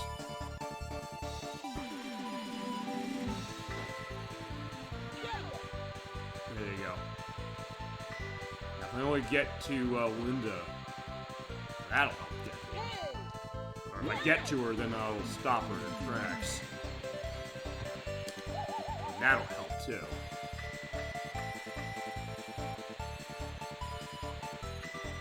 Oh no! Okay, good. I got a miss me.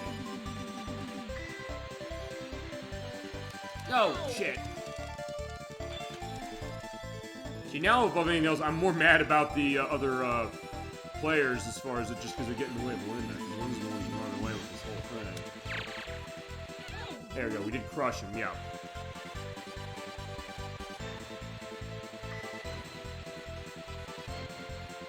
You're seeing even in this fog, the characters are still sticking out. So it's well designed as far as that.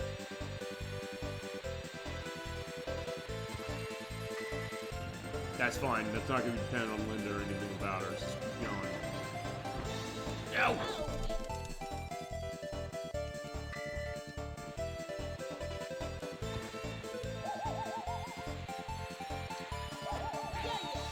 Okay, good. She hit one of those too, as far as put a ghost on her. Damn, maybe I should run Slash. If this doesn't work, I'll pull Slash out. Maybe his speed is something I'm gonna need. It's a little more than Jam. But Jam is who I won this with when I was doing my test, which is why I'm pulling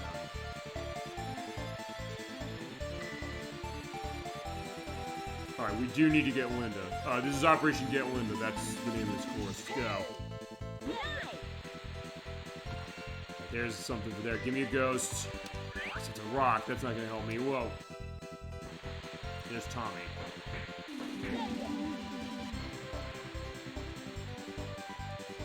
Tommy, I don't want you now. Jesus, look how far ahead she is.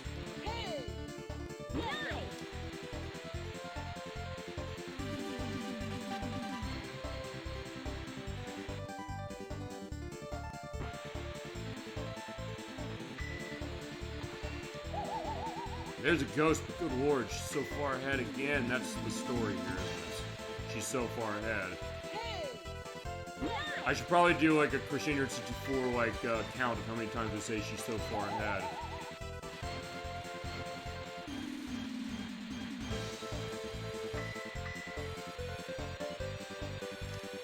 No!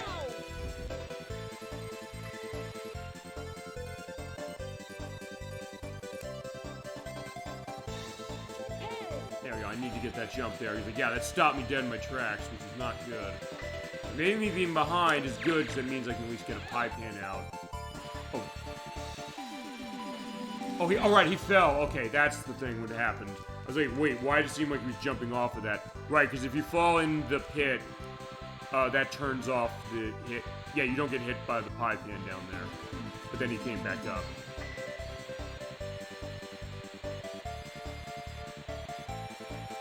Oh, no.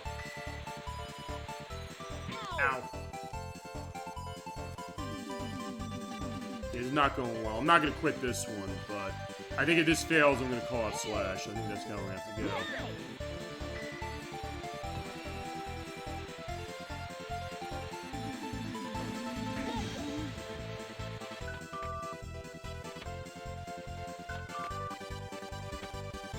Also pointing out one other thing about the AI, just going to this because I'm thinking about what's different. Okay, two things. One, when you come out of it, I was in my goofy-footed stance. You come out of it as soon as you go into the ski lift. That's number one. Number two is... Yeah, knock her off. Sorry. Oh, no.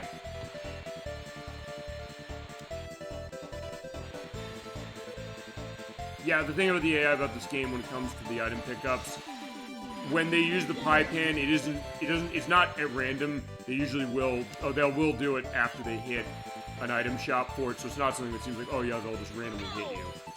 Because whenever they will be able to get one from the item shop, them going through those registers and then getting an item, same way it does for you.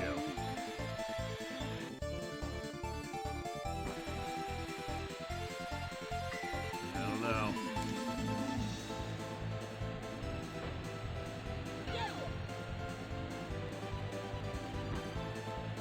That's good. If I can get a couple of these, or one of those, that'll work too.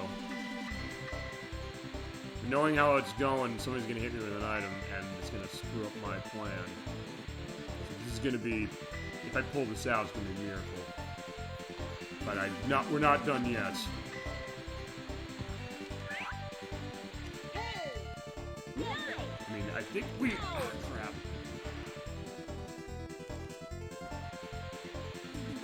Alright, yeah, I think I'm gonna have to pull out Slash. I don't think I'm gonna be able to win this way.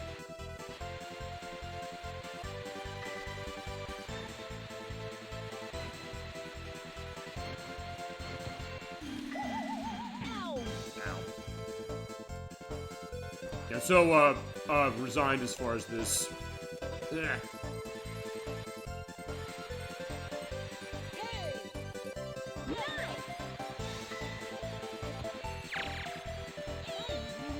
Oh no. Yeah, I'm okay not taking the money, I guess, but still. Yeah, alright. Yeah, sorry, Jam. Yeah, I think he's too slow. I think that's the problem. Alrighty, Slash, Blast. we need your help. Now, I got the silver on this, so yeah, I'm close. All around. Alright, we're going all around. There we go. This will help. Yeah, I don't want to take the chance on Alpine. Ready? Go! Although, yeah, they're using the Alpine. I'm seeing her use it. As I said, I don't trust the curves here, even though they're not difficult curves. It's just that it's so tight in here that I don't want to inhibit my turning any more than I have to.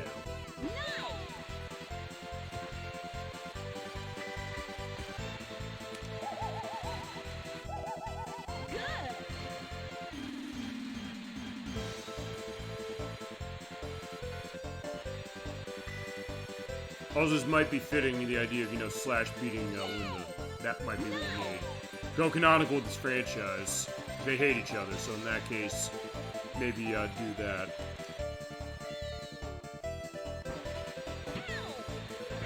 Oh, there you go. Say, Nancy, you're getting smacked in the wall. Oh, no.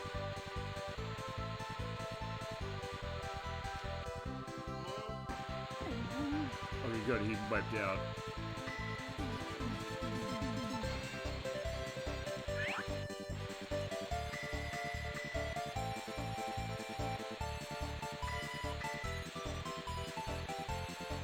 Now this is... Oh, shit, no! Oh, no. I would say, this is one of the most straightforward courses as far as how it lays out. Oh, no, but Linda's back in front again. Crap.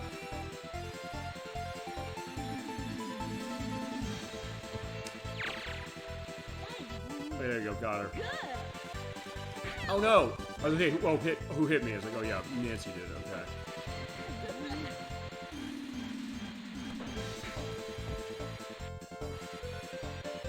I don't know if she's as far ahead. Okay, she sort of is.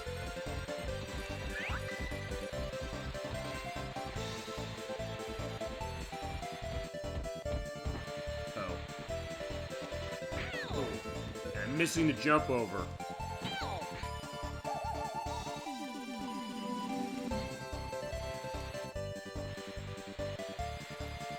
Also, I do want to get rid of the bomb, honestly.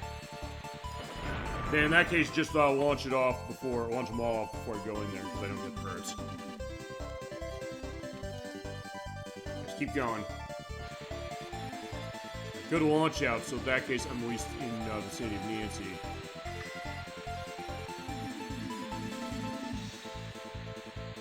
It's interesting also because on speed, you think Tommy would be leading crap completely. But no, it's Linda. Oh, there you go, I got Ratface again. Yeah, it's only this course I've gotten it.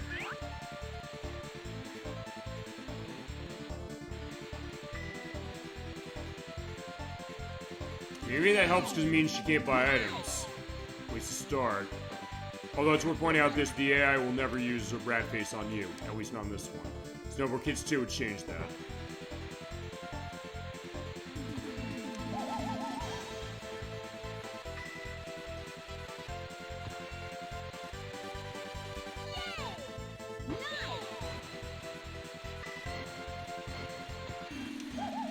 So let's keep closing her. No!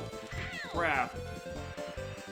It's hard to time that as far as the jump, and it's easier in the next one because that exclamation point will flash when it gets close to you as far as what's getting closer to you in that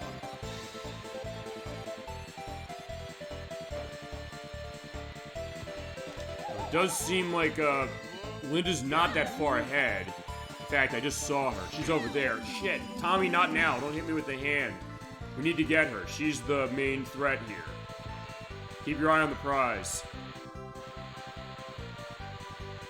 In that case, maybe sticking back so I can A, blow you guys up, and B, get a better item. There you go, perfect.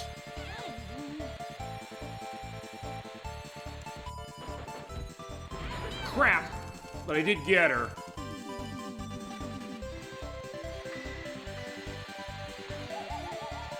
Alright, somebody's gonna slow down.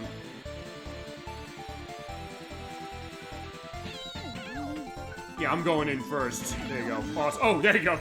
Look at that. And yeah, he's in trouble because he's sliding backwards as far as the snowman. So that was good. All right, there we go. All right, final lap. We are in good shape. She's right there. I just need a weapon. And that is the first thing that comes up. I had tons of money. I don't have to worry about that.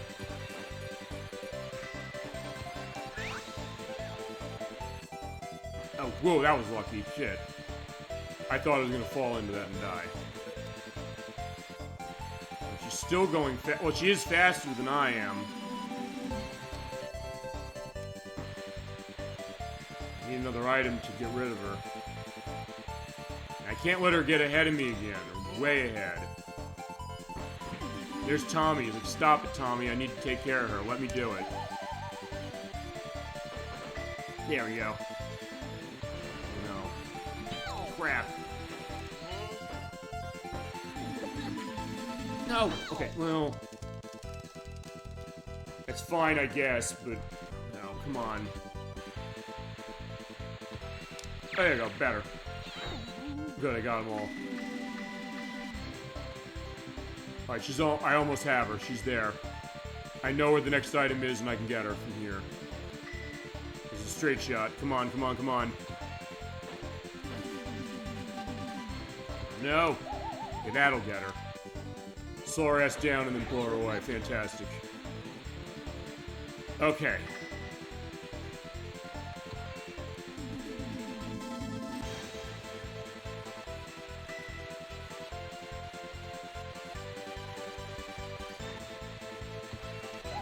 I should have waited, but alright, let's go. I don't care. It'll be close. No!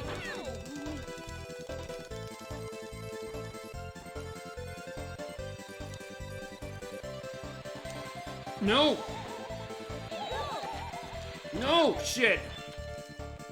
Fuck, it was so close. Yeah, let me just get my money and go. Crap, that was close. I almost had her. I think this is going to be what we're going to have to do, though, as far as it. So, slash, keep going. We're not going to stop till we win. Actually, this is giving me more trouble than Quicksand Valley. All around. Oh, yeah, I'm not taking a chance on Alpine. I'm running this. This is what I got to use. Nothing else, you're getting a 5-hour show out of this, no question. Go!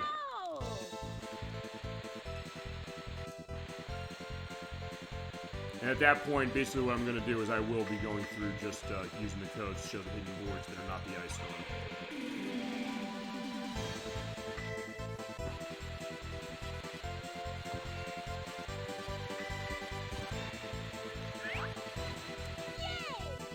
Oh no! Why did I do that? Shit, why did I do that too? You know what, I'm starting again. I was saying that I was trying to do that jump. Let's just keep going. We need to get this. And we will. Go! Oh, that was weird. But even then, they're not going that fast to start. Also, because actually a lot of this course, even though we are going downhill, a lot of it's sort of flat.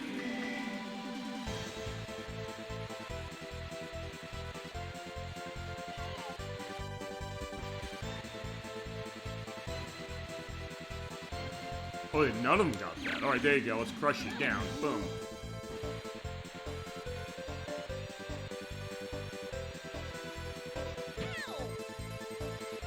Yeah, honestly, those hits are deadly.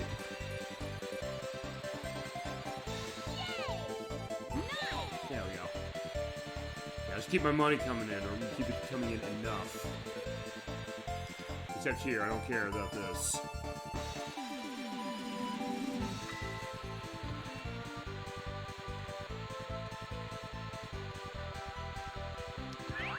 There, yeah, drop it down there. There we go.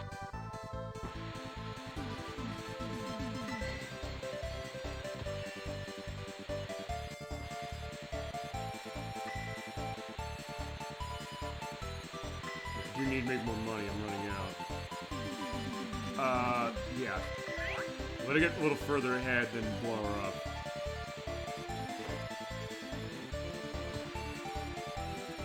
Oh no, except the bomb went away and actually went so far away, it went off screen and launched up. Yeah, because of the way the lips of some of these things go, yeah, that can happen. Alright, there you go. The fan did help, but yeah, she's outdoes me as far as speed of herself and also speed of the board she's running. Like, I didn't want to hit him, but either way. There you go, slow her down massively. There we go. Slow me down too. Fair enough. I'm still going faster than she is. Yeah, and also me being in this is gonna mitigate that. At least a little bit. Yeah, because by now it wore off.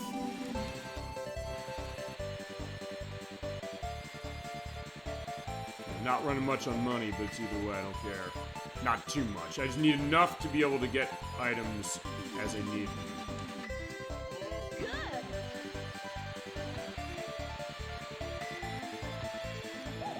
Yeah, this case. Oh no. Oh, that was lucky. Whoa.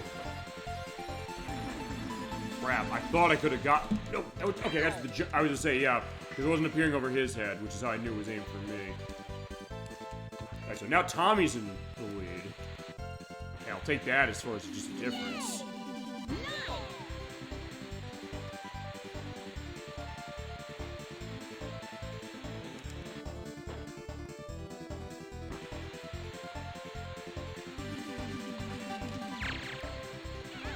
Probably should have waited so then Tommy's speed drop would be. What is that? Okay, good. There you go. Nancy took care of that. See, this is gonna put Olinda back in second place. I don't want that, but it's either way. I don't have a choice.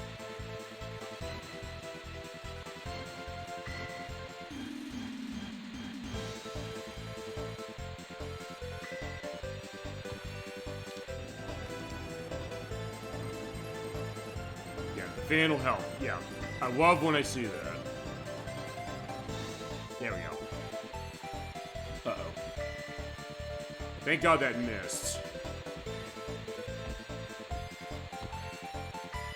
That'll help. Don't use it until I need it.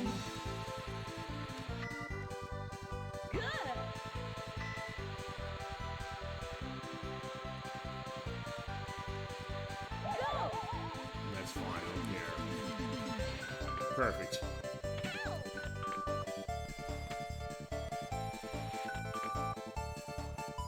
Alright, final lap. Let's do it. Let's beat Silver Mountain.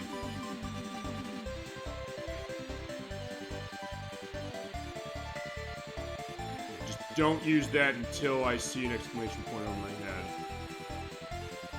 my head. I got my thumb swirling around the B button, but I'm not hitting it. Well, it's not taking any... Oh, well...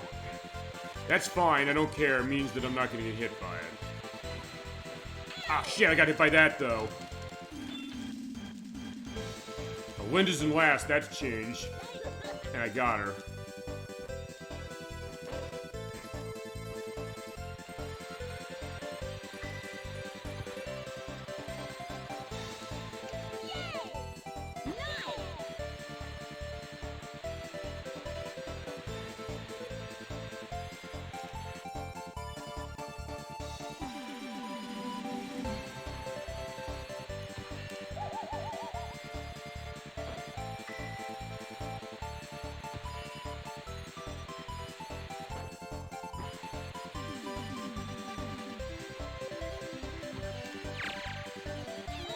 There we go.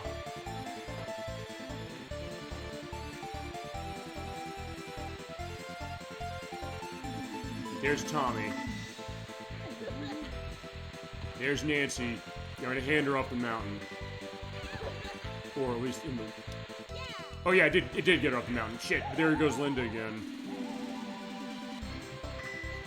I need a shot to take her out. That'll work.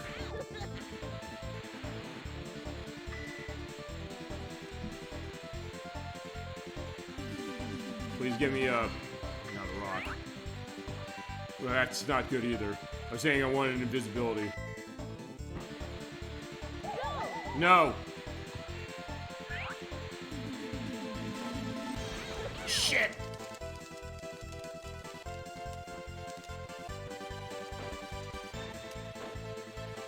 shit.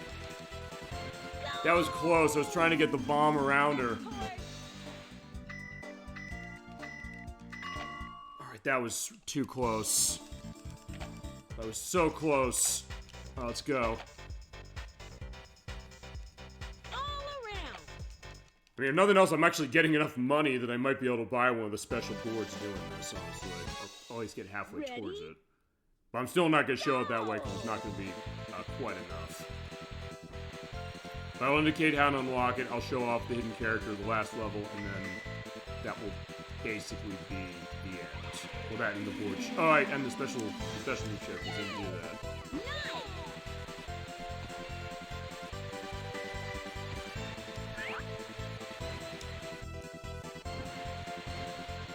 She's there. Okay, Pally Pan, perfect.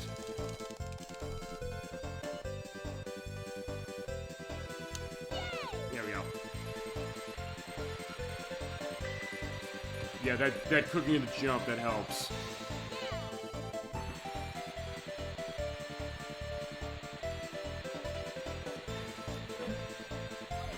Ow, shit. Still early, though.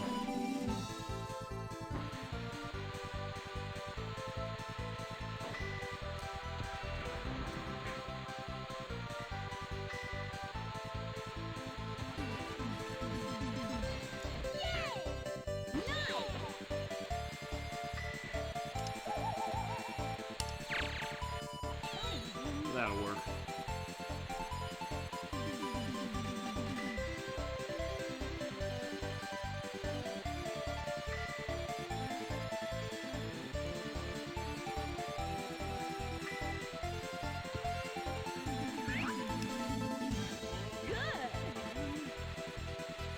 He must have hit something. Maybe hit my rock.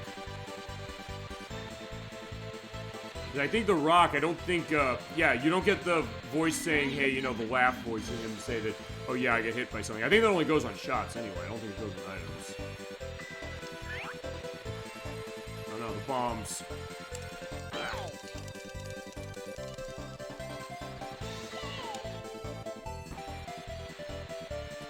Good.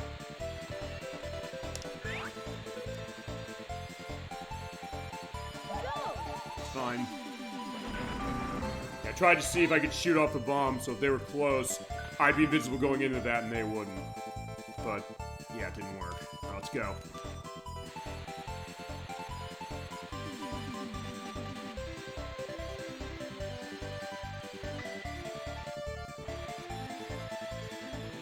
I'm feeling good about this time, but as I said, I want to keep my wits about me.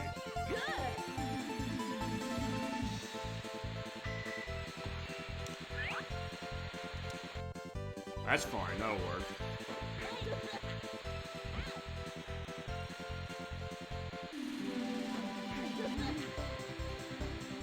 Actually, that is a good one for here. If only because the way the course is, it's tight enough that basically they're going to be stopped pretty much instantly.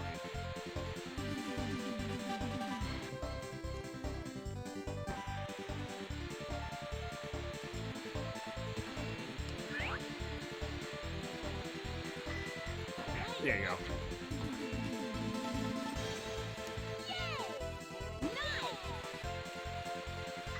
Oh no.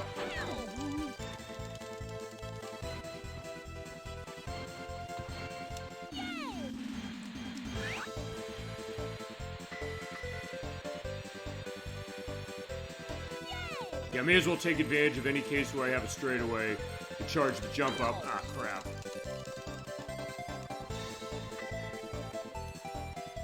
Because that is a quick boost of speed. Oh no! Oh, don't take me off the edge, please. Okay. Ah, crap, I did go off the edge. You're seeing kind of the town down here, so that's the story this area is telling. There's Tommy, but yeah, with bombs, this is not going to be good. Try and get something else. Ugh. Or get far enough away that I can blow them up.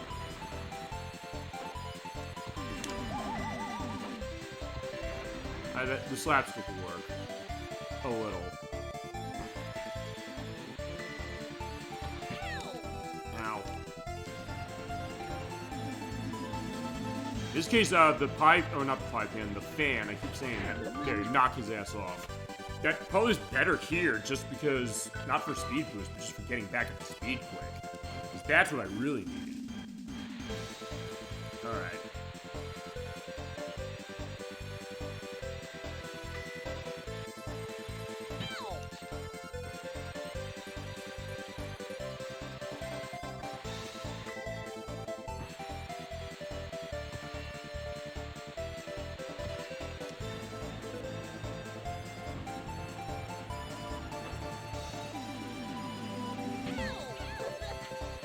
I knocked her down. Ow! Crap.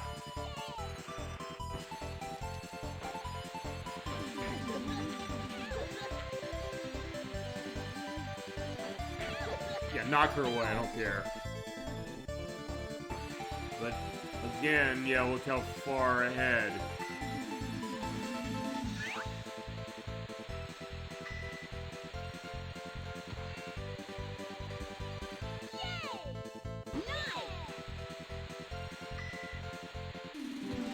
Power ghosts are gonna help me here. I hope that maybe the bombs can reach her, but I don't think they can the way I'm doing this. Yeah, she's way ahead of this. Alright.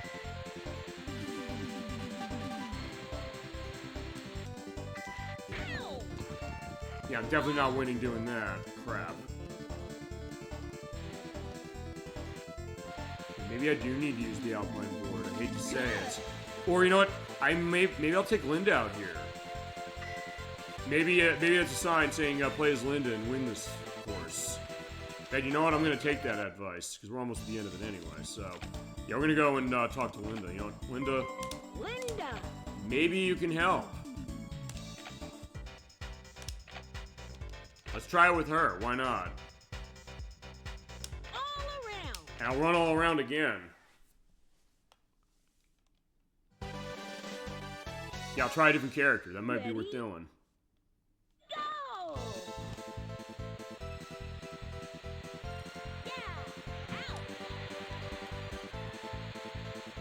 Yeah, we haven't really shown Linda too much tonight. I mean, yeah, I guess maybe we can try and make this thing canonical. Canonically, she does win this. Good. And I'll tell you, stay back, hit this, and it's probably gonna be a pie pan. Just crush them all.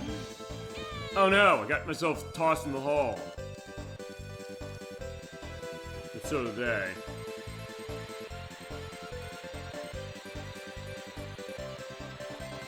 Honestly, even the way she's turning, it's not going to be too much of a liability here. So honestly, this might be, I might have a good plan. Once I keep hitting the sides.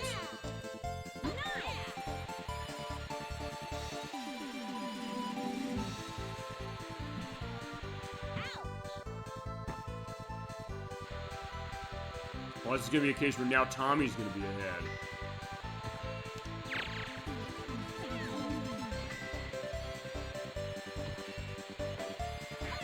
Off you go. All right, there you go. They're all going away.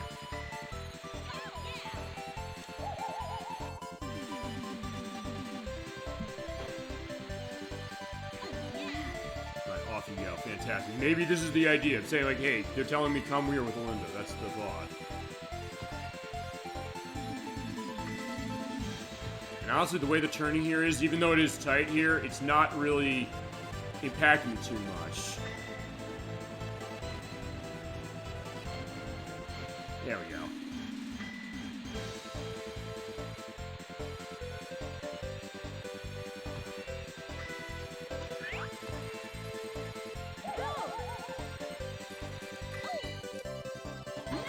Oh, I hit by the hand. No.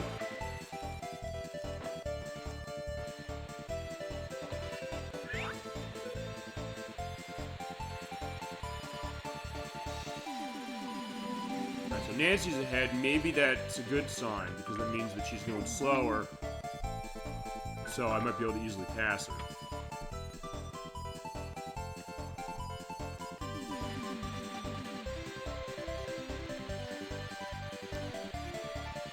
But there's also letting you know how serious I'm getting on this, because, yeah, I'm talking as far as what we're doing, but also in case that I'm not really going to more stuff as far as too much background on the game shit. No. I'm just reacting on the idea of saying, hey, I gotta win. And I'm laser focused. Trying to be.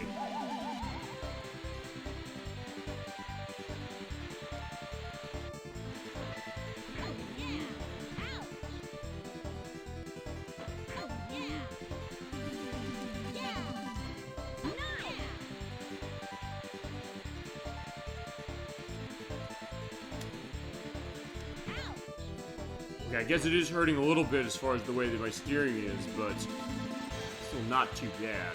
I can make this work.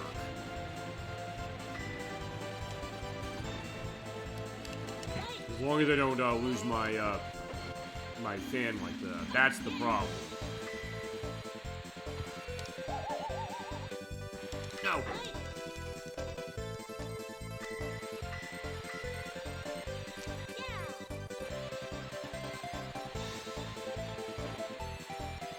Slash is going away at least. Yeah, he's going down there in the pit.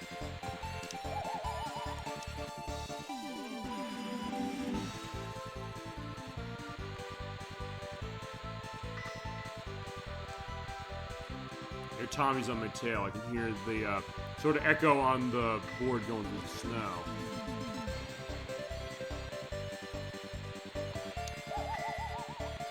That'll sort of slow her down, but she's getting close to the gate, so it's not going to help too much. Ow. But, oh, crap.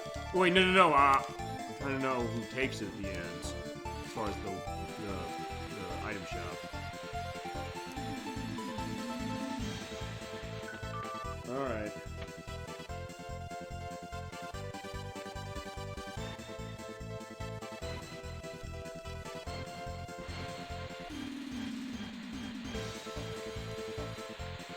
Yeah, I practiced this entire game, which we're pointing out, but it's still something where, yeah, sometimes, yeah, the things that are the trouble spots can be the things that you don't expect.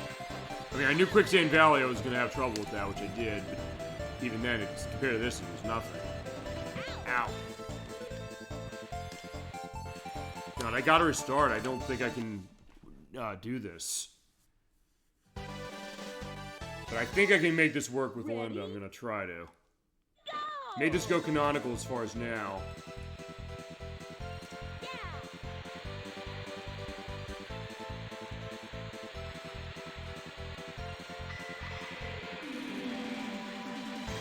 Yeah, we need to win this. I mean, I just hope if this is the case, is the next level going to give me more trouble, but... The next level is a little long, it's worth pointing out, only because you have to run 9 laps across it.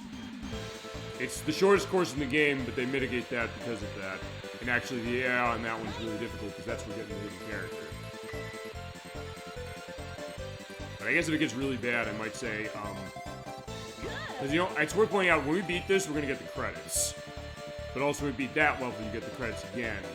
So, I'll say this, since this is the same, and I did confirm in the test that the credits are the same for beating this stage at gold and then beating the next one, I might just say screw it and put the code in to show both the hidden character and the extra board, and then the trick showcase.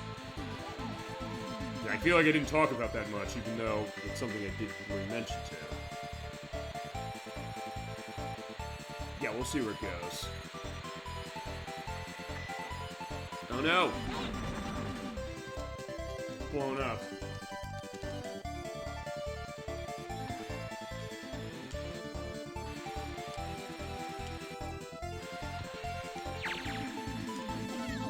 I hit everybody but Nancy and well, Nancy and okay, then Slash got it. Okay. Oh, there he is. No.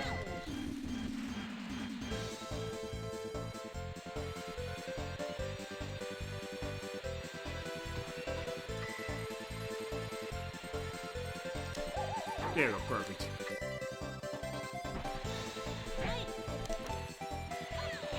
Oh no. At least I blocked her out of the way. I won't. She's trying to leap out of my way. Like, yeah, screw off.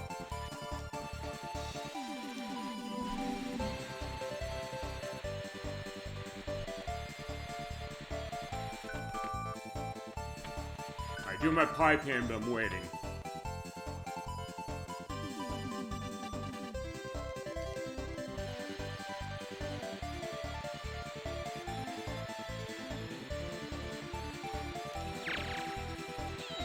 Yeah, everybody's getting hit by that.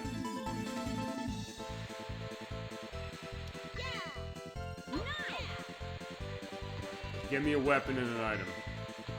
I hope it's a ghost, which it is, thank God. Whoa. Oh no. That's my problem. I keep hitting the sides, which slows you down massively.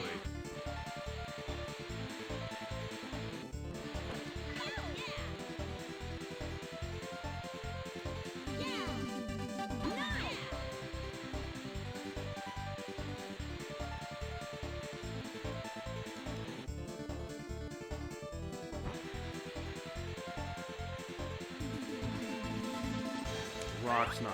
Yeah, the rock is not a bad item, but still something where right now it's not going to help me much. And a crap, I got canned.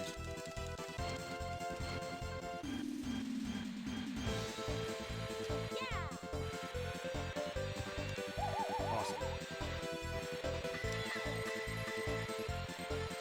As soon as I see Tommy let loose.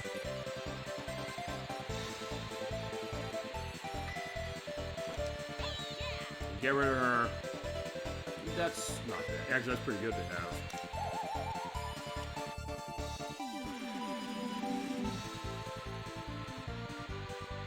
Yeah, I don't know if this is going to go far enough just as far as that. We'll give it a try.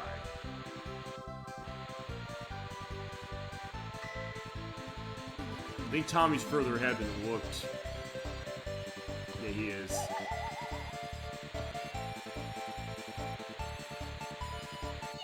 Perfect.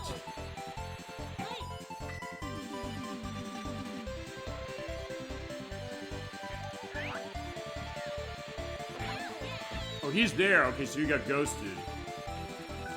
So he's not too far off. So that's good. If I come off of this, I'm able to hit him. Hopefully. Oh, no! Oh, thank God they didn't ricochet back to me.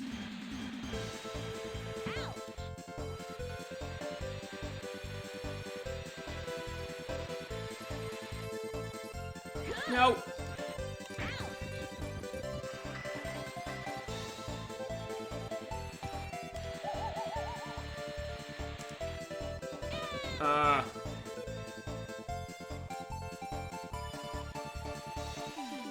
I have to at least beat this one, because otherwise I can't show you the credits.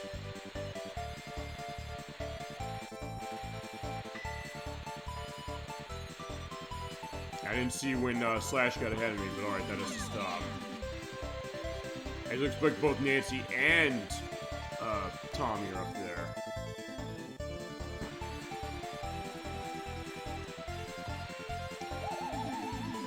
Oh no, okay, I guess those looks were deceiving.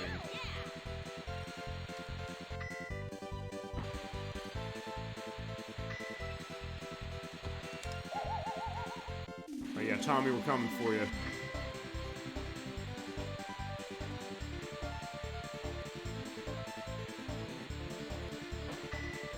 I just have to hope I can get lucky getting rid of the ghosts. We'll get something even better. Now. There he is. Except, yeah, I don't want to hit him because I've got to... Okay, he didn't blow up with me? How'd that not happen? Alright, we're almost there. Oh no.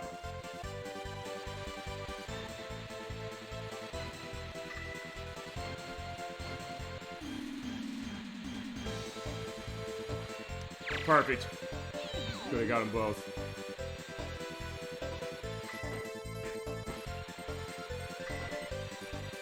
Come on.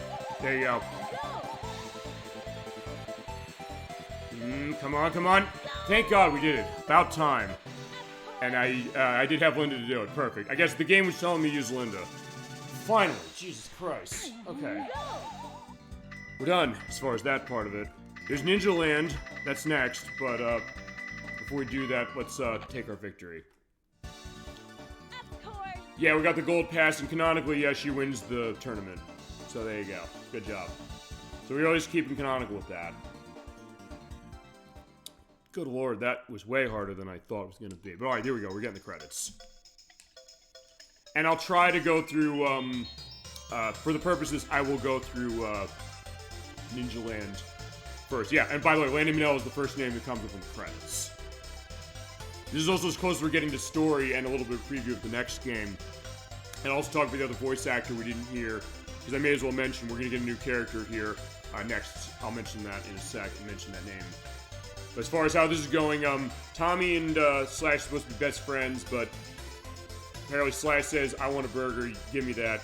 He's willing to be with his best friend, just crying now to get it. And Nancy's saying, give that back to him, you didn't pay for it. He's like, yeah, I'm gonna eat it. But yeah, she realized that Nancy does get mad as far as that. But actually on Tommy's case, it doesn't matter because he's another one in his back pocket. Okay, I'll go and enjoy this on my own. There you go. That is the end of this game to start. But as I said, I have one more stage to go. And that'll show up the hidden boards. If I don't win the next stage, since we will see the same credit sequence if I beat it, then I won't belabor the point. I'll just put in the code just for this. Which basically unlocks all the boards and it unlocks all of the, it unlocks all boards, it unlocks the final character, and all the levels. But in this case, yeah, I ran into Jam. He said, like, yeah, we started beating up Linda, as far as, yeah, they're mad I won, I guess, but they're also, like, yeah, she got in the middle of the fight. I guess she's trying to be the peacemaker, which is surprising. Basically, in the case, they're just kind of having a back and forth beating her. But then she says, like, yeah, hit him with the board. It's like, yeah, the board is a deadly weapon, so it's like, okay, we're going now.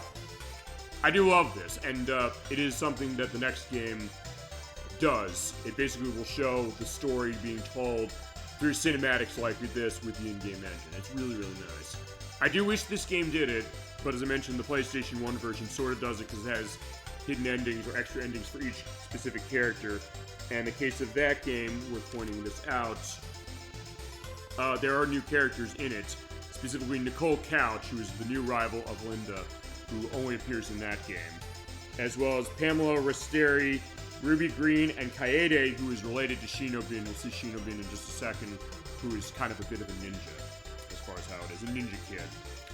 And speaking of Taito stuff, as far as that, and as far as Shinobin, I'll mention his voice actor now, we didn't see his name there, is Junichi Suwabe, who is the voice of Nikita Kuramitsu, I should say, on Tenchi Muyo, as well as Master Guado in Final Fantasy X and Final Fantasy X-2. He's the voice of Omega in Mega Man 03 for Game Boy Advance. He's Marcel in Dragon Quest VIII. He's Seng in Final Fantasy VII, Advent Children in Final Fantasy Crisis Core, as well as Balrog in Street Fighter IV, and Theodore in Persona 3 Portable, and that is assuming the Japanese versions of those games as far as it. But they do realize, hey, we're being watched by an audience, so they're taking their bow for this terrific game, which I'll get into my final thoughts of in a little bit. And thankfully, this is not one of those games you have to reset the game in order to get everything set. In this case, all you need to do is just beat the game as far as that, and we go to the next thing. Also, I want to see something. Go in the board shop quick. Welcome. Okay, no, you have to beat, in order to get the, star board, which is the last of the hidden boards, you have to beat the next stage. We're not using Linda for this one, though.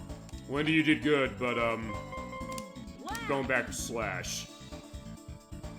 So we're going Battle Race, and we're going to the last stage. This is Ninja Land. It's not hard. It's also not very long, but it's also something where, the prize payout is massive, but there's 9 laps to this. And this is because there's not a whole lot of complex turns. I am going to run the Alpine board. For this one, I think we're going to be good. And there's Shinobin. We'll see him later. I will also show him being played as, too. Go!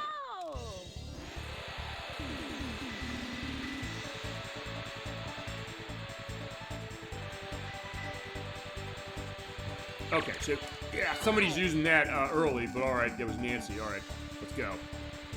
But even though Nancy did that, Shinobin tends to win this course. This is his homeland, by the way. And it's thought that Kaede is related to him from Snowbo Kids Plus, but that's never been confirmed. And since we never got that version in the US... Yo, fuck it, I don't care. I'm taking you all down with me. Except Shinobin got in. And he is riding on a shuriken, and there's a reason for that. Because he has special boards that you don't have to buy, he just comes with them. But that being said, we'll see that in a sec. I'll try to win, but as I said, if I don't win, I will put the code in and we'll show off what that is, because otherwise we'll just get the credits again.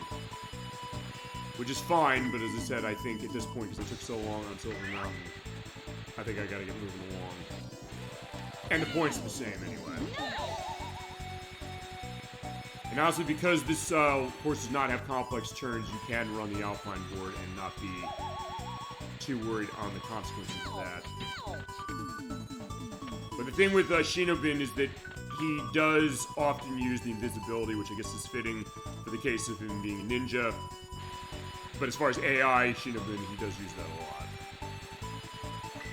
So you have to be really on your game and don't always assume that you'll be able to capitalize on stuff like pipe hands or even your weapons. Make sure you have a backup pretty much any time you're going to do something going after him.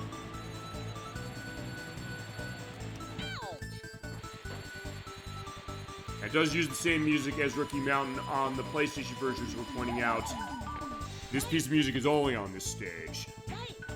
And they redo it completely so that it is the same melody, but it also has a lot of Japanese instruments going on, reflect the idea that it's like the Ninja Village.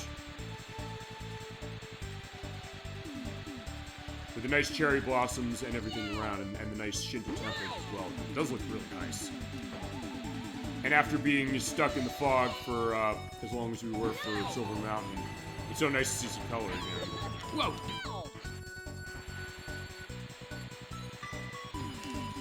Oh no.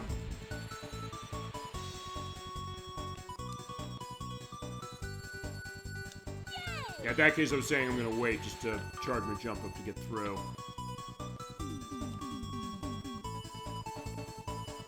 And you do have a lot of time to get through, but also remember the laps are short, so it's something where you gotta be careful that, although in this course, because it's not that long, the distance is not necessarily a good indicator of how close or far behind you are.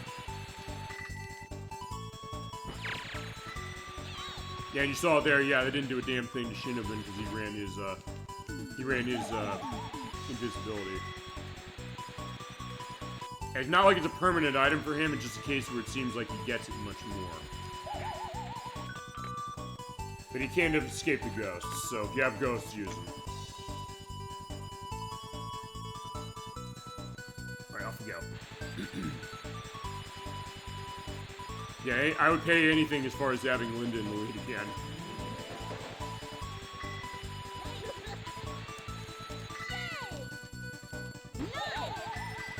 Oh no. Yeah, I think Shinobin's gonna win on his course, which makes sense.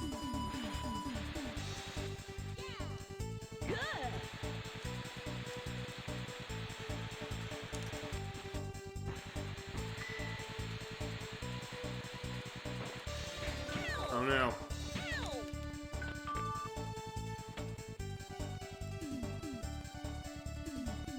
It looks like Shinobin wasn't going that fast.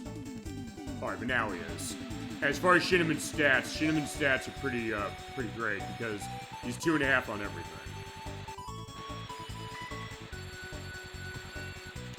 In that way, he is the best character in the game.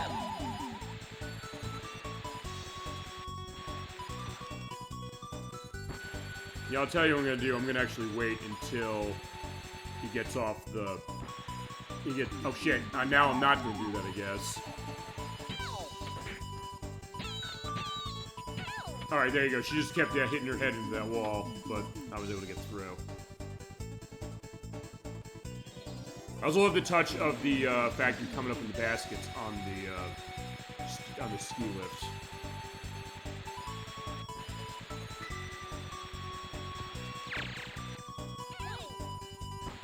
It tends to never get flattened by that, which is, yeah, not cool.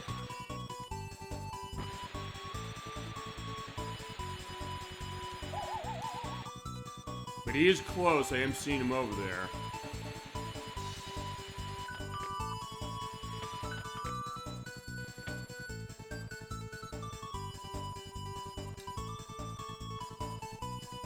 Almost there.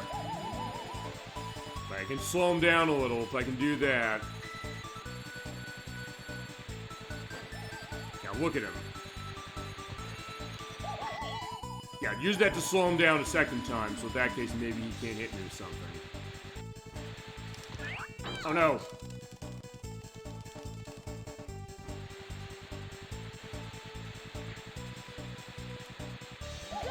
No!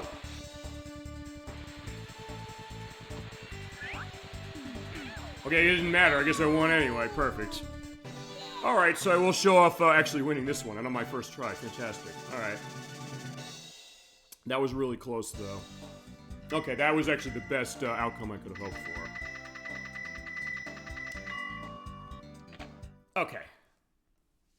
So with that, we're getting the credits again. This is the same as far as how we saw before. So in this case, I will still put code in to show off the extra boards, but I also will be unlocking the ability to buy the star board with what I did. You have to complete the game in order to do that. That means getting through all 9 courses, getting gold on each of them. And also by getting gold on that, you unlock Shinobin, and you also unlock all his boards. So when you try to go to the board shop, they say, like, come again. Yeah, you are not able to buy anything. It's kind of strange, I guess, that they give you the credits after both cases, and they're no different, but either way. I got also going to my final thoughts on Snowboard Kids, as it is, even though we got a little more to the show to go. I think this is a great game. I think it's an underrated game. And a great discovery on this system that, to me, I never thought necessarily that they looked at Mario Kart or anything and said, oh yeah, let's just do Mario Kart and a snowboard. That's how this game tends to be described. And it's not a wrong description to give it. But I think it's a lot more than that. I think as far as its single-player story, I think it is something where it does have a lot of life. It does have a more consistent challenge, I think, than Mario Kart 64. But I think with Mario Kart 64, it's something I did finish that way quicker than I thought I would when it came to going through it. And I don't think there's as many unlockable extras to get out of that compared to this. Because that game, the only real thing you get is the extra mode, which lets you run the courses mirrored. But there's also no reward for going through and getting gold on everything for that. Whereas in this case, you do get all the new boards you go along. You get the hidden boards. As I mentioned, for the feather board, you do have to get 2,000 points at least on the trick game, which we didn't do. But if you do get that, you can buy that for 100,000 gold in the shop. It's the most expensive board in the game. It's 80,000 for the star board. It was at 1,000 for the ice board that we got. So in that case, they give you more value for that, and then also the multiplayer is available for up to 4 players for the purpose of that. And yeah, I think this game, it is a pretty interesting one. It has a nice style, it has a nice milieu. I think it looks really nice, the music is great. And it is something that kind of just took me completely by surprise, and something that even after all these years, it is still stuck with me. And it does have a lot of charm. And I understand why people would want to see this franchise come back, even if it's a case where they didn't play it back in the day. And unfortunately, as I mentioned, this is a game where it's not necessarily that cheap. I've seen copies of this for about $60 online, but that's also lowballing it, because most of the copies I see of this are like $70, $80, $90. I guess because it's an Atlus game, and I guess people want it. Not that it's the most expensive game on the system, and even the most expensive games on the system are not by Atlus, believe it or not. Because actually, as far as that, I think, I'm trying to think, aside from Snowboard Kids 1 and 2, I don't know if there's other games of Atlus's on this console. At least not that I remember. Or if there were, they might not have come out in this country. But that being said, it is going to be a little bit of an investment. Not massive. It's about the same cost around as Star Soldier Vanishing Earth, going to that as an example, because I did say I want to get a copy of that. But I think you're going to definitely get your money's worth. It is a lot of fun for one or multiple players. Has a nice style. And yeah, I think of underrated games on Nintendo 64, there are a lot of games that come to mind for that. But this is definitely one that comes to the top of the mind as it is. I'm going to show this briefly as far as the board shop. There you go. We got great board in stock. Want to buy one? I can't afford your board, but I'll show the idea that's there. This is the star board. This is the best board in the game. I do not have quite enough for it yet. Come again. And so what I'm going to do is I'm going to put in the code for that before I put the code in for that. I'm going to show Shinobin off. Here he is. Shinobin. We don't know what his age is, But he's 2.5 stars on speed, cornering, and tricks. As far as that, I will show you. In fact, I don't know where I want to go. You know, let's go to Disneyland. No, yeah, let's go to Disneyland. He only has 3 boards, which basically are the equivalent of the freestyle, the all-around, and the alpine, but they basically are just the one. And you have level 1 of each, so in that case, it's basically the ninja scroll. That's the tatami mat, and the other one, the best one, is the shuriken. Although, even though the case is fast but hard to control, because of how Shinobin's stats are, it's not going to be a factor. Go! In fact, I'm also going to pull out some of his tricks. In this case, also, he's so confident about himself, he has his arms crossed, and he doesn't have to move his hands when he's doing the curves. But he does play the same way. And he does that laugh, the ha ha ha. I do love that.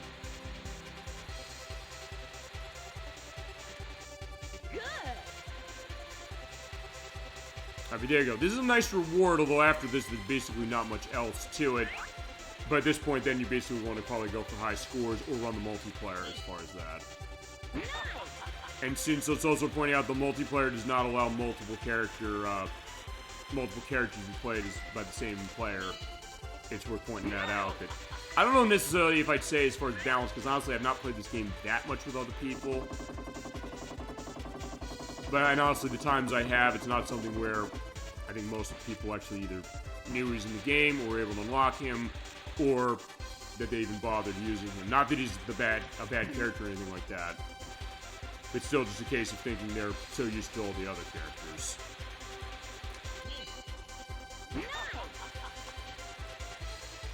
But in this case, even the way the turning is, it is a little harder to do controlling. Alright, I'm not gonna make this. Oh, nothing else, I'm also giving all his voice samples, because in that case I did roll down the hill.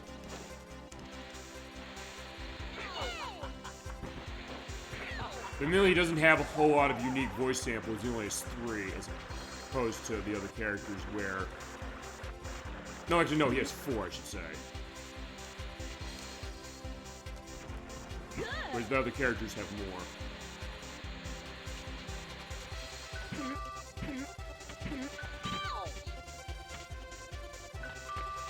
Also, he does the flip up of his board to jump on there, which is an animation that the game's sequel will go into.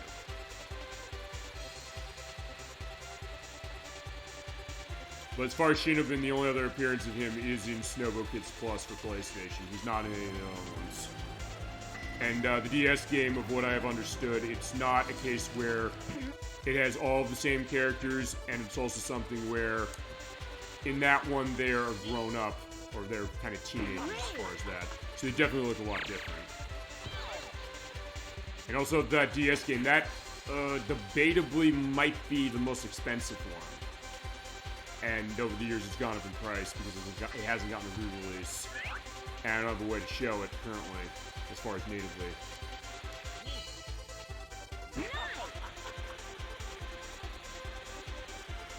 Oh no.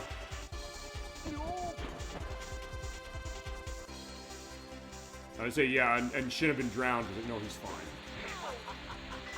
We need to come back for later games, although he didn't, although I don't think, because I know that the story of him in Snowbo Kids Plus, as I haven't seen what the ending story of his is. I think there's something probably on YouTube going into that, which I'll give a link to. Because since I don't have it, and I don't have a Japanese PlayStation to show it off, I don't think we can show it currently. But if nothing else, at least give indication what those stories are. Because one, I did see one of them as far as which is for Slash. It's the idea that he dreams that he beat Linda, but it turned out no, he didn't because it was just a dream. As one example, but there are also some other details going into that that will have that going. Because that's also the weird thing about that one, because it is this game basically for PlayStation, but also story-wise it's technically a sequel to it at the same time, which is bizarre. I don't think I've ever seen that, where you have a game where it's basically a port of a game, but it also acts in story context as its follow-up, sort of. But also those other characters that they added, I don't think they're in Snowboard Kids DS. I know they're not in 2.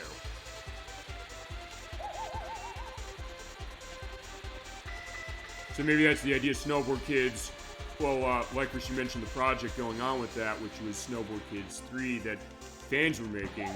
Because from what I understand, I don't know if fans like the DS game that much. I guess technically it would be Snowboard Kids 4, because I guess Snowboard Kids DS is the third one. Or no, it is the third one. Or the fourth one, if you count the PlayStation game.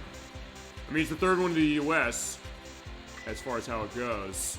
I was thinking, like, I don't know, maybe if Sega's going to revive this, or Atlus is going to revive this, or both are going to revive it, would be both of them. It would be a case almost like the Streets of Rage 4 would basically bring back everybody. I mean, I'd definitely like to see that, because, yeah, this game does have a special place in my heart, and it's a case where it has a nice feel to itself and a nice charm to itself that is very infectious. And it's stuck with me over the years. And that's why I'm very happy I was able to come to this game and play it. I was looking for the right time to do it, and that was really what it was all about.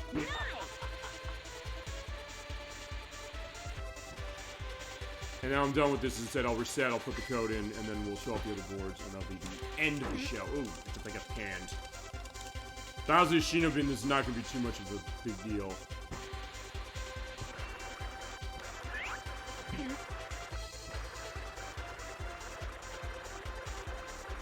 And I'll also show off the idea when you go to board shop, they basically say, yeah, don't come in.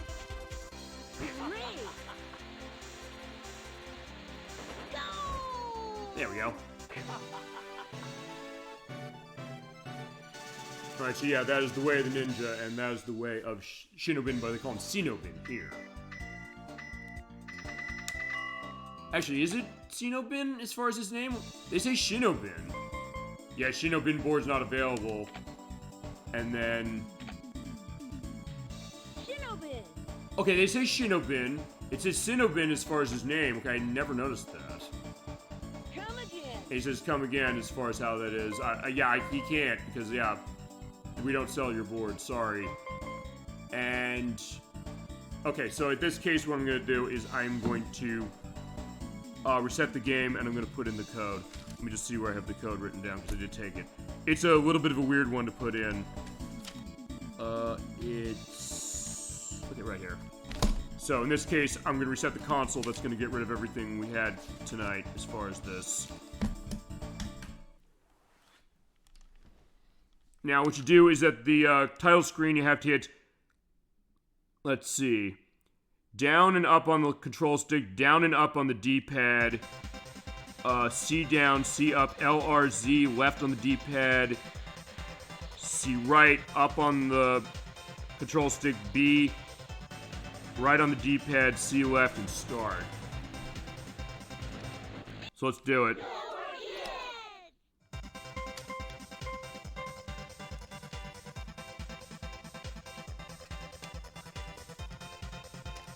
Shit, I didn't do it right. This is not an easy code to put in. Actually, the point where I'm going to actually pull it up on screen just so I have a better idea about how to do this. Because I wrote it down, but I don't know if I want to take a case of that. I thought there was an easier way to do this, but I don't think there is. Okay, here we go. Let's do this again.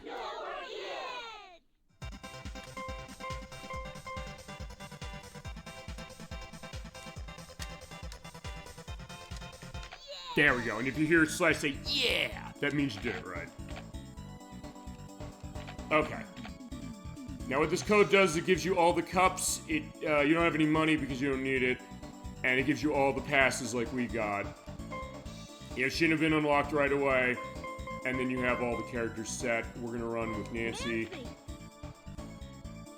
And then in the board shop, there's nothing new, but you do have access to the special boards, which are already purchased. But you have the starboard, the featherboard, and the ice board. We showed the ice board, so I'm going to show the other two. Come again. And in this case, we're going to take...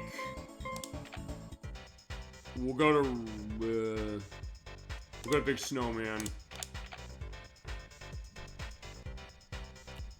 And I will show off focus. Great. Okay.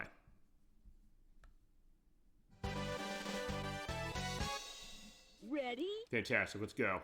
Go! This board goes really, really fast and can turn on a dime. Even with Tommy, it turns great. And then with Nancy, as far as controlling this, I mean, it controls great, but also means that her speed is brought up to a pretty comparable level with everybody else. As you know, in that case, I think maybe I'll just show the idea of what this is. And actually, I never saw their skiers down there on the sides. So yeah, these levels do have a lot of stuff to them. All right, I was going to show the stuff for the tricks. Let's see. Because Nancy has a couple. She has just the spinning stars left and right on D-pad, left, right, or on the stick, not the D-pad. This game doesn't use it. And yeah, the game doesn't want me to show it either. Actually, you know what? I'll tell you what I'll do. I will do something better. We're going to go to trick game, and since I am running... No, not time attack. Trick game. And since I'm running that featherboard, which makes your jumps go really, really high, I can show these off in half bite.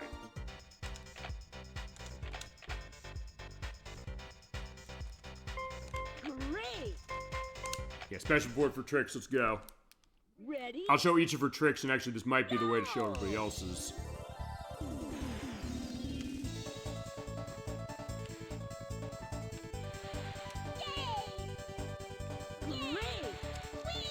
That's the spinning star that's going left, right is the Nancy grab.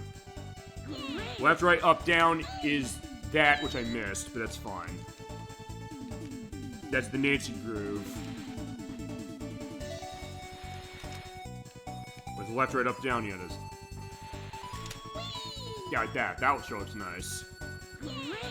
There's Nancy's best with down, up, down, left.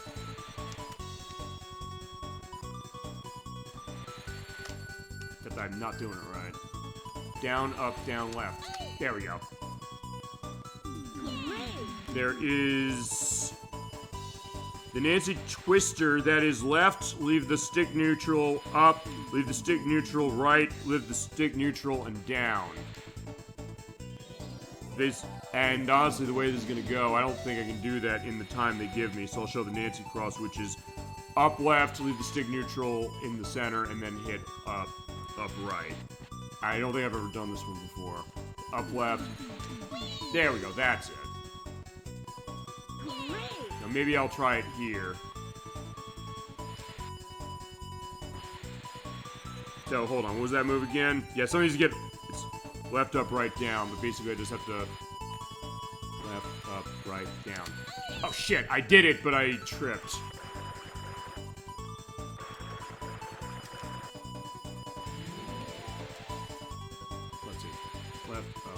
Down. Except no, it's left, up, right, oh. Left, up, no, it's left, up, no, left, up, right, down. No, I didn't do it right. Let me start this again. Ready? Go! Left, up, right, down. Okay, I did it once.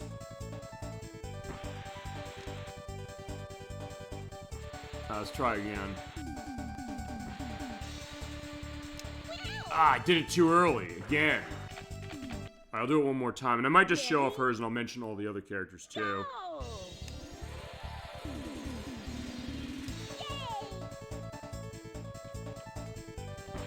Yeah, it is nice as far as floating like a feather. Let's see. Left, up, right, down. There we go. Got it.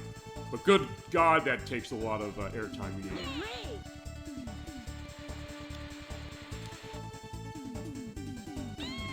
Yeah, sorry, Nancy.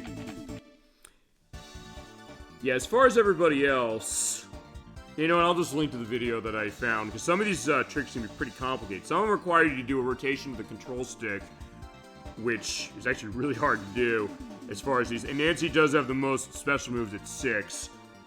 Slash has 3. Jam has 5. Linda has 4. Tommy has the 3. And Shinobin has 4. As far as how it is. So yeah, Nancy definitely is the best as far as the tricks when it comes to this game. Now I'm gonna go and pick some music for us to end on, because I think we're basically at the end of the show. I went through final thoughts. We got everything we needed. Just trying to think of where's the best place to go. Actually, no, the other thing I'm gonna do is actually, I'll tell you what I'm gonna do. Just so I don't have a case of things going weird. Actually, I'm gonna show one thing I didn't show, which is if you do have a case of wanting to save, basically you come here, you're able to go to the title screen. I'm gonna do this. Sure. Don't save. And we're gonna go back to the title screen, because what I'm gonna do is I'm gonna plug in a couple of the controls. I'm gonna put it the multiplayer because I want to have something easier to talk over.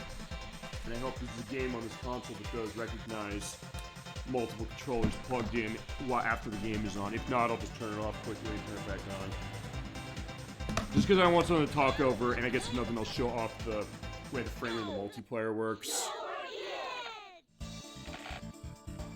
Okay, it doesn't take it, so let me... Yeah, I'll quickly turn it off and turn it on again. Yeah, that is the case of Snowboard Kids. Definitely an underrated one, and if you can afford it and you find a copy, I'd say definitely give it a look. But also, I guess the hope here is that Sega can get a re-release of this. But only in multiplayer mode, that's fine. In this case, there's no controller packs found, so you can have multiple characters or multiple players as far as this thing. I picked one of the Nintendo 64 controllers I have that has a stuck A button, so this is going to be interesting. What's the other one? There you go. Checking Rumble Pack, only player 1 has it, which is fine. Select character. Nancy, Jam, Linda, Flash. You know, we haven't given Tommy enough love. I'll give Tommy love. Nancy, Jam, Linda. There we go. And you only have the main courses to go through, so you have levels 1 through 9 if you have them all unlocked. Since I don't, I'm going to run Disneyland. And you can change laps, and you can turn off stuff for that, and you have your aspect of boards. Ugh. Jesus Christ, that A button on that blue one I got is stuck as hell. Freestyle, Alpine. It does go into quadrants, so yeah, it is that case of being able to run this as far as 4-player. But the frame rate's... Ready? Good God, okay, Go! Shit, I once said, hey, this is a better multiplayer than Mario Kart 64. Good lord, look at this frame rate. Shit, okay, I didn't know it was this bad. My God, this is like 10 FPS. Shit, okay, I'm gonna get sick looking at this. Okay.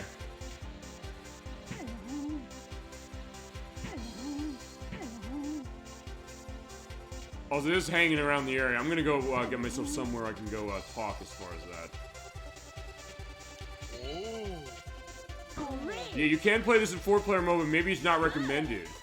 Maybe wonder how is the multiplayer of, this is how this is. How's the multiplayer then of 2? I am bored reverse mode, but I don't want to have that happen. You know what?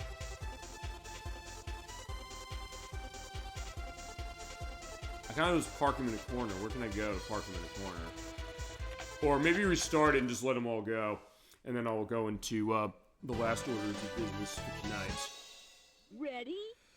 Alright, there you go. That's multiplayer. Although I don't know if it's like this if you're running only 3 players or 2. You know what? For completion's sake, maybe I should show that. Yeah, you know what? I'm gonna show that. Why not? Get a case of it and actually, you know what? I'll tell you what I'm gonna do. I'm gonna turn off the console, and the reason I'm doing that is because that sticky button controller, I don't want it. I want it off. Yeah, if nothing else, indicating, yeah, I am using this off of real Nintendo 64 hardware for the purpose of, because you're hearing the power switch going off and seeing the feed quickly going out as far as seeing just the blue screen. Alright, let's see then how's it run in 3 and 2 players. Just because I'm curious.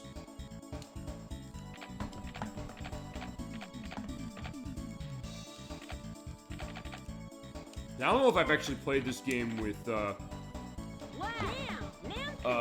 3 players at all. So let's just go to Rookie Mountain. I will still end on the other one. Freestyle. There you go. I'll still end on Disneyland. I'm gonna assume in the okay, no entry. Go! Yeah, basically the same as far as this. Let me see something else. No, it's not. Alright, so that takes us back here, so I don't have to reset the console, but for the purpose of what I was doing before, no, not one player. Okay, now I gotta reset it because I hit the wrong option. And it's gonna be quicker than going the other way. Okay. Okay, just remember I'm hitting on 2 player, not 1 player.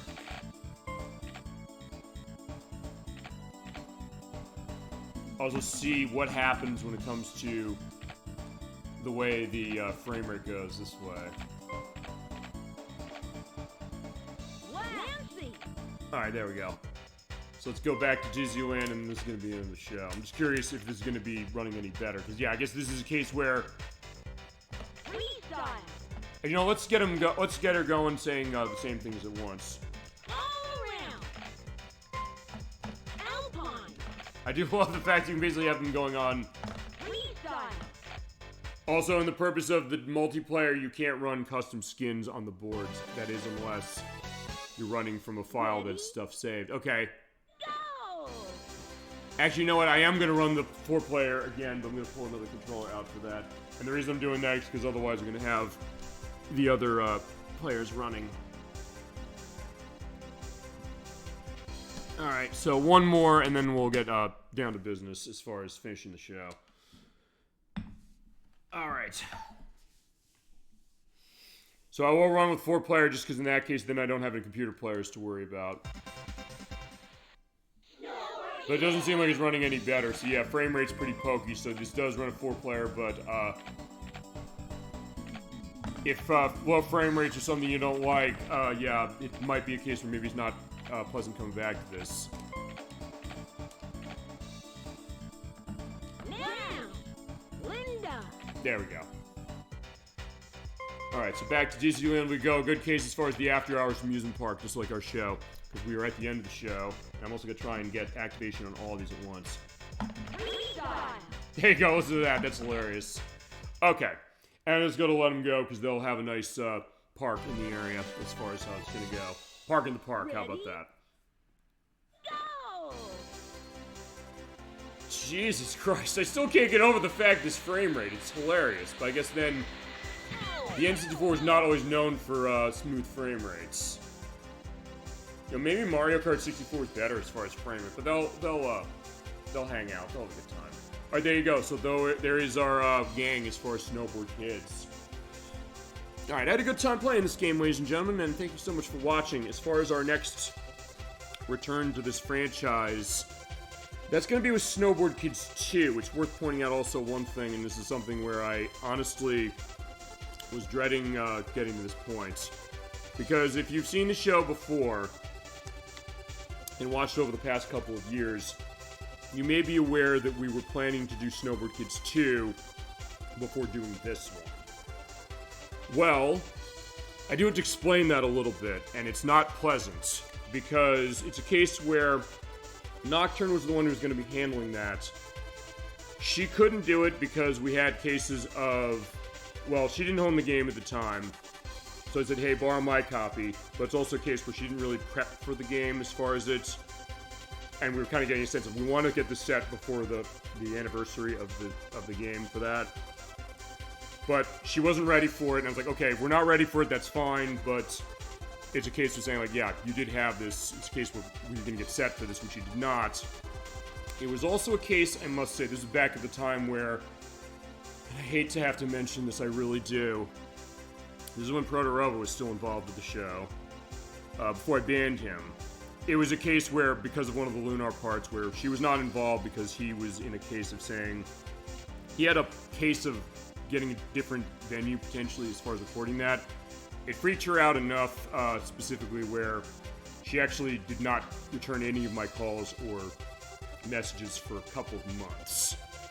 And it was something where I said, well, okay, based on experience, she did do me a favor by letting Protorov expose himself as far as the kind of person he is and the toxic person for the show that he was, which is why I made the decision to get rid of him. And also because all of you in chat, including Dolly Finn in our chat, she was openly advocating off screen, it must be said, saying, you gotta stop him and you actually have to stop that play, to which I said, yes, he's gone, and that was my decision before she even said it, but I had to get a sense of, I'm not ending that play because that wasn't fair to Blood Space Moon, who was also on that one, and also to Nocturne, who was also on that play. But because of Nocturne not returning my calls and getting a sense like what's going on with her, it was a case that she was fine as far as afterwards. I said, I don't think we can have that happen again, where it's like I can't get a hold of you. Unfortunately, more recently it has happened again, and in all honesty, I'm not completely sure. I'm kind of dancing a little difficult with this one because it was something where I reached out to her because she was going to be doing a scoping session choice as far as this year.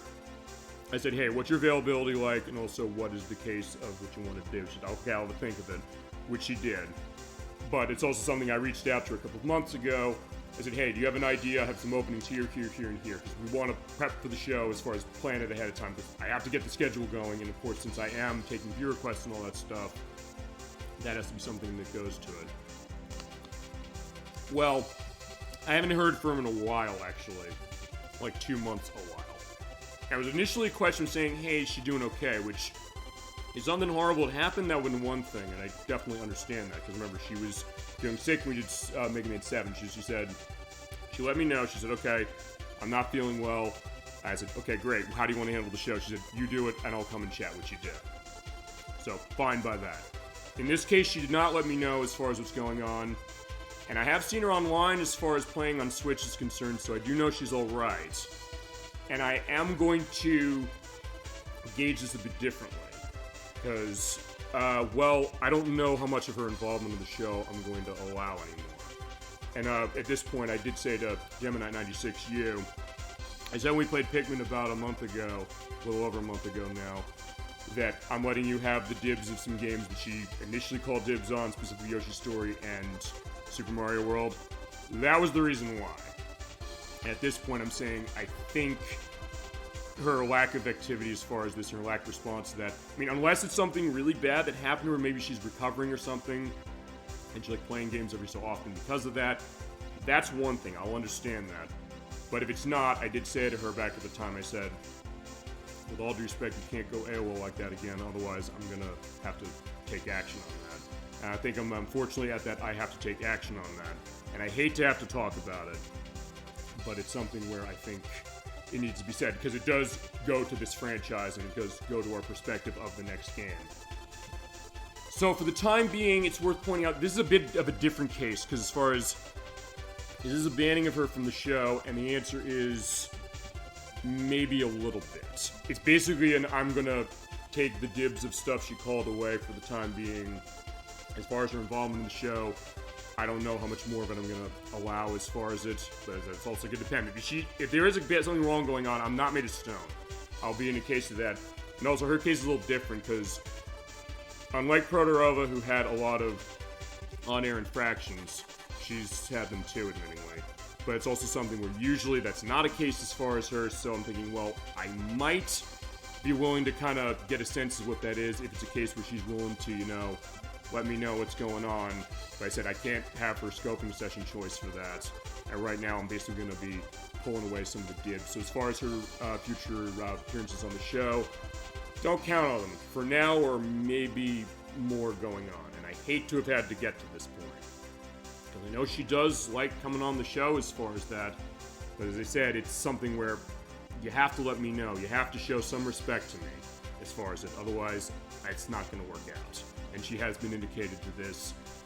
But, as I said, I'll see what's going to go on, but I'm kind of treating it that way for now, although I'm not as virulent necessarily in regards to this as I was with Protorova. Protorova was obvious. He disrespected all of you in the chat, and he disrespected me massively off-screen in ways that I still am having to deal with as far as mentally. It's honestly something where It's something I have to deal with in therapy. I'm going to be openly honest about that, and it's something that has been very damaging to myself. And it's worth pointing out Nocturne introduced me to him, so that maybe is a case as far as her, even though she did do me the favor of saying, hey, you know what, by me not doing this, he exposed how he was and how I had to take some action on that. And then the only other case is, well, Blood Spice Moon's case, because I saw her because of him, I couldn't really go around as far as her for that. And I felt bad because she didn't do anything wrong at all, as far as how it was. And the only other person, and I think it's enough of a far distance off of this, is Tony Shimurda, because of stuff that happened off screen that was not related to conduct on the show, but based upon what that is, which I will not get into. It was serious enough and a health problem as far as basically a safety concern, let's put it that way, that I said, okay, no. And actually, for the case of that, those are cases where it's like, yeah, I had to draw the line. Nocturne's case is a bit different than that, so as I said, I do want to be fair to this, but it's also something where I'm gonna have to say no as far as her, and this was honestly more than Quicksand Valley, more than Silver Mountain tonight, this was the thing I was the most nervous about talking about, because I knew I needed to talk about this. I can't keep it in any longer, and I'm sorry as far as that, but as I said, Nocturne did make the decision as far as it based upon how that was. I said, if it is something that was maybe something really bad happened and something like that, then that's fine. I'm not going to say that I take back everything I'm saying, but I'll also say, hey, at least let me know that, hey, everything's going okay as far as how that is. I mean, there are things more important than the show, and that's my point, but my thing is saying that if it's not a case of that, I'm saying, like, wait, that's not something I'm going to be okay with. So, that also means we get to Snowboard Kids 2. I don't think she's going to be involved in it for that very reason. Along with really anything else that she said she wanted to be involved in. And I hate that it had to come to that. I really do. Or that might have had to come to that. We'll see, and honestly, I guess I'll know because I guess I haven't really reached out to her that much just because, like, well, I'll wait for her to come back to me. I'm not going to, like, pester her. But also a case of saying, well, I am also still waiting on the Croc HD release, which we did get updates on recently, and actually there's a comment on the YouTube site for the finale of that, which was actually the last show she was on, that do give a sense that we're getting close to that. Rocket Games did say, yeah, we know we've made you wait for over a year for this. It was unacceptable. We're going to change our whole business process when it comes to re-releases of games like that, or basically physical versions of games. We're not going to even announce these until after the digital version has come out. And they said they're basically done with production. The only thing they need to do now is get the instruction manuals that go along with it ready to go. And after that, it'll be like a month or so. And as I promised, I said I bought a copy for her as well. She'll get that, and I might have to tell her the news then. It's not going to be pleasant for her, but as I said, it was also something I did mention to her that, yeah, you gotta let me know as far as this. You have to show me a little bit of respect. Because that's something that I mentioned. She learned that well from Protorova, unfortunately, and maybe a lot of other people in her life. A lack of respect towards myself. And maybe towards another person. And quite frankly, she's better than that, which is where that's also a thing for it. But yeah, unfortunately, I'm sorry I had to deal with that, but that's been a big elephant in the room, and yeah, there you go. And I'm not editing a word of this out, because that's how I'm standing, because as the director, executive producer, host, and editor of this program, I do have to take a little bit of a hard line as far as this, some cases. Although I said, in her case, it is something where it's a little bit different. I might be willing to adjust that based upon what it is. But, like I said, if you're wondering where she's been, that's the case of why, and I don't know if we're going to see much on the show, including for the sequel to this game. And to show you I'm also not bluffing, I'm also going to talk about the schedule, because I'm going to be doing a couple things that she was going to be involved in to a certain extent. I'm going to be doing them myself. Alright, I'm sorry to have gone into that, but as I said, I've mentioned this before, this is a show where I will be open with all of you. I will not be lying to you, and in some cases I do feel like I have been lying to you when it comes to certain things like this. Because I mentioned that, hey, this is coming up, and then saying, hey, some things change, I understand that. I said, this is not necessarily, this is an evolving situation. This is not something we're saying, oh, this is absolutely the end. The Protorova case, it absolutely was. The Tony Shimurda case, it absolutely was. But this could be evolving differently, and it's going to be on her. It's up to her at this point to be indicating that, and also to see what that future of the show is going to be. And also to mention this as well, it's something we've talked about as far as some of the guests off screen.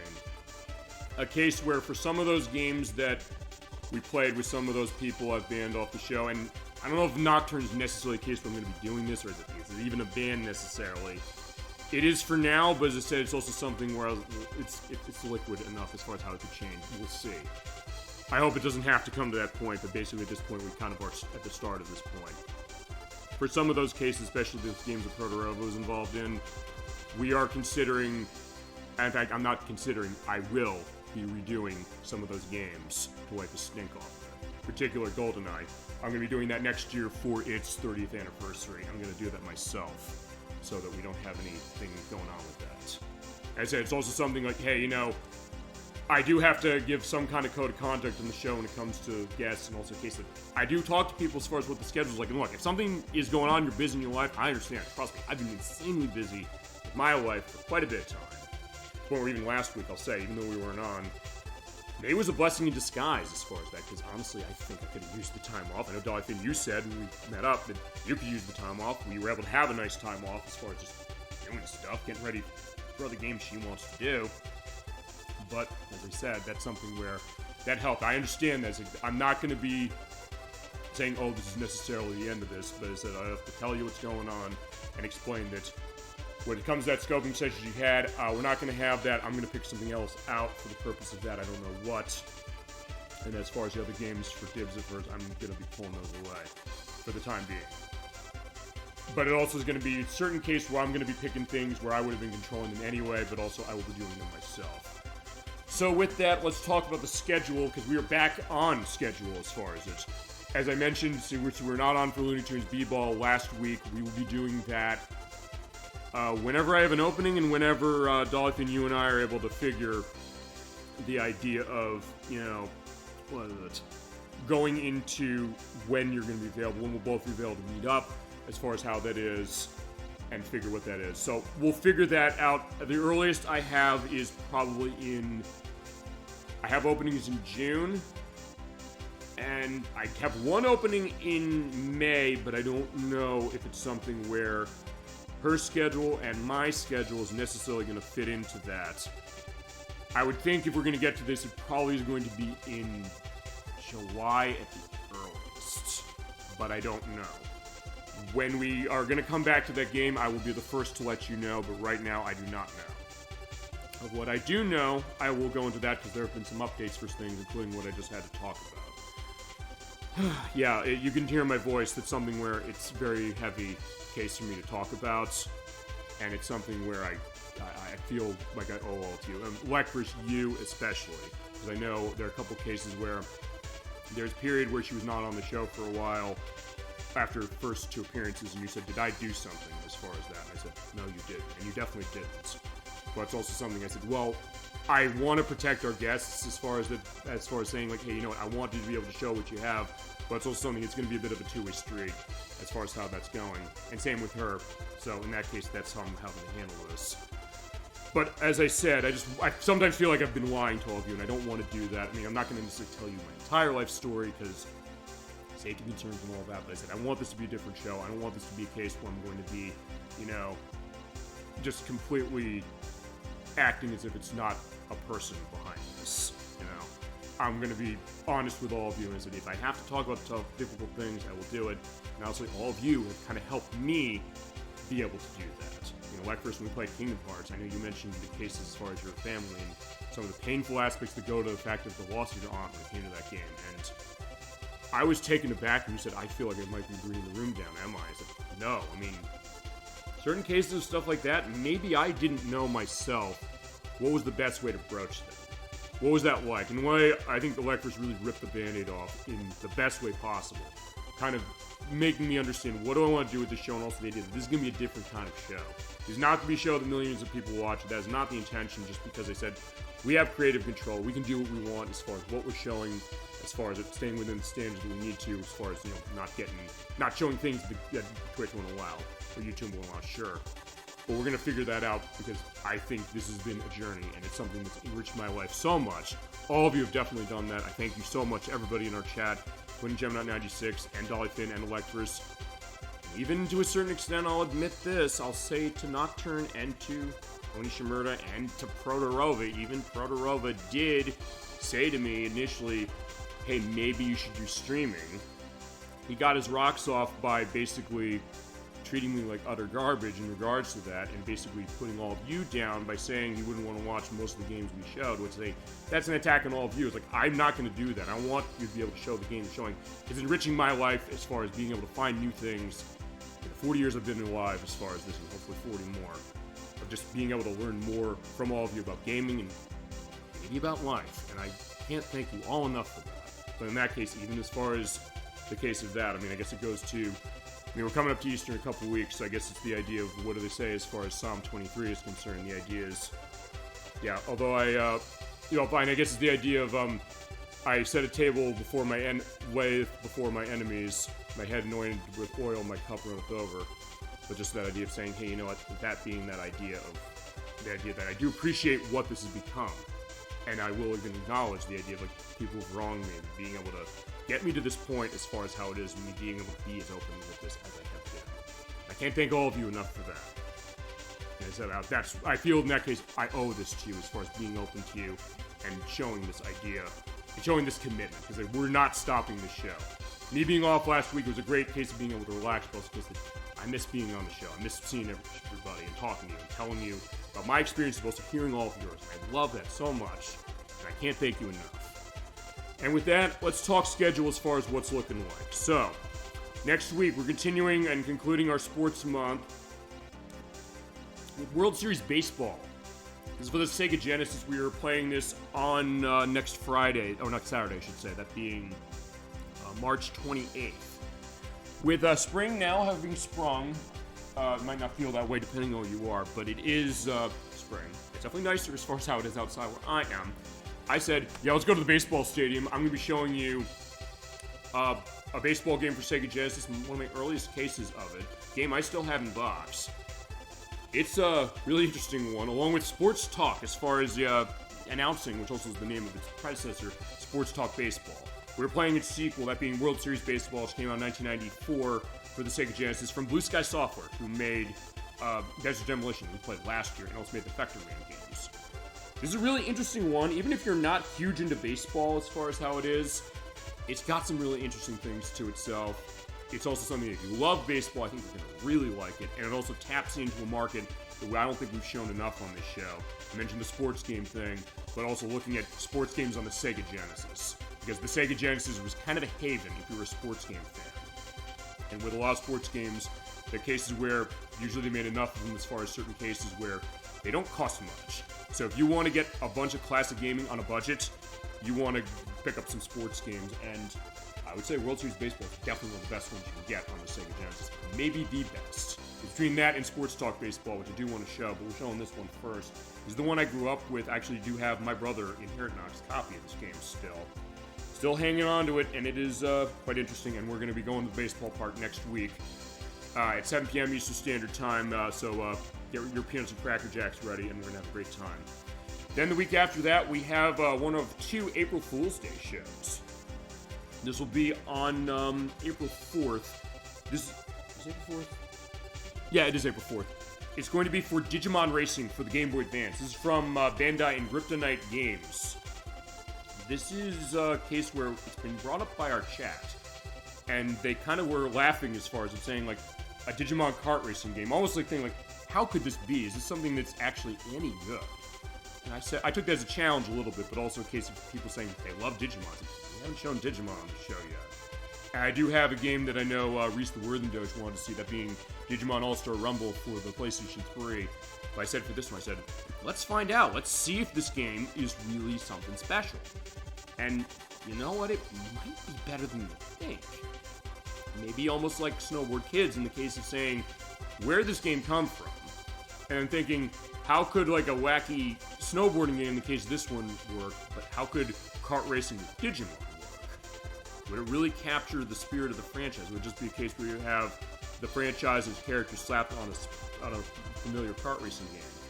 I mean, it sort of is that, but it does play around with stuff like Digivolving and things.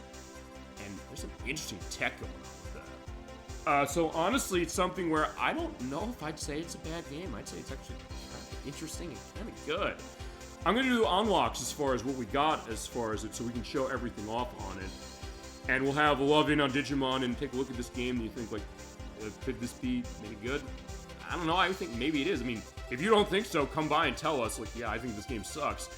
We'll talk about it, but I'm curious about this, and I'm glad you asked for this, because I don't know if I necessarily would have rushed out to get this outside of it. I mean, I might have said, I wonder about this. Maybe people talk to me with Digimon, but maybe this is something interesting. Maybe sometimes you find a diamond in the rough. This might be a diamond in the rough case, perhaps. But we'll find out in 2 weeks as far as that. And as I said, because I think it's not a bad game is what I played, I said, I think we got to give another April Fool's Day show this year. So we're going to have 2. So the week after that, on April 11th, we're going to be playing Sega Smash Pack Volume 1 for the Dreamcast. This is a classic game compilation that on the surface sounds awesome. It is a collection of 10 Sega Genesis games in one box on one disc. And it has 2 other games that are not Genesis games. They're actually ported pretty well. But those Genesis games are not ported well. I mean, these are great games. Games like Sonic the Hedgehog, games like Revenge of Shinobi, games like Shining Force, and Streets of Rage 2. And one game that's never come out of the US in most any other form except the way we're going to be showing it. But yeah, the Dreamcast cannot handle these Genesis games well at all, and it's a shocking case. It's also a case your ears are going to be bleeding. And I apologize for that in advance, but I'm going to show this. We're going to have a case of looking at what happens when classic game emulation goes terribly, hilariously wrong, but also 2 games in it that are well emulated that are not Genesis games, and might still be worth buying this thing for. So it's going to be a little bit of a complicated case, but it's good games in here. And one game, that being Wrestle War, which is the game that never came out here outside of one version of its arcade release. I think it's on the Astro City Mini 5 unit, or V unit, whatever it's called. But that Sega Mega Drive version, it's only released in that. I don't know if it's a good game because I can't get a sense as far as the port. Maybe the port's the problem. I don't know. I mean, the audio sure as hell is, but as far as other stuff, don't know. We're going to find out on April 11th how that is and look at everything there. And then the week after that, we got a Friday show because I have off-screen content recording on the Saturday. But on the Friday, that's going to be on April 17th, we have Kirby's Dream Course for Super Nintendo. It is a bit of a golf game. It's a bit of a billiards game with Kirby. It is the first Kirby game I ever played. It's a game we have demoed on the show before in a little bit of a preview when we looked at tilings for Super Nintendo. And I figured we had to come back to Kirby. It's been a while. But I said, I'm not ready for some of the other ones we talked about. I said, I think we can do this one. And we're going to show everything off in it. We will show off all the courses. We'll show off all the extra courses. And it is an interesting one. It's one Gemini96 said to me the other day, oh my god, I love this game. I didn't know he loved this game. We're going to have a great time playing that one for Super Nintendo. I think I am going to use the Switch Online port for it just for the purpose of the graphics and the tech behind it. Because I have it on Super Nintendo native, but it's also something that I think for that, just for the purpose of it looking really, really nice, I'll run it that way. And I have the controller to run it, so it's something where it's not going to be too much of a difference. But of course, we do play stuff on the original consoles in cases like that for it as well. And on April 25th, we have our scoping session for April. That's going to be Okami for the PlayStation 2. I'm going to be live on camera for that one, for the first time in a while. And the reason I'm going to be live on camera is because I have some accoutrements of this game. And I'm a big fan of it, and I do want to just kind of sit here and just let you soak in what might be the best game on the PlayStation 2, for me at least. And I know that's covering a lot of ground, but my god, it's a fantastic game, and I do want to show it. I want to show it fully for the program, but it is celebrating 20 years of itself this year. I said, I'm not ready for a full play, but I do want to give you a sense of what to me is the best game of Clover Studios. It's a game that I think is absolutely wonderful. A game that, kind of like Snowboard Kids here, is something where it's twisting off of something else. In the case of that, The Legend of Zelda. And the unique things it does not only equaled Zelda, but in the case of the Zelda game that was out a little after that, The Legend of Zelda Twilight Princess, I personally think it's best of it. And I'm going to give you our first look at that game, and you're going to get a sense of why do I love this franchise. I have a lot of stories about my love of this game. And I want to show them all to you to the point where I want to be on camera for it. That's going to be on April 25th, and then May, going to May 2nd. As I said, the thing I said in regards to Nocturne earlier, I'm taking seriously, so I'm doing something that I never usually have done. I'm going to be playing a Mega Man game because it's something I know the chat wanted to see, and it's also something that I know she's not necessarily as massive a fan of this game compared to later games in the series. We're playing Mega Man X for the Super Nintendo. It's a case where I played this game years ago before I told her I was doing the show. I don't have the recording of it anymore, but as I said, with this is going to be freeing me up, and as I said, she thinks this game's overrated compared to some of the later ones, and she likes its remake better as far as how it is. For my case, I was just going to be controlling this one anyway, so I'm going to be taking that. I'm going to be doing that on May 2nd. I'm going to use, I don't know, I guess I'll use the Super Nintendo native on that, because I have ports of that one, but I do want to play it with the Super Nintendo controller. I think that's the one I'll use, because I think most of the collection have this.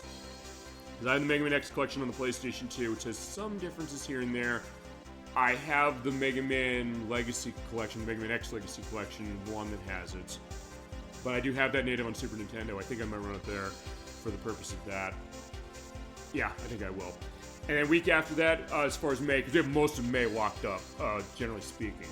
On May 8th, that's going to be a Friday show.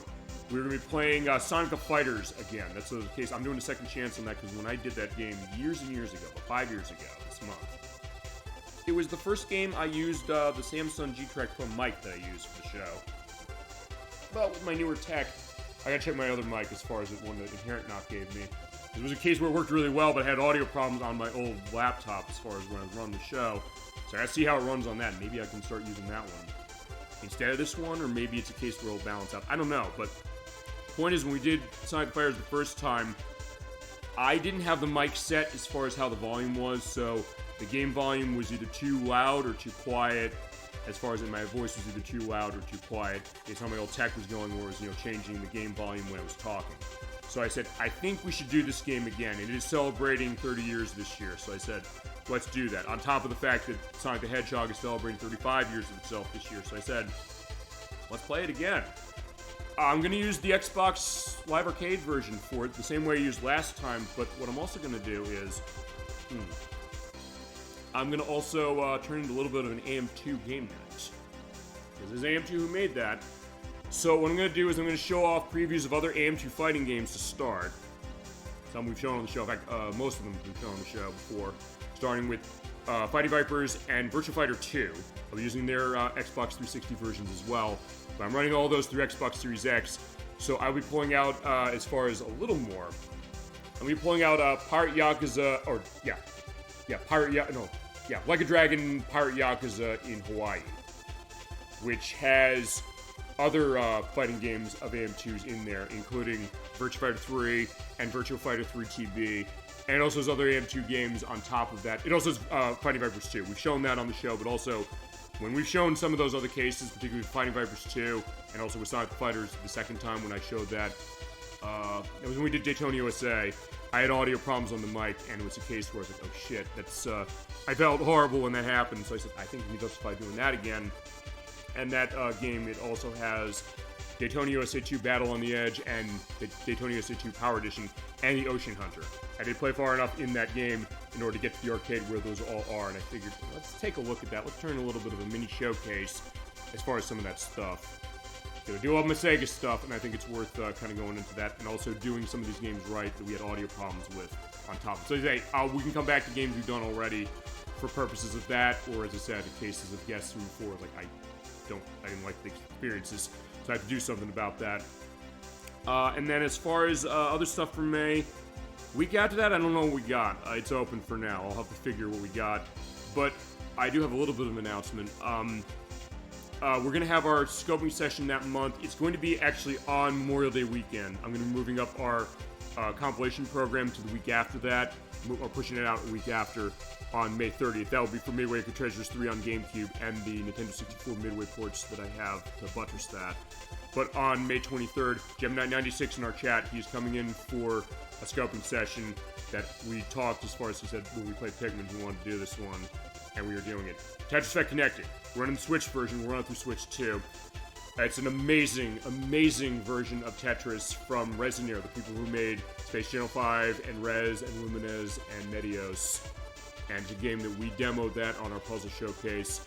our entire chat, and Dolly Finn and I, we were going nuts with, oh my god, this game is beautiful, it's a work of art, it's something we need to come back to for the show.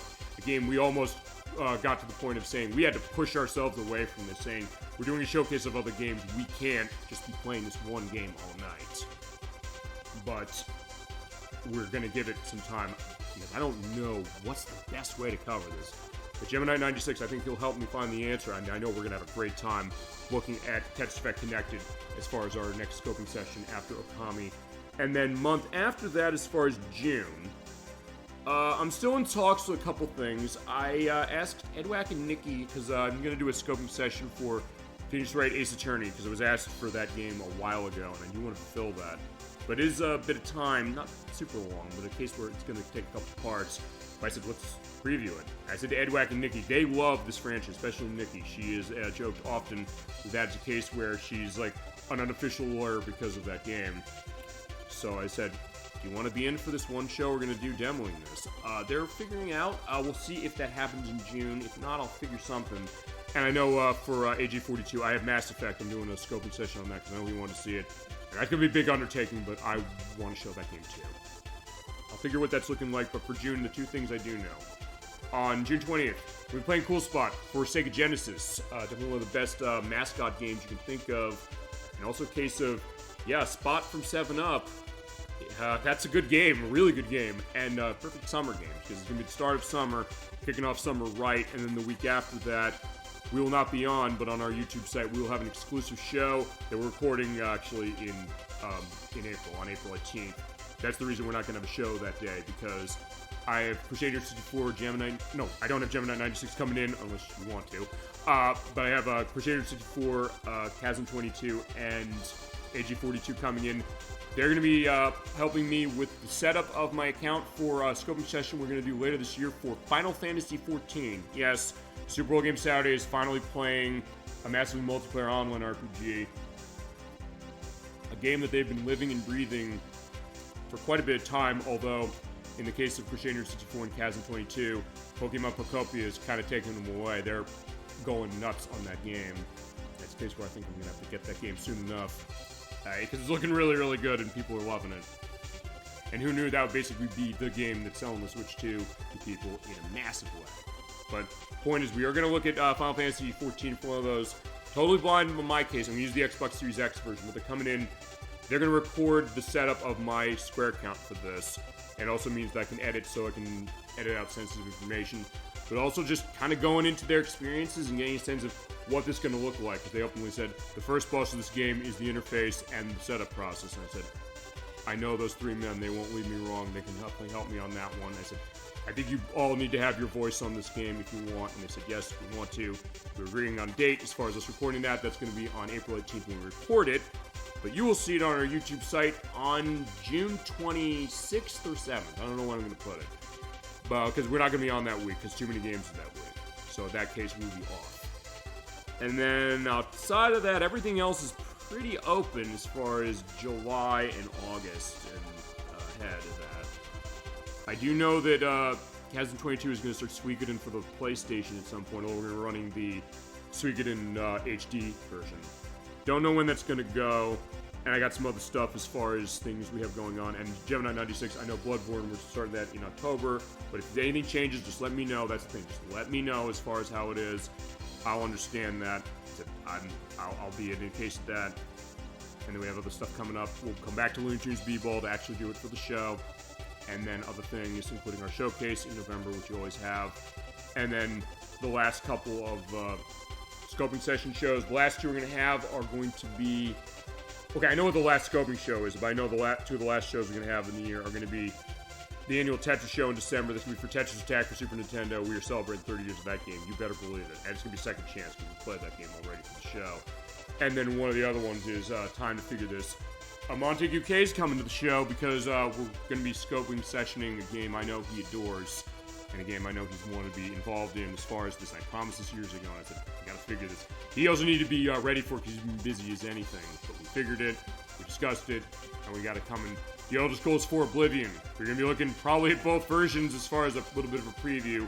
That being the Xbox 360 version running through Xbox Series X at 60 frames per second with its FPS boost option. and at Oblivion Remastered. So yeah, we're going to be going to Cyrodiil, and we're going to have a great time as far as how that is, taking a look at everything going on. And when we get to that point, everybody in our chat, well, you'll have my ears, citizen. Or you have my ears, citizen. But of course, if you get into trouble, I'll have to say, stop right there, criminal scum. Nobody breaks the law on my watch. Yeah, those are some things you definitely have to look forward to for the show. And thank you so much for joining us. Thank you so much for all of your support and everything you do. It means the world to me. I always say that every week. That's why I always want to thank you. That's why I call you the best John on Twitch. And I really appreciate that. And I know I've gone a while as far as this because I had some housekeeping notes to talk about. And I said, not always an easy case, but I said, I'll do what I have to do as far as this, and I also will be open with you as much as I can be. And yes, I owe that to all of you, and I thank you so much for that. I said, I also will be fair, though. That's the idea as far as this. I don't want to be a case of seen as some bad guy. I really don't. It's not always easy, I'll say that. I mean, then again, that's life, I guess, for anybody. But still, I want to let you know as far as that. In that case, you're into trouble as far as that. You're not alone. I do understand some of that, but also a case that I appreciate you understand me and that you let me into your living rooms or on your phones or wherever it is every week if you want to join us. And that's why I love it. I love that everybody's joining us and having a good time. Even when we have to go into difficult stuff, I know you're going to be there for me, and I'm there for you as well. Thank you so much for everything, and thank you so much for joining us for our look at Snowboard Kids. And with that, I'm going to wish you a great rest of your night, a great rest of your weekend, a great week coming forward, and heartfelt thank you, as I always give every week, but especially this week. And yeah, thank you so much, of course. I'll see you next Saturday at 7 p.m. Eastern Standard Time for World Series Baseball for the Sega Genesis. Until then, keep being awesome. Have a wonderful night. Thank you once again for everything. Have a great night, Snowboard Kids. Take care, everybody.